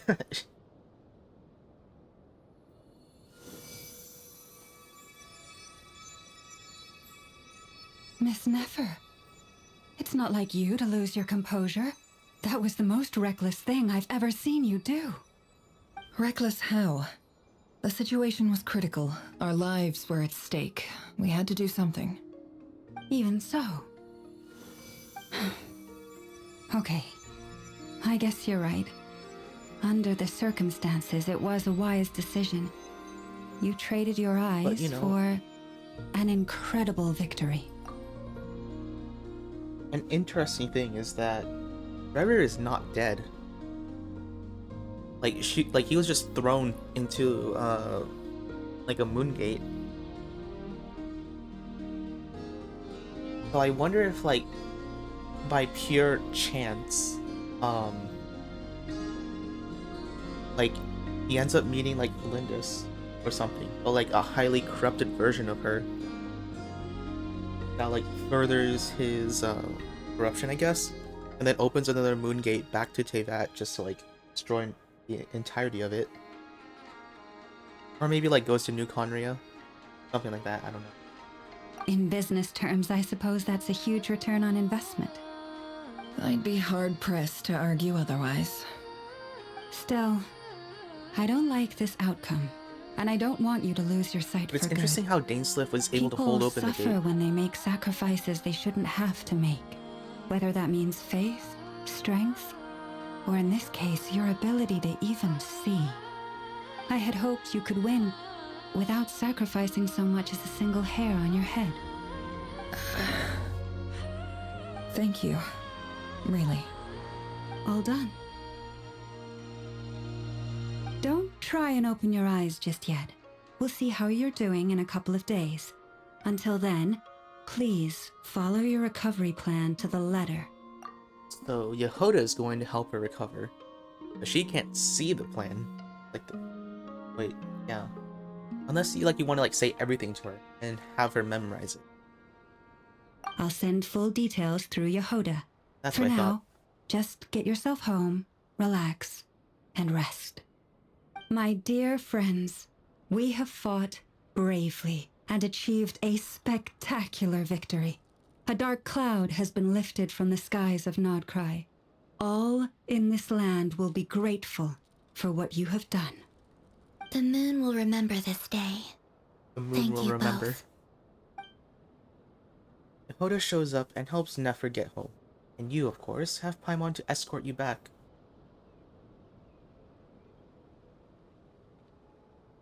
Okay. The sight of Nefer navigating the road with her eyes closed is a new one for you. Proceeds cautiously, but her silhouette disappears into the distance. You noticed she almost seems smug. There's something I want to let you know. What is it? When Durin connected everyone's minds so I could access their powers, I also felt everything they felt. And since Nefer's eyes were injured, my eyes are hurting now too. Dang, empathy. Or, yeah, empathy. Yes? Huh. Hold on. Let me try. I only feel the pain. There's no actual damage. I just thought I should tell you. You're right. There's no damage. That's a relief. But I must say, I'm surprised to hear the Kutar share something like this with me. In the past, you never used to open up about yourself. Usually she's just going to, like, Things are a grit through little the pain. different now from how they were. I'm learning to share how I truly feel with my friends. Friends? You have no idea how glad I am to hear that. Can't help but break into a smile. Word friends. As a warm and fuzzy feeling fills your chest. One by one, your fellow companions report in to inform you that everything is under control. At Lama's insistence, you lie down. You fought on the front line against Gregor, and now you need to rest. Where was Flynn's? I just realized we never saw him. Or Albedo. Or Varka. Or Dainsleif. And we know that Aino and Nefer are somewhere else. No, Varka is with the tribe. Oh, we just fainted. Probably overexertion. Hey! You're awake! Would I not How be are you awake? feeling? Any aches and pains? Did you sleep well? I'm doing alright, Paimon. No need to worry about me. Exactly, you have more voice lines. Well, that's good. edge of the bed worrying about you for ages. You slept a whole day and night. Poor Paimon had to eat all by her lonesome. You had more food. Glad to hear you didn't starve. How was the food? Well, it wasn't the same without you there to share it. Honestly, Paimon just can't relax when you're not your usual self. She couldn't enjoy the food and settle down to sleep. Well, I'm back to normal now. Oh yeah, and Albedo swung by earlier. He said to tell you to head to the tavern when you woke up. Varker and the others are organizing a victory feast and they want to celebrate with you. He also dropped off some medical supplies, but you seem fit as a fiddle, so guess you won't be needing those.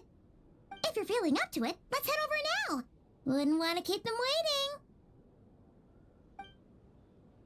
waiting. Nice. We still haven't met Valinkus. We just know that he's etched inside River's heart. You know what? Fragments of her memories are probably inside the heart. It's like, they're like fragments, right? Oh, wait, I have something here. Moon mirror? Lunar bloom? Guess it was the moon mirror. Oh, Dory's here. We're here! No. Oh, Traveler and Paimon! Perfect timing! We were literally just saying how there's no way we're holding this victory feast without you any longer, and we would have postponed it till tomorrow. How are you feeling today? Much better. Thanks. Don't worry about me. Relieved to hear it. If that changes, just let me know. Happy to check you over at any time. Yep, we're here for you. Anything you need, just let us know. Oh wait, where's Nefer? How are her eyes doing? Probably. Nefer's right over there. Blindfolded? I'm sure she'd love to catch up with you. Oh, Varka's here too. And Dory. Talk to Nefer? Let's talk to you guys first. Oh, it's just this cutscene. We're here! Oh, Traveler and Paimon! Perfect! How are you feeling today? Much better. Relieved to hear it. Yep, we're... Oh wait, where's Nefer? How are her eyes? Nefer's right over... I'm sure she'd love... So that was just... Okay. Yo, Dory, what's up? Hello, you. Recovered from the battle? Mostly recovered. Thanks.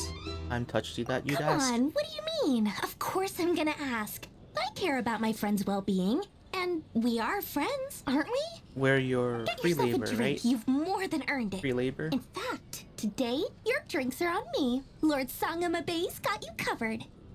Wow, really? What about Paimon? Has she earned it too?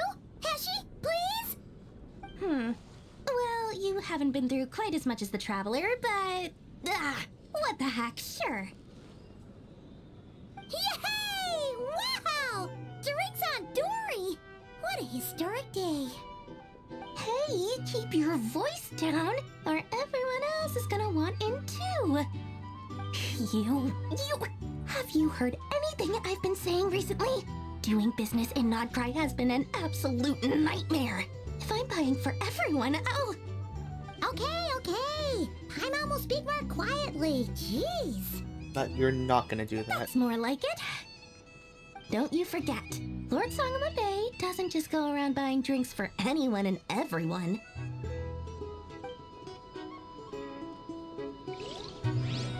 Let's... Who else is here? Where's Flynn? Oh, Dainsleif is here. Yo, what's up? But where I is see Flynn? you've recovered. You bet. Snooze his way to a full recovery. I'm doing much better. Thanks for checking in on me. Glad to hear it. A healthy body is paramount. Nothing else in life is possible without it.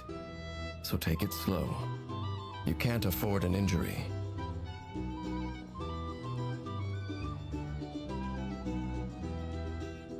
Still grateful that you decided to help us in the end. Paimon too! You really saved the day when you swooped in to open that gateway. I came to accept that although Rerir was my friend in the past, here and now, he was an enemy that must be defeated.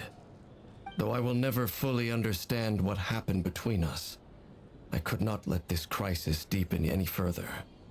We fought a very necessary battle, and you played your part admirably.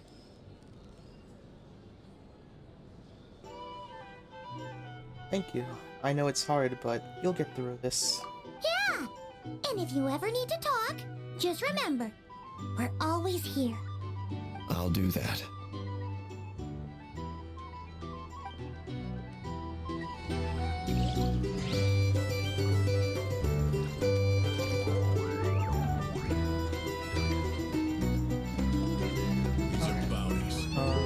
And then Flynn's should be somewhere, probably. Recommend you drink less.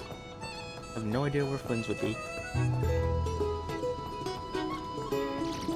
Marcus here. Flynn's not. Where the heck did he go?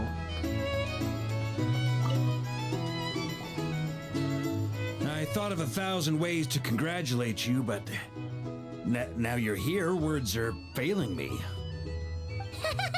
The honorary knight stuns them speechless once again. Well said. The honorary knight showed us all how it's done. The other knights told me that Mondstadt was the first stop on your journey. All of us are truly delighted to count you as our friend.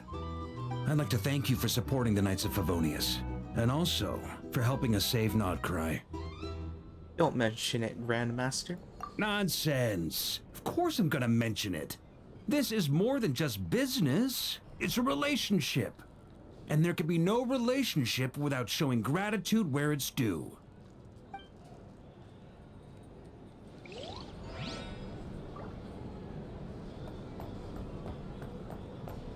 Okay, so Flynn's is unknown. Our drink recommendations? Well, for starters, I recommend you drink less. Traveler, Paimon, are you recovering well? Much better thanks to a good rest. You're looking well too. Turns out that moon chanter has some real talent after all. My eyes were mostly recovered after just a couple days rest. I can actually open them again now. Yeah, but you gotta be careful. Lauma says not to strain your eyes while they're still healing. Yes, thank you. I'm well aware. Yehoda, could I borrow you for a moment? I could do with an extra pair of hands. Oh, sure. Coming. Did you hear that? I gotta go help Lauma for a second. You guys chat among Well, yourselves. she just really wants to help I'll grab out. us some drinks on the way back. Paimon, you still like 'em sweet? I swear, if the next event we're not getting a free Yehoda, I would be very disappointed. Paimon's earned it. Sure thing. Oh wait, no, we're getting Kale this patch. So next patch is probably a weapon for Yehoda. Then the patch after, we should be getting Yehoda. Saying. That would be nice. What's on your mind? The Raker of Solnari. Kind of a snake, don't you think? I would say that's Vedalfnir. He was a snake and a compass. He's more of a wolf in my mind. Yeah, he's like a howling wolf. No, definitely a snake. A poisonous one who spewed his venomous hatred everywhere. Anyone who seeks revenge out of hatred for other people has become a snake. That's something my dad used to say. Yes, he didn't like seeing people go down the path of vengeance. Perhaps. I'm sure it sounds like a very wise and open-hearted perspective to your ears. But me? I think hatred is a perfectly justifiable emotion. What else is left when everything you depended on in life gets stripped away? Something's gotta fuel that drive to keep on living.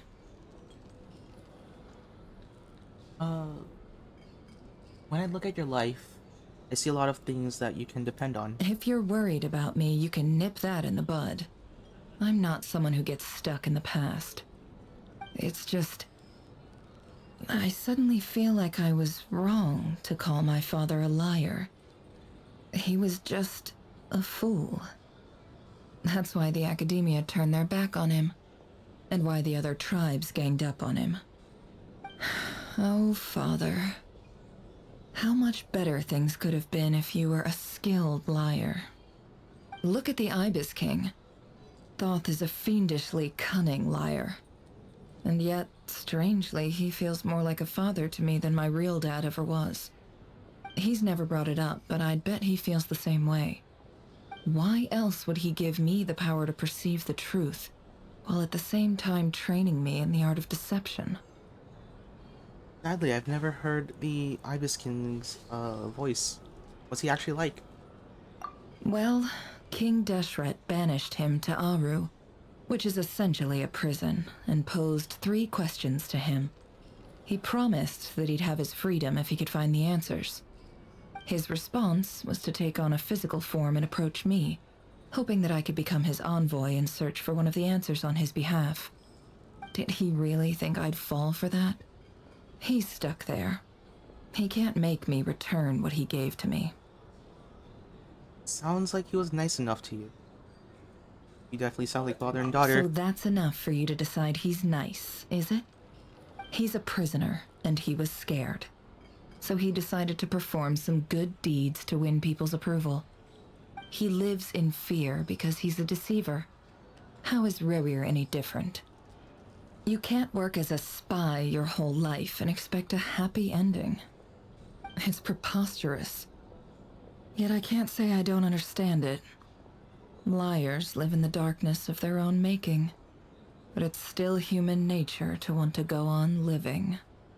They say that a liar's soul is the most worthless thing in the world. What do you think?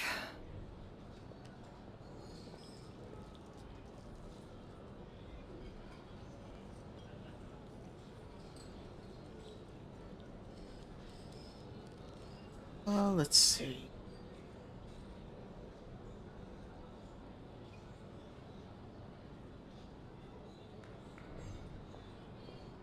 Depends. What are you lying about? What are your reasons for lying? Oh, really? Well, it takes a very kind person to find compassion even for liars.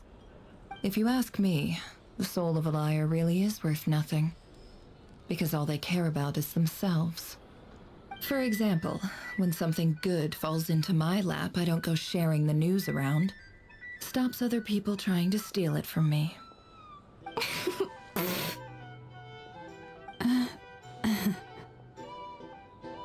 I have a feeling some people over there may have overheard that. So be it.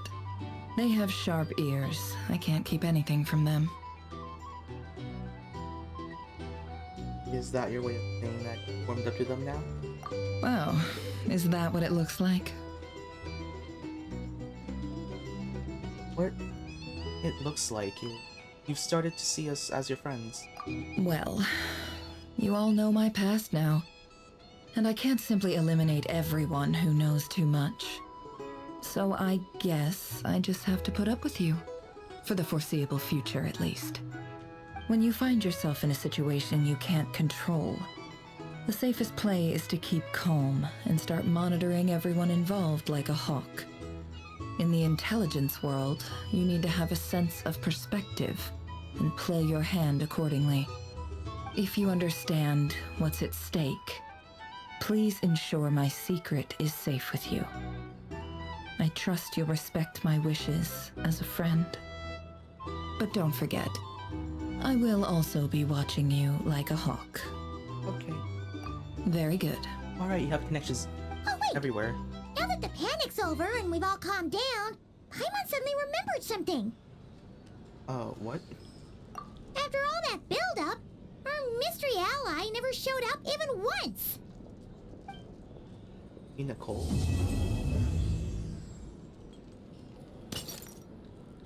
Oh, the noise coming from indoors. Huh? Am I imagining things? That sounded like a teacup breaking. I was like, Nicole, like, takes the form of a teacup. So she probably, like, peeked into the feet. So, that close colleague who stayed behind with you? What's he been up to recently? Don't know, don't care. I get more normal human interaction from hanging out with Bosco 2 than him. Although, now you mention it, he hasn't bothered me in a while. I wonder if... If he's disappeared without a trace, it's the biggest gift he ever gave to the world. But I somehow doubt that's what's going on. He won't lie low forever. So we'd better stay on guard.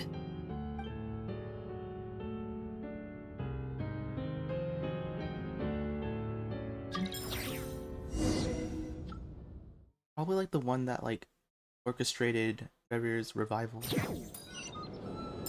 Or at least like convinced Revir to.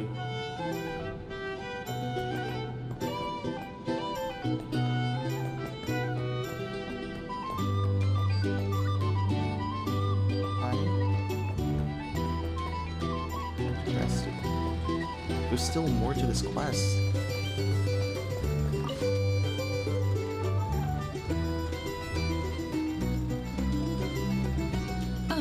Lord Sangama Bay, how lovely to see you. I must thank you for the device you provided. It was an enormous help. Would I be right in thinking that it was developed by the Academia? Why come and ask me when you clearly know already? I mostly came to thank you. That's more like it. A little gratitude goes a long way with Lord Sangama Bay. Play your cards right, and you might even stand a chance of becoming my long-term supplier. The chance to work with such a kind and charitable investor as yourself would be a great honor for the Curatorium. Huh? Charitable? Who said anything about charity? First time hearing about it. Let's see. The first plot of land you purchased in Nod-Krai, your desert interests, and... Stop! What do you think you're doing? Exposing my investment history! It's nothing to hide from. They're all perfectly legitimate investments. And some of the land you purchased was with the intent of building a sanctuary? Yes, I heard about that too. That one? How did you... You're a curious case, Lord Sangama Bay. You don't like people finding out about your good deeds, do you? But I'm afraid no matter how hard you try to keep things under wraps, where there's a will, there's a way. He's shy. You did it for Sumeru, didn't you? It was empty land that was gonna go to waste otherwise. I figured if I built something there, it might at least get some use in an emergency. Disasters are capricious things. They strike without any warning. I've lost family to a disaster before, and I don't want to lose any friends or business partners if I can help it. My elder sister used to dream of finding a sanctuary. Somewhere with plenty of food, water, and medicine. Where everyone could live happy lives. It was something I looked into. Or I guess but safe room? after discussing things with the Dendro Archon, I decided on a more effective strategy. The tech people handled the tech, and Moneybags provided the Mora. It just made the most sense. It's a pity that so few people know the truth about you. Everyone says that you view everything in terms of Mora, and all you care about is growing your own wealth. So, what's the problem with that? Everyone wants to be rich. It's human nature. So yes, I love Mora, and it's nothing to be ashamed of. Bro, they just But surely you have dreams of your own, beyond just making Mora. You don't get it, do you? My dream is to invest in other people's dreams. And, you know, make a nice little slice for myself along the way. Just thinking about it makes me happy. That sweet, sweet sound of Mora. Thank you. For the device? And the pendant. Oh, that. I was just returning a favor. Don't worry about it. Seems like we've both been away from home for a very long time. Yeah. So long that I barely remember what my family even looked like. That would be your mother, father, and sister? Yeah, though it's been years since my sister passed away. It's not like I want to forget them, obviously, but memory can be even more ruthless than the most calculating business person. Beyond a certain point, if something isn't helping you, it just gets rid of it. My sister can't help me now. Slowly but surely, her face is fading from my mind's eye. It's become a vague impression. Not everything will fade. When loved ones pass away, the beautiful memories are the ones that last the longest. Yeah, that's true. If you ask me, that's the one silver lining in all of it. Well, that, plus, I'm sure that life is much better now than it was back then. Oh, absolutely. I have tons of Mora, a big beautiful house, business is booming, and I'm as happy as can be. You've got a lot going for you too. Boss of the Curatorium of Secrets? I'm sure there's plenty of Mora to be made in that line of work. I appreciate the vote of confidence.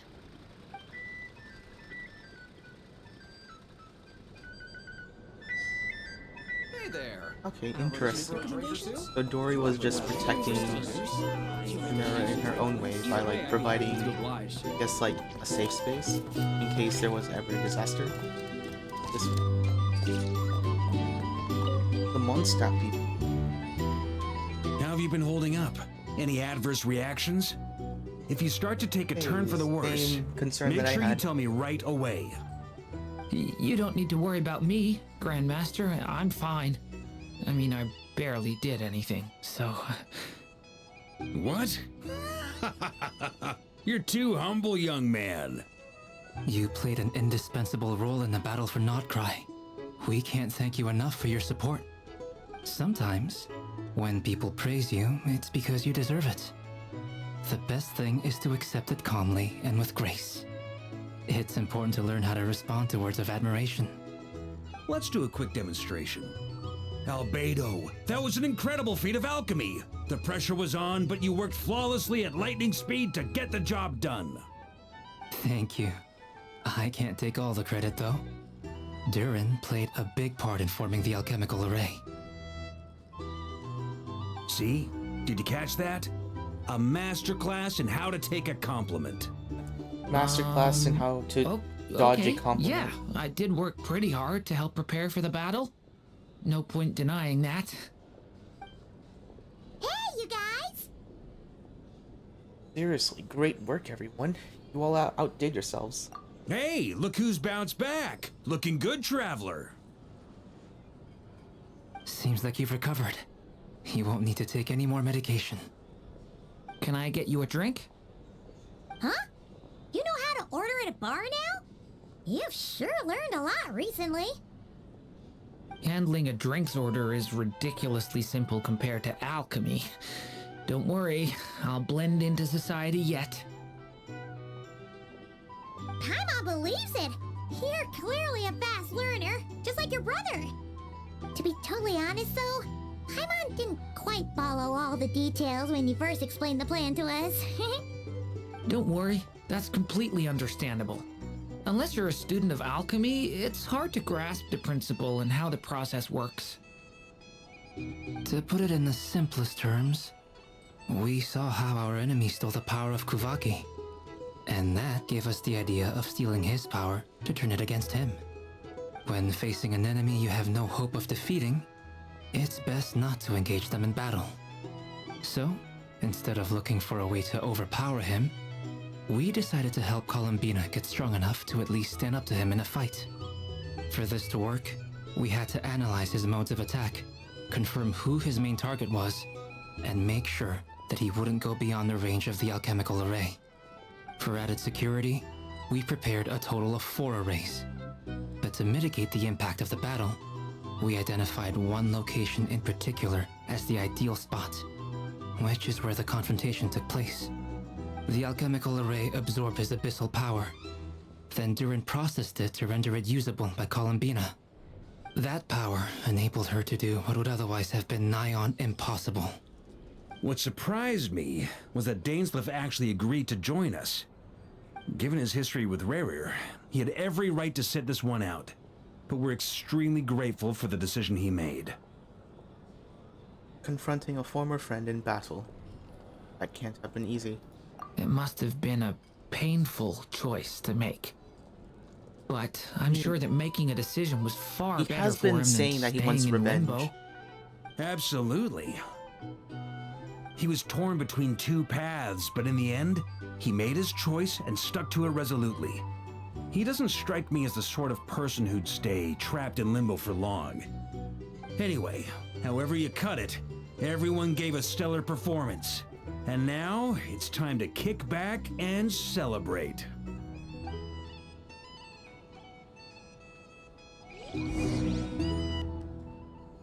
And it's going to be the end of the Archon quest.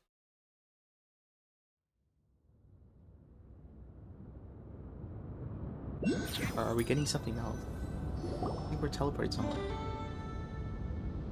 Oh. That's the only reason you're here. Yes. I've thought a lot about it. And I've realized that you, me, and Arlecchino should be friends.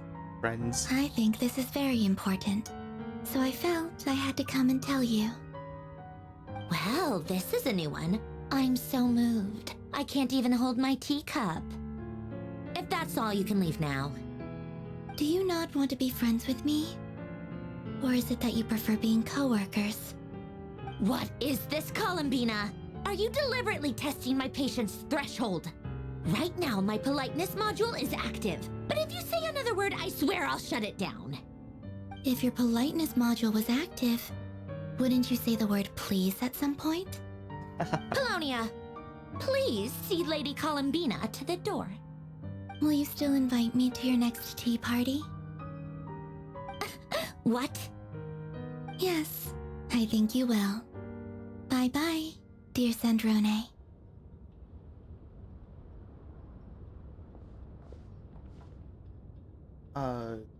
Catching up with a friend? Hope I'm not interrupting you. Last time the Wild Hunt escorted you out. Would you rather I handled it myself this time? We just wanted to, see how you were doing now that it's all over. Why?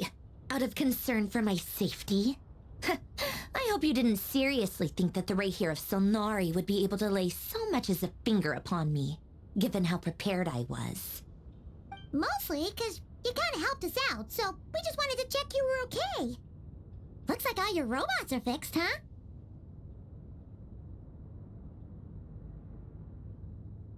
Good. I have books and teacups on the table. Afternoon tea. So we are interrupted. Oh, don't you worry about that. Tea time is already a write-off. The visitor before you managed to kill my appetite. If you're in the mood for tea, go ahead and help yourself. Otherwise, it's going to waste. My coasters are still missing in action, though. Use this notebook instead. Whoa! Pretty hefty notebook. Look at all those calculations. You can ignore those. They're just dumb scribblings. I doodle and write in my free time. Sometimes I remember the distant dreamlike past. Sometimes I imagine the far-flung future. And other times, I grit my teeth and note down all the crazy nonsense going on in the present. Some people do the crosswords in the newspaper. This is my equivalent of that. For your diary. Trying to predict the future is like daydreaming. And writing about the present just makes me furious. The past is my favorite. If nothing else, it's already set in stone, so I don't have to rack my brains trying to figure it all out. Huh. Although, having said that, the only vaguely interesting memory in my past is probably that guy they call Lord Artificer.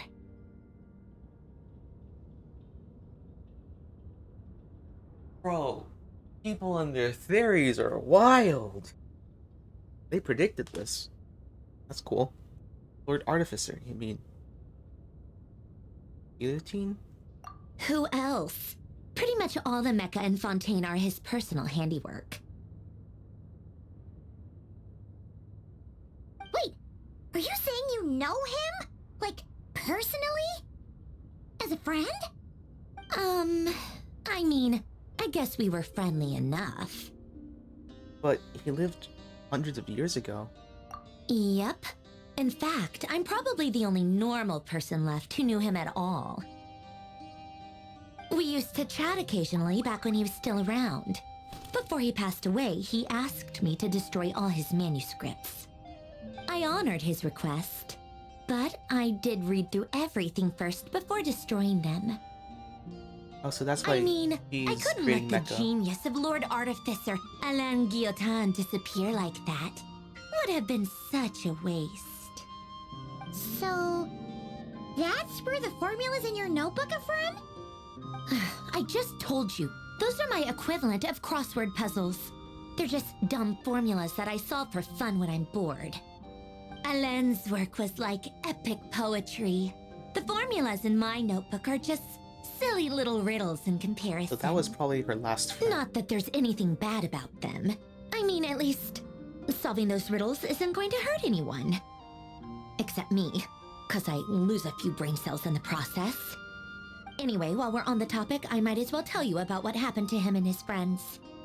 Alain Guillotin had two close buddies, Renee and Jacob. They spent their childhood years together in the Nod-Krai Institute. They were all quite competitive, so there was some rivalry between them, but it was a friendly rivalry. But beneath the friendship and the rivalry ran something deeper, a sense of nostalgia for the past. Unfortunately, childhood would end. The prophecy would come true, the apocalypse would arrive, and the future would never be. A mad dream that would normally only capture the minds of lunatics began to take root in their hearts. A dream of saving the world. And if Renee and Alain had been people of lesser wits, that dream would probably have ended up as something for them to joke about in their older years. But alas, they were some of the sharpest minds around. They nurtured that dream with the full power of their intellect, and it grew into something that ate away at their souls. The first of them to fall under its spell was Renee. Against Alain's wishes, he persisted in experimenting on a mutual friend of theirs to try and save their life. Alain did not approve and parted ways with Renee. It's complicated. Alain wanted to believe that Renee only did what he did for the sake of their friendship.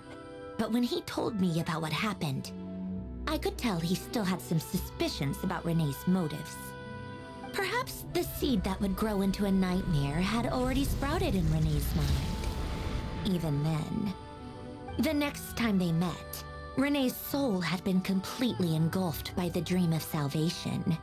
His futile attempt to change the tide of fate only resulted in a wave that swallowed up the world, even before the apocalypse came. And although that wave died down eventually, I hear that it just recently came back with a vengeance. As I understand, Renee wanted to live out his dream of salvation once more. But I'm told that the attempted resurgence finally died out for good. At long last, Renee awoke from his deluded dream. Though of course by then it was far too late. It's interesting how the devs are pretty much wrapping up the world quests. Like basically if you don't have time to do them, like here's the quick summary of the important one. For example, Mini Durin is from like an accumulation of different events, but they're all summer events, I believe. No, one of them is Dragonspine. So that one got wrapped up pretty nicely. There was also another one that was, I think, tied to a different event. Like, I vaguely remembered, like,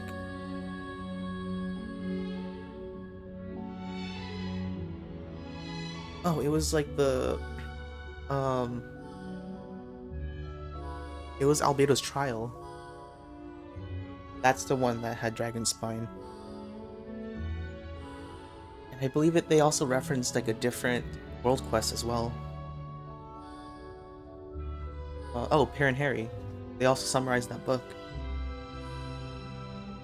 So they're like really like making sure that everyone is on a similar page.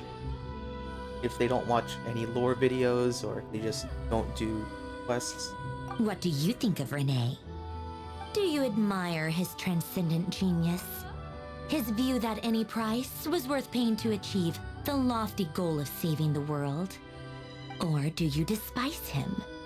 Dismiss him as an evil madman who wrought havoc on the lives of everyone around him as he pursued his delusional dream? Same difference, really. Just a matter of perspective. Don't know. What a cop-out. But I suspect you'd have a more incisive and insightful answer if we dug into it further. Well, then what about you? What's your take on it? I don't like fanatics who give up their whole lives for their ideology. Nor do I like fools who let their delusions take control. Maybe I could understand if Renee had just been an ordinary person. But he had a sage-like intellect. And still managed to get himself lost in a labyrinth of his own desires. Anyway, that's enough about Renee. Now, moving on to Alain Guillotin, the Lord Artificer. He managed to put a stop to the first storm whipped up by Renee. But after that, Alain lost his friends and family. To his credit, I suppose, the loss of his family and friends was purely a tragic accident. It's not like Alain sacrificed them for his cause or anything. After that, the only thing supporting his work was the same dream that had dragged his closest friend down to the abyss. But although the desire to save Fontaine drove him to found the Fontaine Research Institute, Alain continued to reject any form of transcendental knowledge or power. He was suspicious and fearful of it, having seen the way it had affected his closest friend. I think that formulas and machines derived solely from human intellect were the only thing that gave him a sense of spiritual comfort. Yet Alain's intellect was simply too great. It barely left him space to breathe in his lifetime. Once he realized that the end of his life was approaching, he finally accepted the truth. The Nod-Krai Institute needed someone, and a human being, to see its story through to the end. He quit working on his formulas, trading them in for the fairy tales that had played such a formative role in his childhood, but which he barely touched in his adult life. He told me that the director of the Nod-Krai Institute used to read those fairy tales to the children as bedtime stories. Apparently, they worked wonders at sending kids off to sleep. I think that all he wanted at that time in his life was to be able to sleep deeply without being plagued by depression. By that point, nothing else really mattered. At the very end, he laid down to rest in the ruins of the former Nod-Krai Institute orphanage, while the Fontaine Research Institute he had founded continued tirelessly with its work. Many years after that, tensions over competing dreams would once again cause a rift, this time between members of the Fontaine Research Institute. But the actions of those fools had nothing at all to do with Alain. And that is the story of two people from the Nod-Krai Institute who both wanted to save the world. One went all in on his fantasy of salvation without ever looking back, and ended up calmly sinking to the bottom of the deepest sea. The other sought desperately to burn bright in his life, even though he wasn't sure where he was going. I do sometimes wonder, why is it that people like them have such grand hopes of saving the world? Even the grandest tree starts as a tiny seed. So perhaps, for each of them, their mission to save the world began with a very simple desire: to save themselves. They were young children with friends and family who mattered to them, desires to explore the meaning of life, ambitions to have a successful career. They didn't want to see all of that taken away in one fell swoop. Or maybe they just wanted to find something to anchor themselves within the chaos, to stop them getting quietly swept away by the storms of life. But instead, the search for their own salvation took them down the rocky road laid out by fate. Do you think the desire to save oneself is enough of a justification to try and save the world? I think the desire to save oneself is enough to... Yeah, that's fine. The way you said that sounded just like Alain. I asked him the same question back when he was in his prime, putting all of his energy into his work. He gave the exact same answer as you did. No elaboration, just a quick short answer before getting right back to his work. He was always that way. All right, tea time's over. I owe Arlecchino a favor for telling me these stories. I'll have to bring a whole sack of gifts the next time I visit the House of the Hearth. I'm gonna go tinker with Polonia now. You guys can do whatever you want, as long as it doesn't involve interrupting me. Polonia, exit hibernation mode. Begin diagnostics.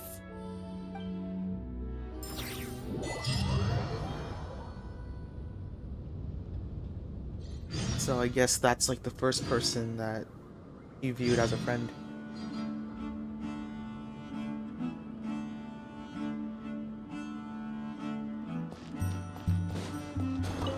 Definitely like a whole lot more. These are still not collectible as a... No.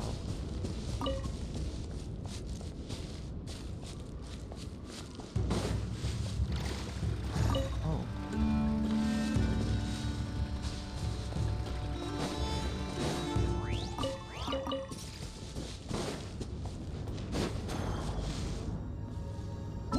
Guess that's it. Right? Yeah.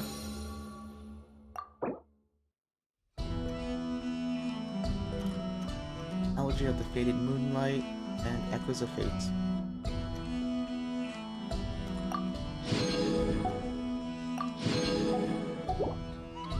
Essentially, story quest.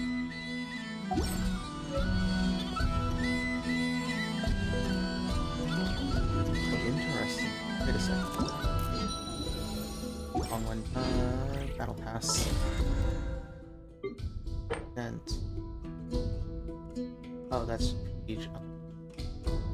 Oh, interesting.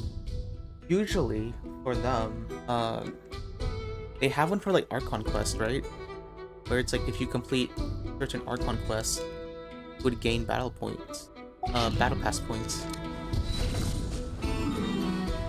which didn't exist here, but that's interesting.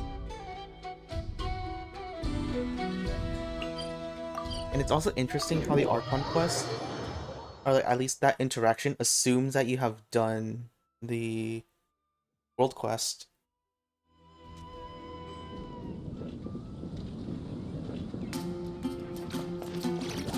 Yeah, that's essentially it. Bye.